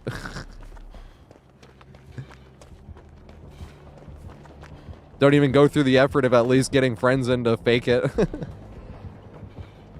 See, the good thing is actually, and I wouldn't give a fuck if somebody was like, you're faking it. I'd be like, oh no. Because I just don't care. But I don't fake it either. I save every single game I play.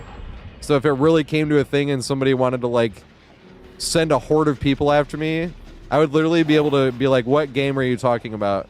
And since all my streams are on YouTube as well, they never go away.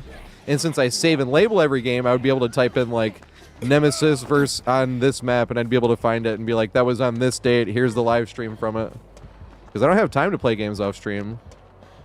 I was playing some games off stream during the 2v8, but that was mainly because I was trying to fix my PC was having a lot of issues. And then at the very end of it, I played a few games to squeeze some more blood points in. On that Sunday night. But I also had worked a double, and I was like, I want to play some games, goddammit.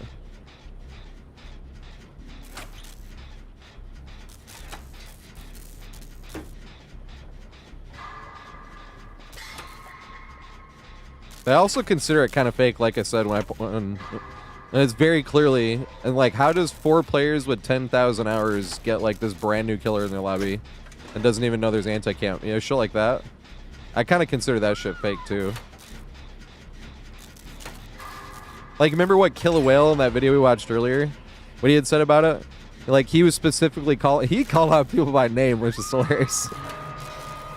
But he literally was like, it took me a strange combination of words to find his channel, and like what it showed him typing was how to play Survivor against a killer with more than 10 hours.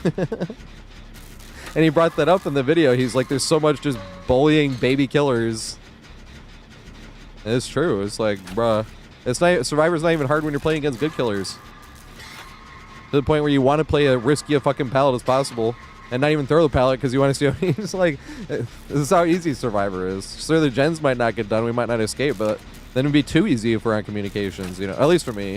I think Survivor would kind of get boring if we were just playing on comms all the time. Like, all right, who's the one survivor that's going to get chased this game? You know? But if I was playing with a Swift, that's when if I had 4 people I was playing with all the time, we'd probably get into comp then, if that was the case. But DBD was always my solo queue game. When I didn't have people to play Halo or Destiny with, I'd jump on DBD.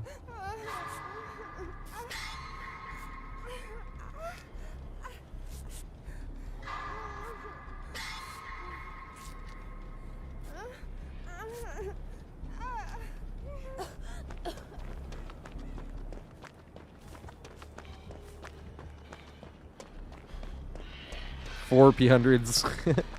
That sucks. They might have actually, because the thing is, a lot of times you'll notice that they'll end up dead in their games. They end up bullying the killer all game, but they make sure they die. Because if they don't die, their MMR goes up. You know the funniest time, the only time I ever saw this and thought it was absolutely hilarious? I love this guy. The Cool Mike Show. But he was being completely honest about it. Like, his stream title was some shit like, dying on purpose so I get to bully new killers or some shit like that. I was like, dog, now that's hilarious. It's just not funny when people pass it off like it's not bullying brand new killers, you know? Like, come on, pick on someone your own size, or ours at least. But Cool Mike Show, that was fucking hilarious. Dying on purpose so I get to bully baby killers. It was literally some shit like almost word for word like that. It was like, oh my god, that was hilarious. And he was just making sure he died every single game. It was hilarious. But he wasn't in a Swift either, you know, it was just him by himself. I mean, even if they were, I feel like I would feel differently about it if that was the attitude. Like, of course we're dying on purpose. You know?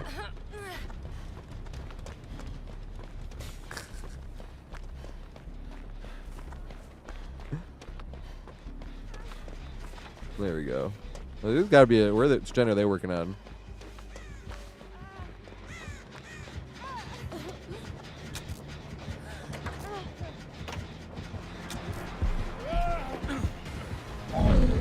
Yay. I saw her though. I'll go pick up.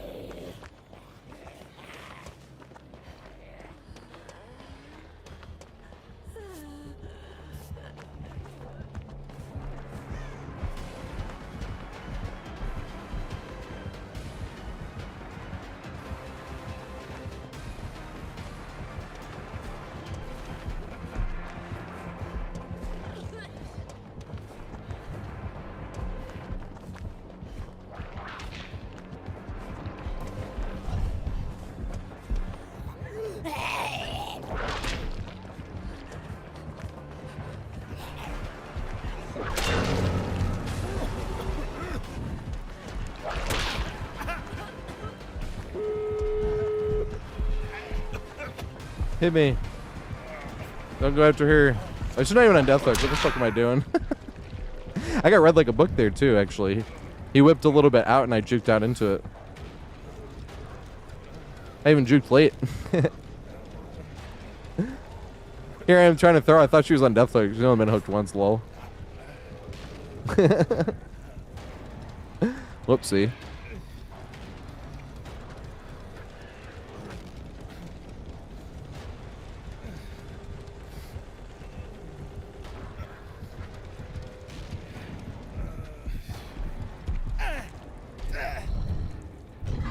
Yeah, doing it for the love of the game.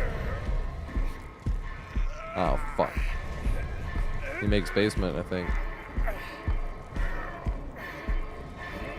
This would need a SEAL Team 6 type effort. And all day to crawl away from basement as well.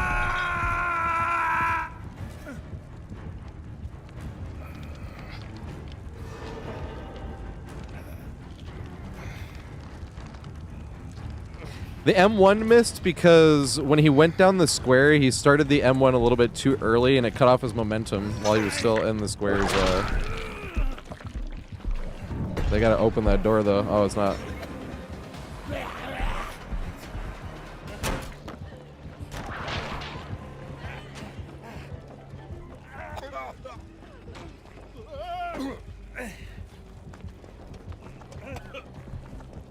Well, this is Bade.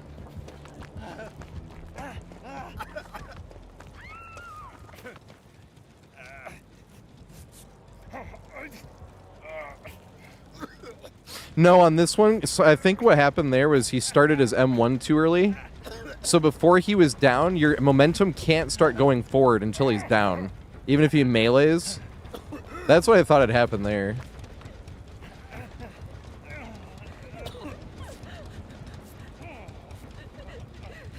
So I think he went in the hole, and the second he started dropping through it, I think that's when he M1.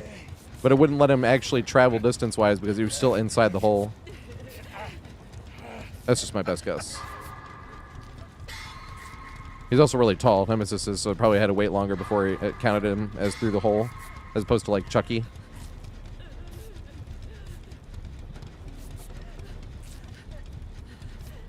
Yeah, that's the thing. Survivors, like that one build, Kindred will make it Deja Vu. I'll put that on after this.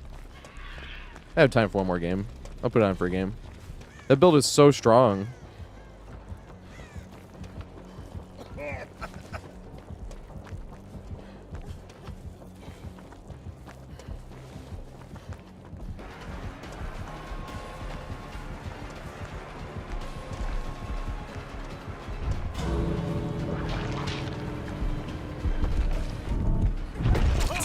Damn it.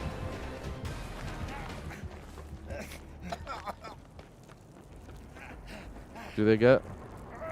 That was good. No, she got hit twice. Beat it.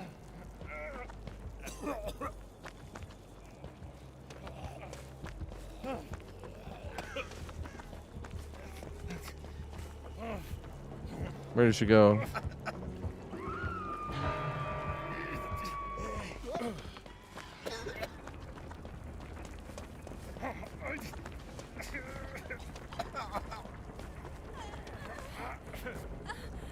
He also could have gotten forced into a short swing because of that as well. Because it did sound like a short swing.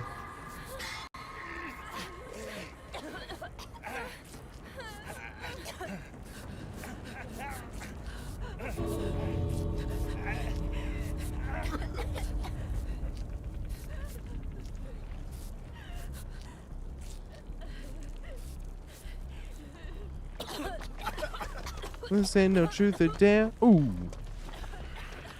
I tell you it's fair, so beat it. But you wanna be bad, just beat it. No. We will not leave.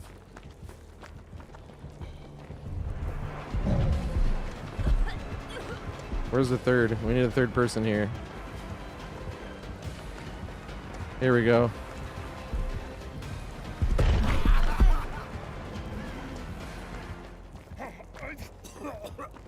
She turns around. Michaela gets up. No! The zombie's not here anymore, though, which is good.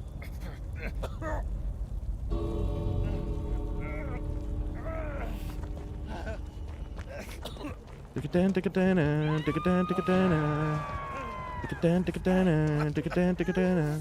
only have one more try at this.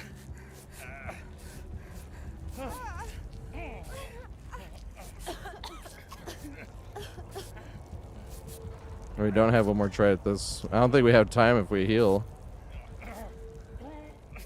When we get them off the hook, it's going to have less time to make it to the exit.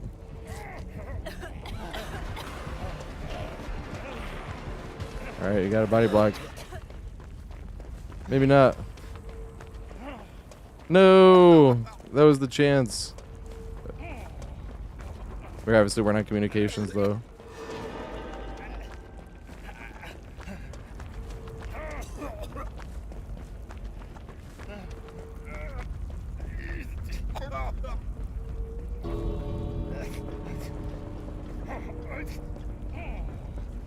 Yeah, they wouldn't even be able to make it.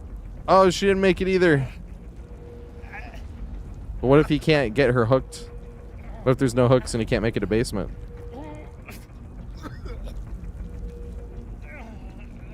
What if she took a hit?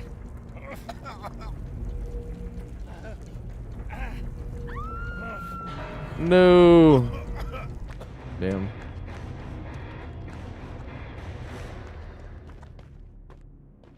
Oh, this build. Yeah, the common perk build. Look how strong this build is. I'll show you. Air controller. Good shit. I'm playing killer controller is way fucking harder than mouse and keyboard. And yeah, there's nothing on killer like that. Exactly what you said. Because when I couldn't try to convince people to play DBD, I'm not trying to convince them to play killer. Whoops. I switched build like I was gonna switch a whole fucking thing. Like I'm switching to killer just because I put perks on. That's funny. This build right here. Kindred will make it Deja Vu and Resilience. Just look how much value we'll get off of this for one game. Specifically just Deja Vu and Kindred. Kindred is what lets everybody see each other. 16 meters, not 15. And stuff like that. And Deja Vu, watch how much time it saves just being like, oh, there's a gen I need to do. Instead of running around the map being like, what's the right gen I need to do? Because they're run by gens all the time, where I maybe should have already done it. But I'm looking for a gen, I'm like, nah, there's going to be a 3 gen somewhere else. And I end up running around for 40 plus seconds looking for that 3 gen that might not even exist. And it's like, oh, I should have done that gen that I found 40 seconds ago. You know? Also, Wolfie Gang, thanks for the follow, mate. I appreciate it. I missed a few follows. Little Puds, Katie Ner, or it could be Cod Dinner. Cod Diner. I'm sorry if I'm butchering it. Coolest Guy, 7869. I remember getting a Moon Goblin. I do remember that.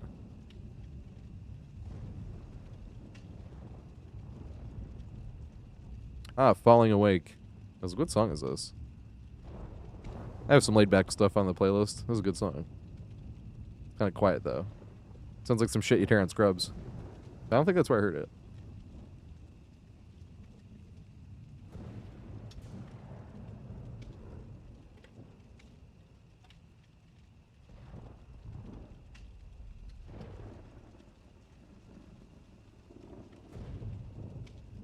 If being a masochist has anything to do with it. I saw somebody rocking a regular Ghostface fit with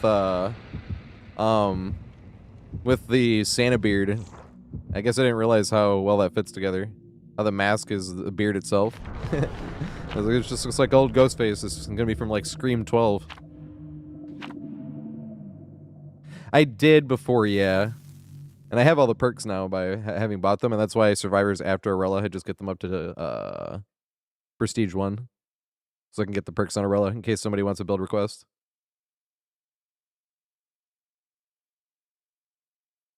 Mars Volta, nope. Never heard of him.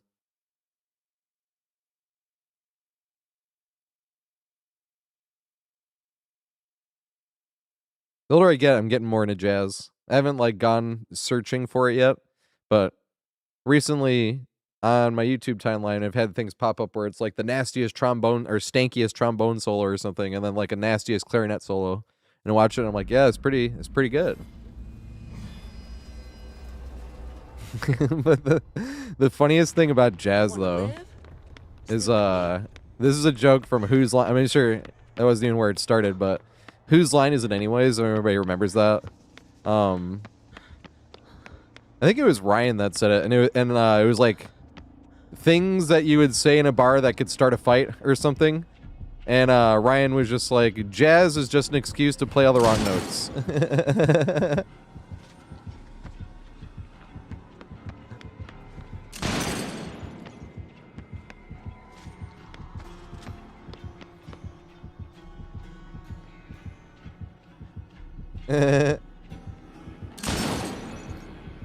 It's still not available, huh?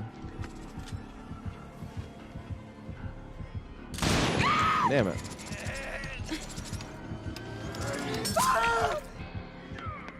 I was like, where's my sprint burst? Not happening. Oh, too low for that.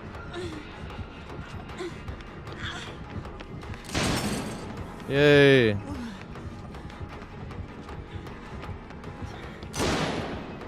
They could leave there, I think, but it's no fun. We're having fun over here.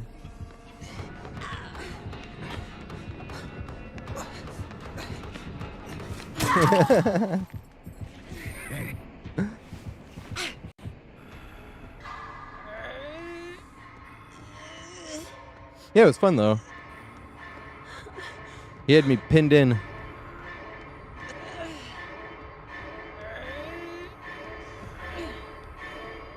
What's up, Chris? How you doing, mate? Oh my god. And then he gets no hook or anything. That does suck. He already reloaded. I'm gonna have to... Yeah, juke too late. I was gonna juke at the top of the stairs. I was gonna juke once we got up there to the side, but we didn't even make it up there. But you should have had this hook anyway. I had a fucking video game fucking him over.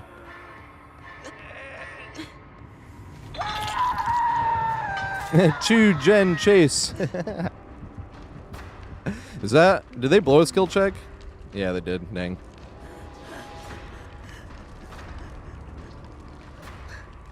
I was like, I thought I had a lot more progress than that. I think they blew one. Oh, pain res. Good point.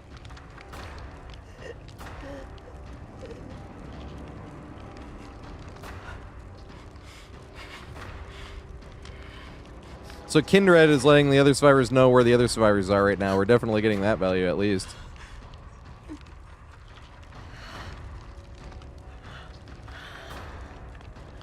There are other perks on other builds and stuff. Oh god, here it comes.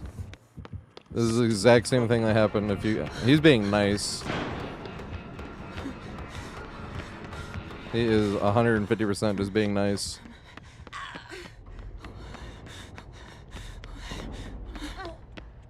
So this is what happened in that other Slinger game. Getting hooked by the killer, and then just waited out the BT. Oh, that Slinger fucked up though. That was funny.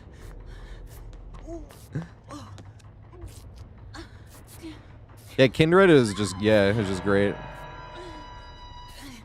The funny thing is, when I play this, now that we're talking about it, I remembered, but I always forget to look at the hook because I always forget I'm running it when I do.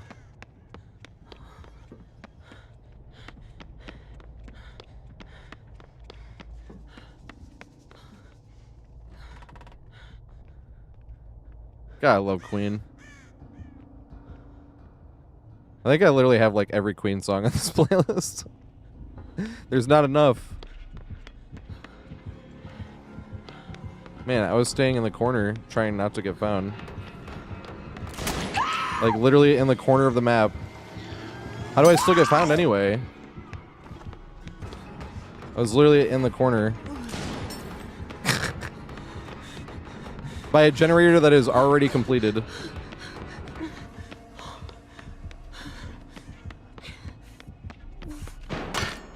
still get found. Like, how?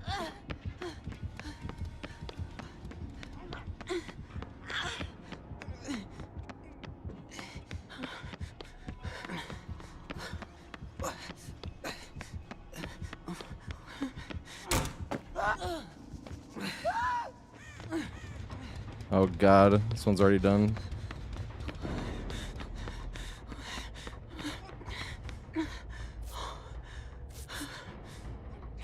Oh yeah, I've been using this build every now and then. This is the only game I use perks today, but doesn't even matter. I can use perks when I want. But this is a complete common perks build. Plus, I actually, when I spent the blood points, I have a video talking about that. I was like, I'll use perks now. Not all the time. That was more on killer. This build on Survivor is my counter argument when people say that you need to get a bunch of DLC or grind a bunch, or well, both really, to get a good build. And it's like, you don't even need any Survivor unique perks to have a good build, which I do not think is true on killer. Oh, caught again down here.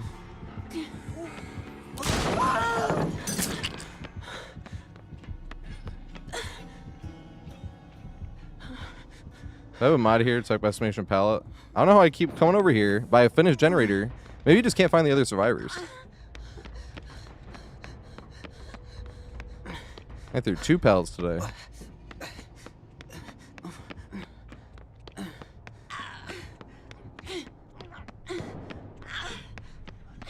Maybe the secret is to sit by a gen that's getting done. Wait, I'm right here. Here we go. But even being injured, once they would have been hooked, I would have been able to find a teammate because of Kindred to get me healed.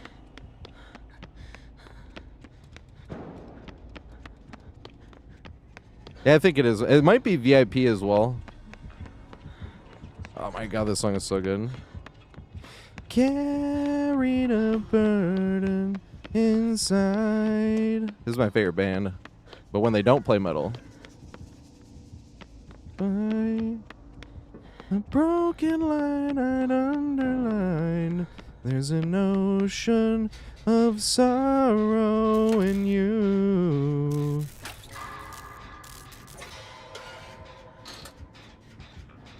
Sorrow.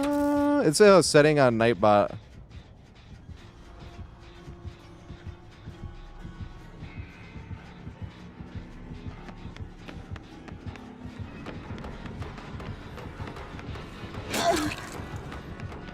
I don't know how I'm the only one that keeps getting found. And no, I'm not saying he's hacking. I'm just like, what are the other survivors doing?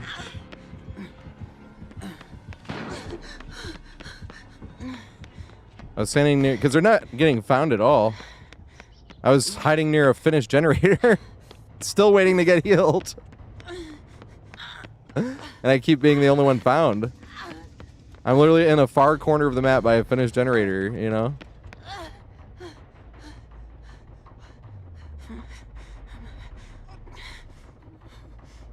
What's up, grandfather? Oh, I play Twitch. So in your OBS, there is different tracks. If you go to like more settings for audio settings or special settings or something. It's basic. You don't have to get like anything like that. But the plugin I use to multi-stream is called Item or Atom, and you can set it to where it uses the VOD track. And in OBS, you can set which audio track is the VOD track, which I have set at 2 because there's 6 different tracks you can have. And so the music doesn't go through to the Twitch VOD, and that's what YouTube gets the Twitch VOD audio. So that's why YouTube also doesn't get the like every time somebody follows.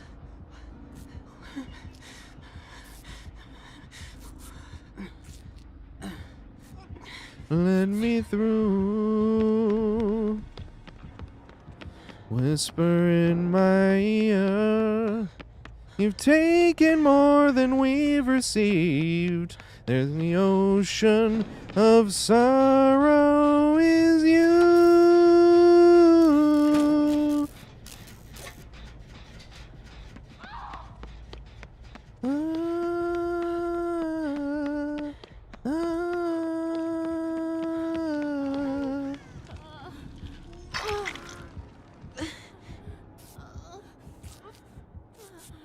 Will make it.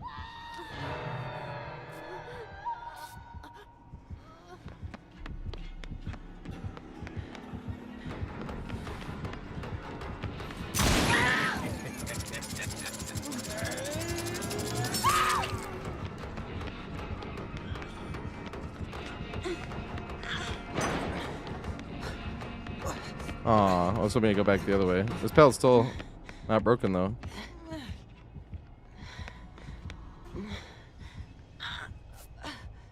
That'd be awesome if you went all the way back there from behind and shot me in the back, though.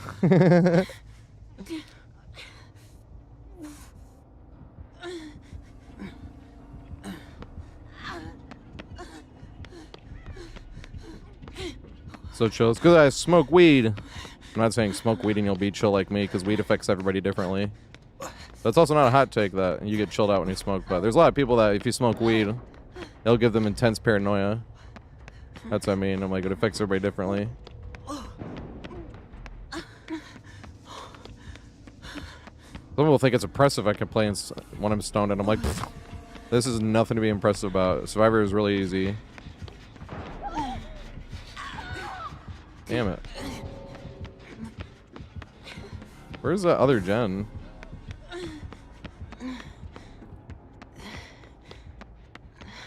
Other gen of the 4. Here we go.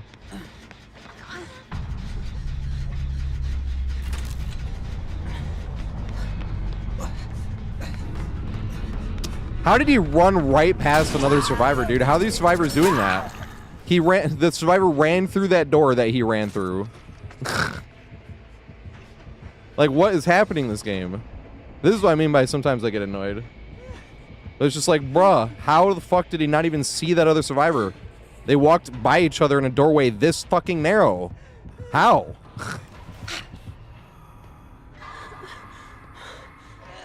Like, how do I...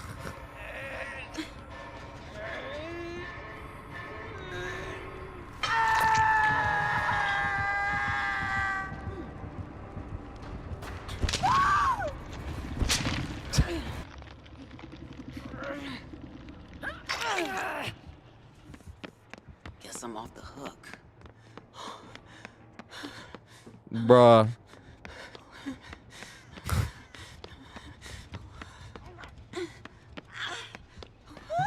At this point, I just fucking want out. Get me out of this game so I can play some Guitar Hero.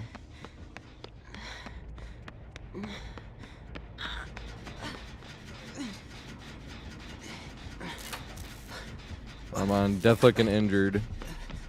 Doing the gen. And now he's still walking past the other. Oh my god, dude. What a dumbass game that was.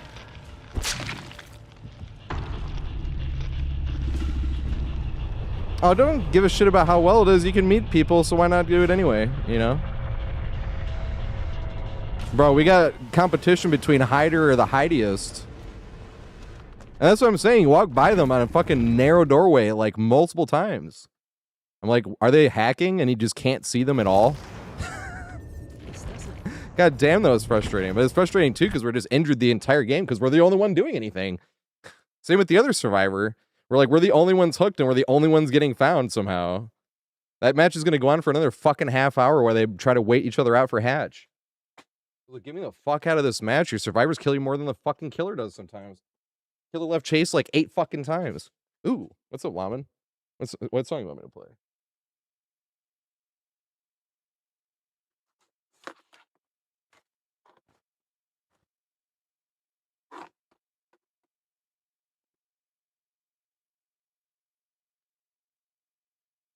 Well, a killer will have fun circling the same 4 gens. That's why I don't like to play like that. Because it gets stuck in matches that go on for a half a fucking hour over a little ego. All right, I gotta change this here. Yeah, there we go. Well, maybe not that far. There we go. Because I 100%ed a song the other day. And I was like, aw. Because I had the thing up a little bit too high. What song did you want me to play? Let me see this. Anything Iron Maiden? I do apologize. YouTube cannot hear this. Or hear the music. Oops.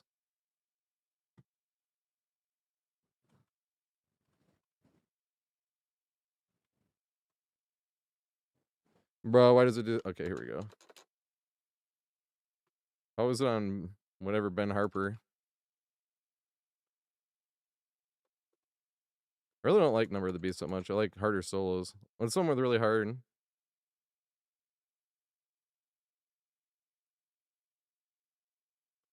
Yeah, I like this one more. I was gonna play something I never heard before. That's always fun.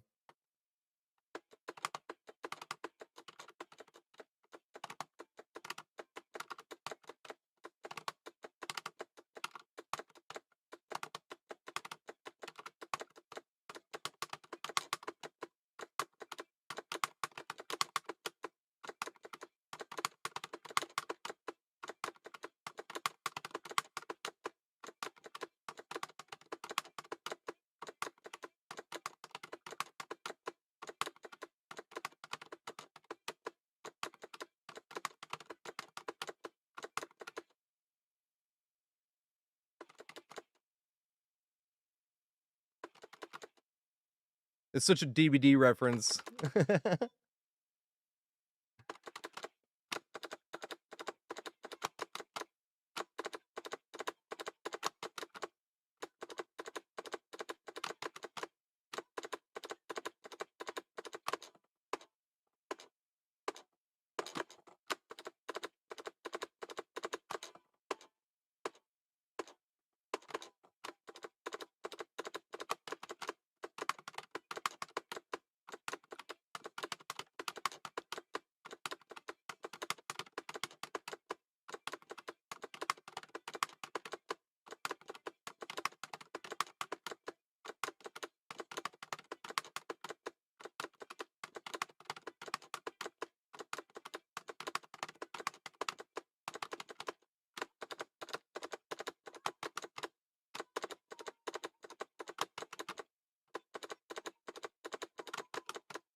Whoops.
Oh, fuck.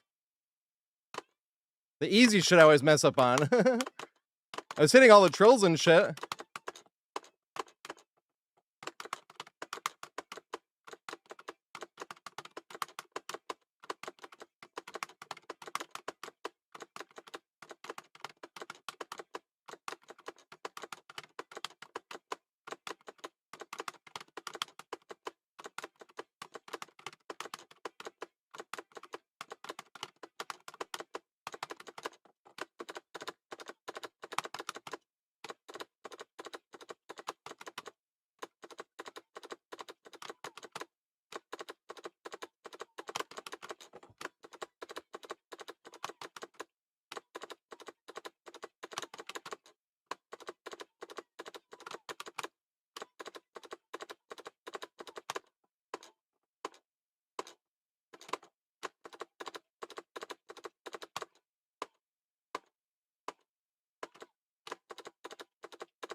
Oh, it wasn't bad for a warm up. You're like almost 100% of the solo. I missed 4 notes.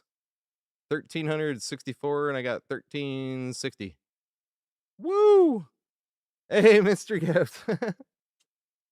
Thanks for the subscription, man. I appreciate it. Is there a song you want me to play?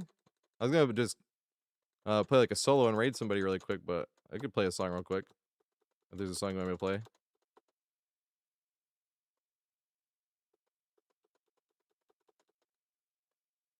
That was on Guitar Hero 2, right? Yeah, that was.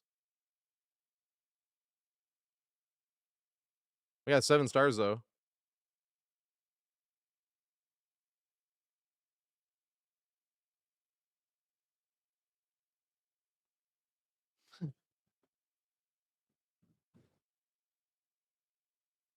I was like, if we're gonna raid out, I'm gonna play something laid back, solo.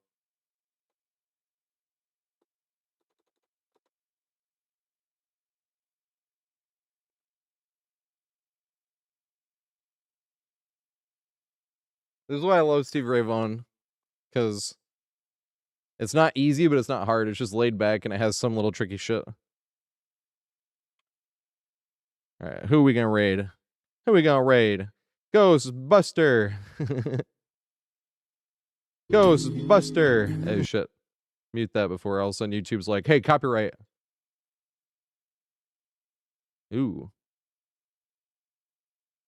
Damn it day. Let's ride Damn it day. Ride.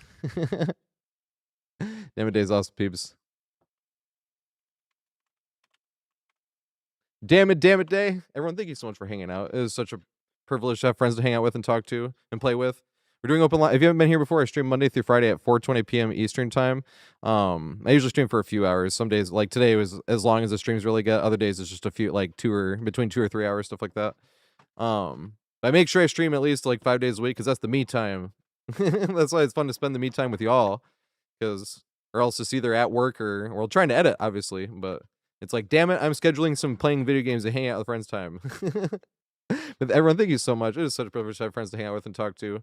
And like, I will be live tomorrow. Open lobbies are on Wednesdays and Fridays. And maybe I'll put a short out tomorrow. Maybe I will. Decide. But meantime, I do have a YouTube video talking about Scooby Doo's butthole. Go watch that one. You doing it? Here, let me do this first. Yeah. There we go. Have an amazing night, everybody. Remember to take care of yourself and hydrate and get some sleep.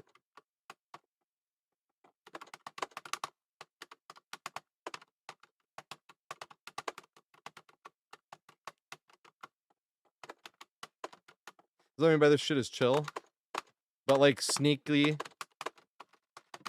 tricky, and little parts.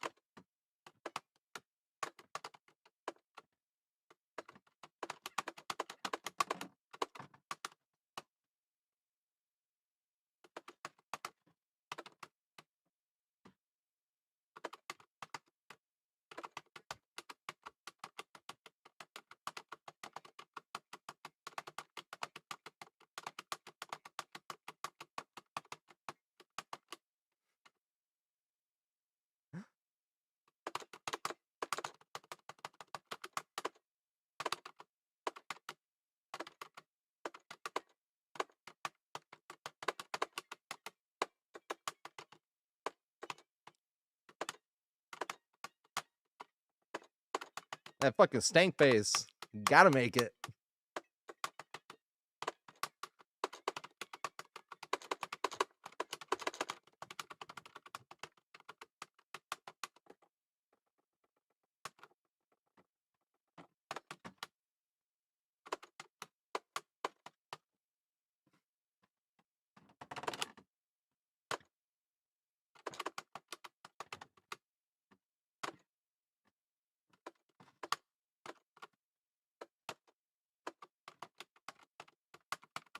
Yeah.